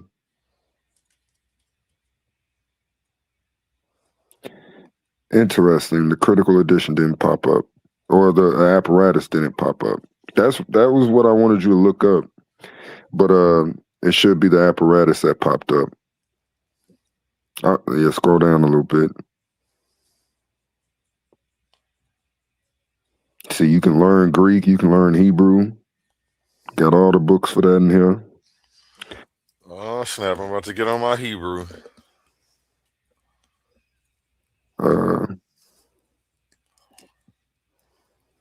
It's going to be Tyndale House Greek New. It's the last one right there. The Greek New Testament apparatus. Yep.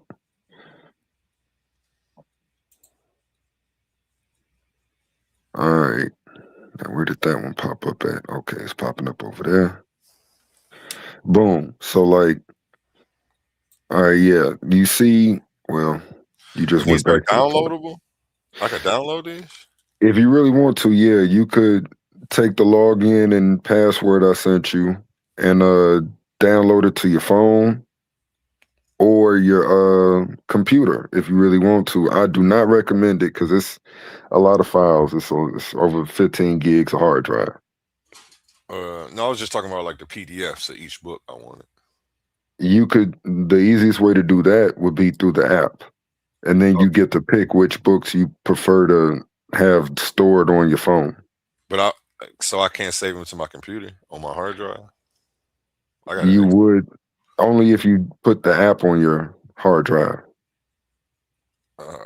This is not. These are not like these are paid for books. This is not my digital PDF EPUB library. Gotcha.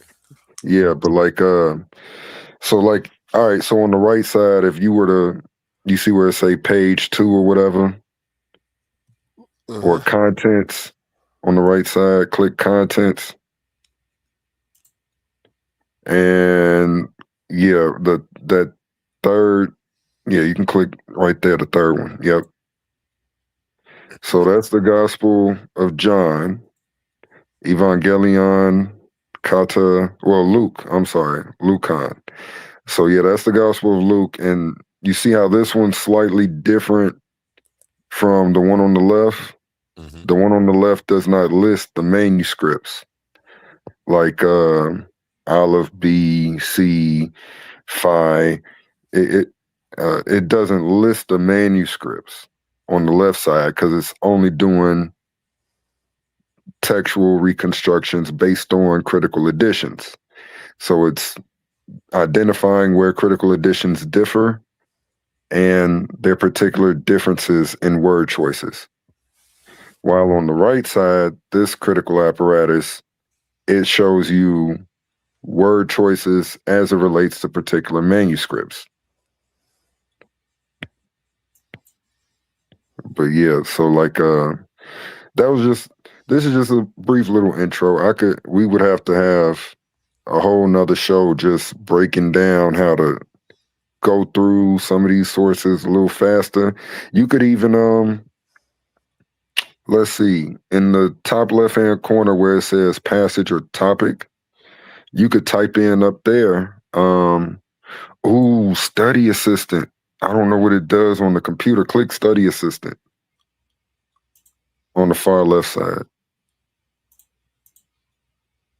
Because I think study assistant is like the app's AI.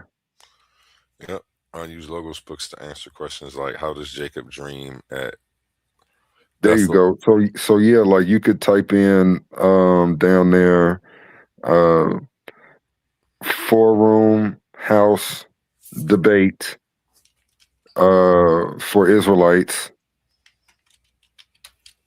and you can click search, and it should. This is kind of cool. I'm trying not to. I love it. I don't like AI personally, but it's making it way too easy for me to not want to use it. Mm-hmm. The 4-room house debate centers. Hold on, let me make this full screen. Close out of this. Actually, just dang, I don't want to close them all out. So, wait, how do I do this? You might have to close out everything on the left side. I see. And then on that right, I don't see view. Yeah, I don't see view on there either. That's what I was wondering if it was going to work. You can drag that to the left side though. Copy and like hold and drag it to the left. It should be able to drop over there. I don't know where to grab it from. Right there. Oh, there we go. All right. Okay, what is this? I didn't open this. Maybe I did. Okay, so if I close all this, it ain't gonna. They're not letting you do the view. Nah. Oh well. Well, just check that out right quick. What does it say? Yep, it says the 4-room house debate centers on whether this architectural style can reliably identify ancient Israelite settlements. This dwelling type, also known as the pillared or pillar courtyard house, flourished from approximately 1200 to 586 BC, and its practical design with ground level areas for food processing, storage, and animal husbandry, and upper floors for living activities made it well suited for rural farming families. The scholarly consensus has shifted dramatically. Beginning in the 1970s, archaeologists uncovered structures matching this design in regions outside traditional Israelite territory, including Canaanite coastal cities, Philistine settlements, and areas in Transjordan at sites like Tel Kizin, Tel Quazil, and Sahab. Scholars including Alstrom argued that the design evolved from late Bronze Age Canaanite traditions featuring courtyards surrounded by multiple rooms, rather than representing a distinctive Israelite innovation. The emerging consensus holds that the architectural form developed from local Palestinian urban building traditions and served as an adaptation suited to hill settlers with limited labor and resources facing multifunctional household needs. That was just the first two paragraphs. I'm like, oh, well, there's only one more. I might as well read it all. However, significant methodological problems undermine the consensus. I guess that's important.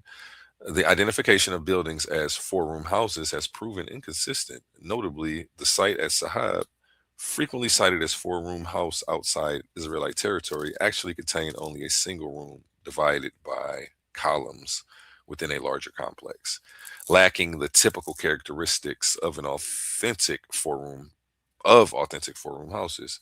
This suggests that misidentification of architectural remains may have led scholars to prematurely abandon the four-room house as an Israelite cultural marker.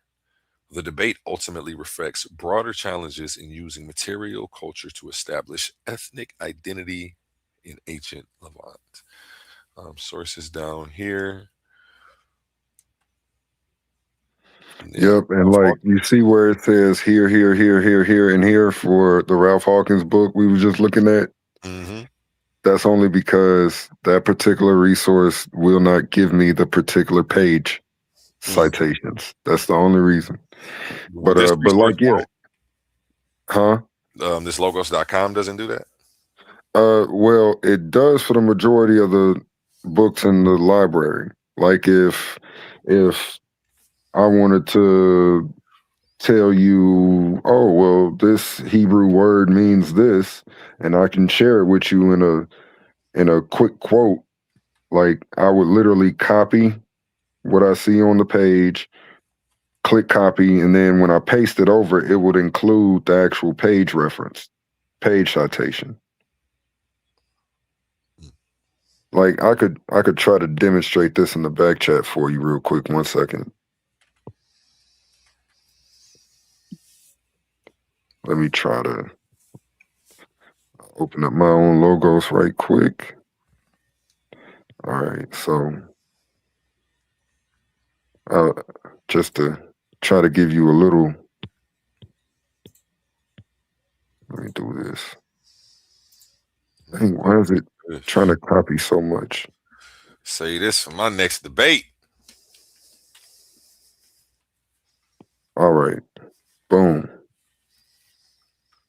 All right, so you see what I just shared in the back chat in the side comments?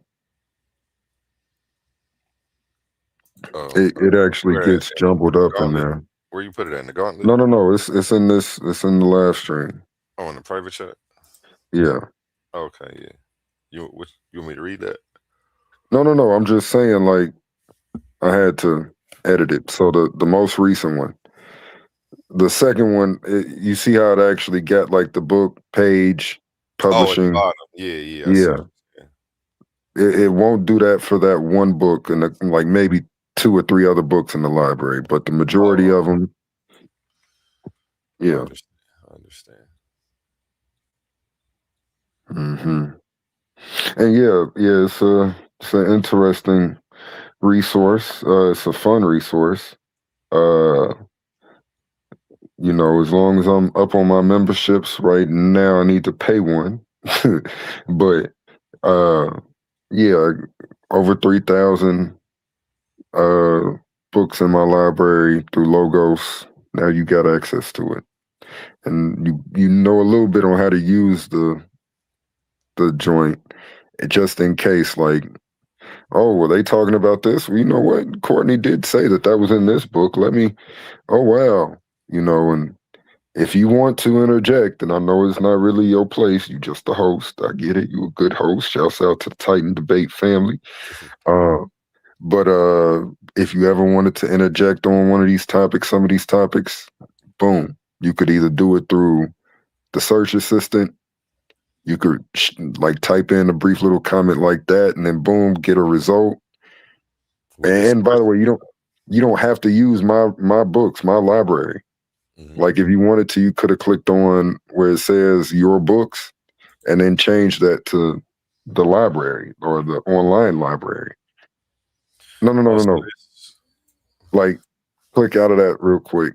You see at the bottom of the page, it says your books. Nope.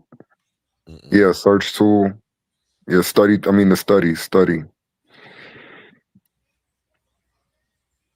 Huh? The study assistant.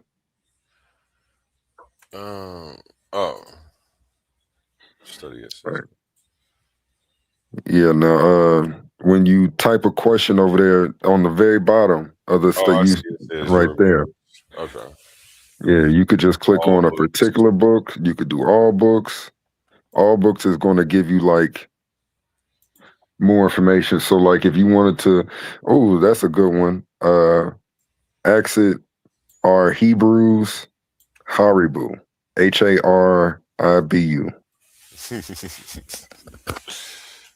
I ain't never did it. So you can share your screen, man. Come over here trying to make graphics. You got me doing all this typing. All right, hold on. R Hebrews.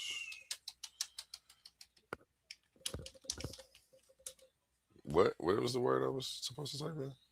Haribu. Haribu. Or Hebrews Haribu.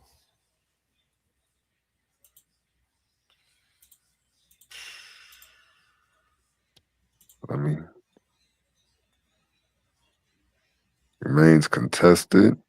Linguistic similitude. Many scholars note the similarity of the forms. The key issue is the scope and definition.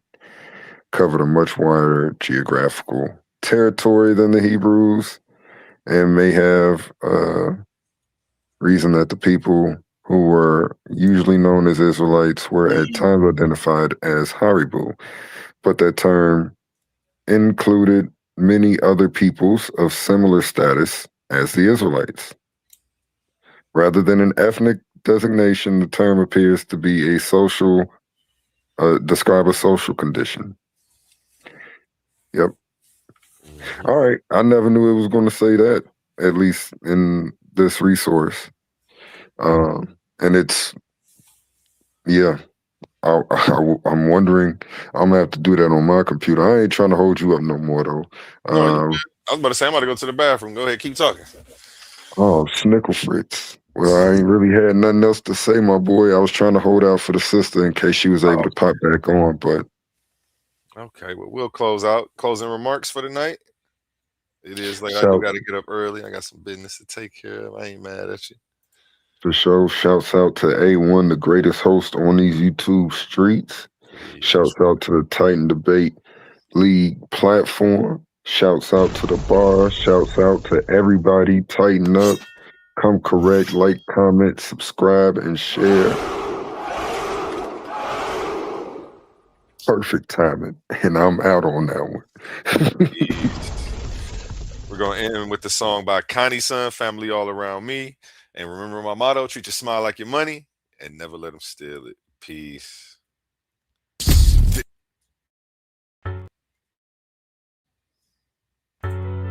Let's pause the noise for a second, because if you're still here right now, you're already different. Not everyone gets this. Not everyone understands real debate, real scholarship, real intellectual smoke. But you do. This is Coliseum of Arguments. This is Titans Debate League. And what happens here doesn't survive on algorithms. It survives on the people who believe in it. When you support through Cash App, you're not just donating. You're fueling the arena. You're the reason we can bring in high-level guests. You're the reason we we keep unbiased judges, you're the reason these debates stay sharp, fair, and uncompromised. This platform is built by thinkers, sustained by supporters, protected by the ones who know value when they see it. If this show has ever sharpened your mind, has ever entertained you, or has ever challenged what you thought you knew, then Cash App is how you say, keep this going. Not everyone contributes, but the ones who do, they're part of what makes this real. Coliseum of Arguments, Titans Debate League, powered by the people who get it. My heart is bleeding in a pool of blood, I'm drowning. Yeah, my heart is bleeding in a pool of blood, I'm drowning. I look in the mirror now.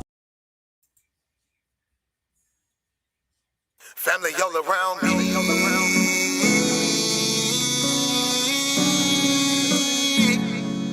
Family all around me. He my family, she my family. He my family, she my family. He my family, she my family. We are family. We might have the same last name, but that don't make you my family. I got some people with the same blood, and I know that they can't stand me. I got some people I call that ain't kin, that's gonna pull up and handle it. They take care of that business like family. We come from them trenches like family. They talking, you listen, that's family. They don't tell your business, that's family. They calling your phone, coming looking for you. They say that you missing, that's family. They don't need permission, that's family. When you hurt, they can feel it, that's family. Let them come while you're cheering, that's family. Let them come when you living, that's family. Family all around me.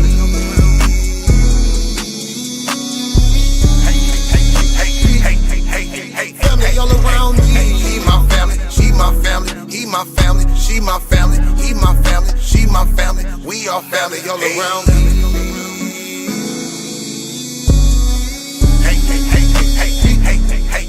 Family all around me. He my family, she my family. He my family, she my family. He my family, she my family. We are family. Hey, ain't nobody fighting around here. Ain't nobody shooting around here. Everybody that's around here, family. All love, no hate, be clear. No shade, all love, be real. You love them, you should know how it feel. Tired of all these badass kids. Tired of paying all these bills. Family going through the same thing, so they know exactly how you feel. They supply a shoulder I can cry. I provide a place where they can heal. Leave my money out, they don't steal. Let them have it if it's for a bill. Soldier for me when they in the field. Only way I live. Family all around me.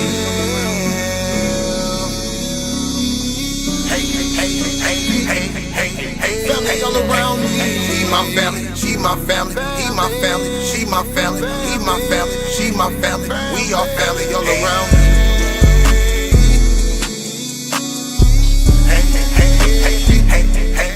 Family all around me.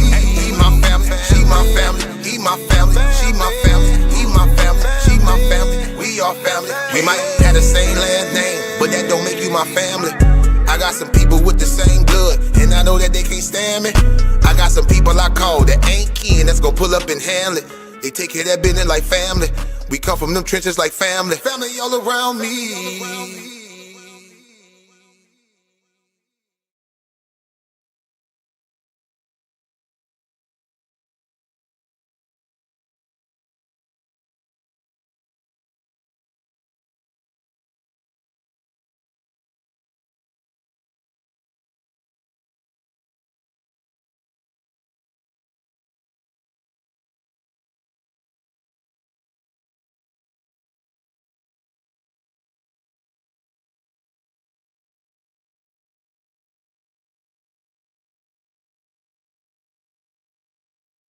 Trying to douse my flame. Yes, they can try, yes, they can, it'll douse my flame. 10 toes where I stand, I'm the motherfucking man, wanna put out my flame. They try to douse my flame, no stopping us now, my spirit is tightened. They wanna douse my flame and claim my intellectual likeness. You can catch me in the gauntlet, with a roster full of monsters. Keep the heat in the topics. They try to douse my flame. Ain't no stopping us now, but my spirit is tightened. They wanna douse my flame and claim my intellectual likeness. And claim my intellectual likeness. You can catch me in the gauntlet, with a roster full of monsters. Yes, they can try, yes, they can. They try to douse my flame. Ain't no stopping us now, but my spirit is tightened. They wanna douse my flame and claim my intellectual likeness. And claim my intellectual likeness. You can catch me in the gauntlet, with a roster full of monsters. Keep the heat in the topics. They wanna douse my flame. If I pull it out, it's a profit. These scriptures keep flowing while teaching disciples. You can catch me in the gauntlets, with a roster full of monsters. If I pull it out, it's a profit. This the sound of insurrection. Keep around in the weapon. Blowing loud as a session. Lighters up, shake met the goddess. Pour out effervescence, be the runner-up, the next contestant. Not hearing you haters, ain't no blocking my blessings. They try to douse my flame, ain't no stopping us now. When my spirit is tightness, they wanna douse my flame and claim my intellectual likeness. And claim my intellectual likeness. You can catch me in the gauntlets with a roster full of monsters. Keep the heat in the topics. Yes, they can try as they can.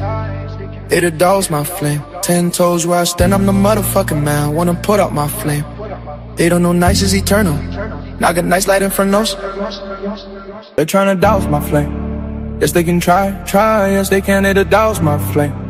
Oh, oh, oh. Oh, oh, oh.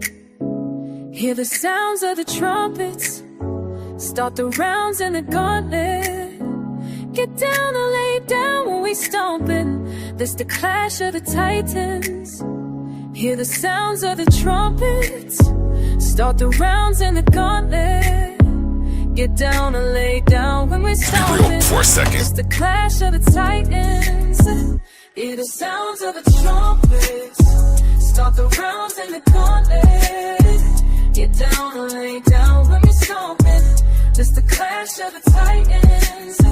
In a dimension where infinity gauntlet is a mere toy compared to intellectual prowess. Build and destroy. Decipher, intellectual sword will slice ya, or whatever device ya. Recommend surgical, precise pen, hand heated, the room will spin. If men get treated, them goons gon' spin. Level heads with feet, paradigm to box you in. Got a pair of dimes in the box you in. Don't matter, paradigm, pair of nines, and your clock won't spin. Hear the sounds of the trumpets. Start the rounds in the gauntlet. Get down and lay down when we're stomping. It's the clash of the titans. Hear the sounds of the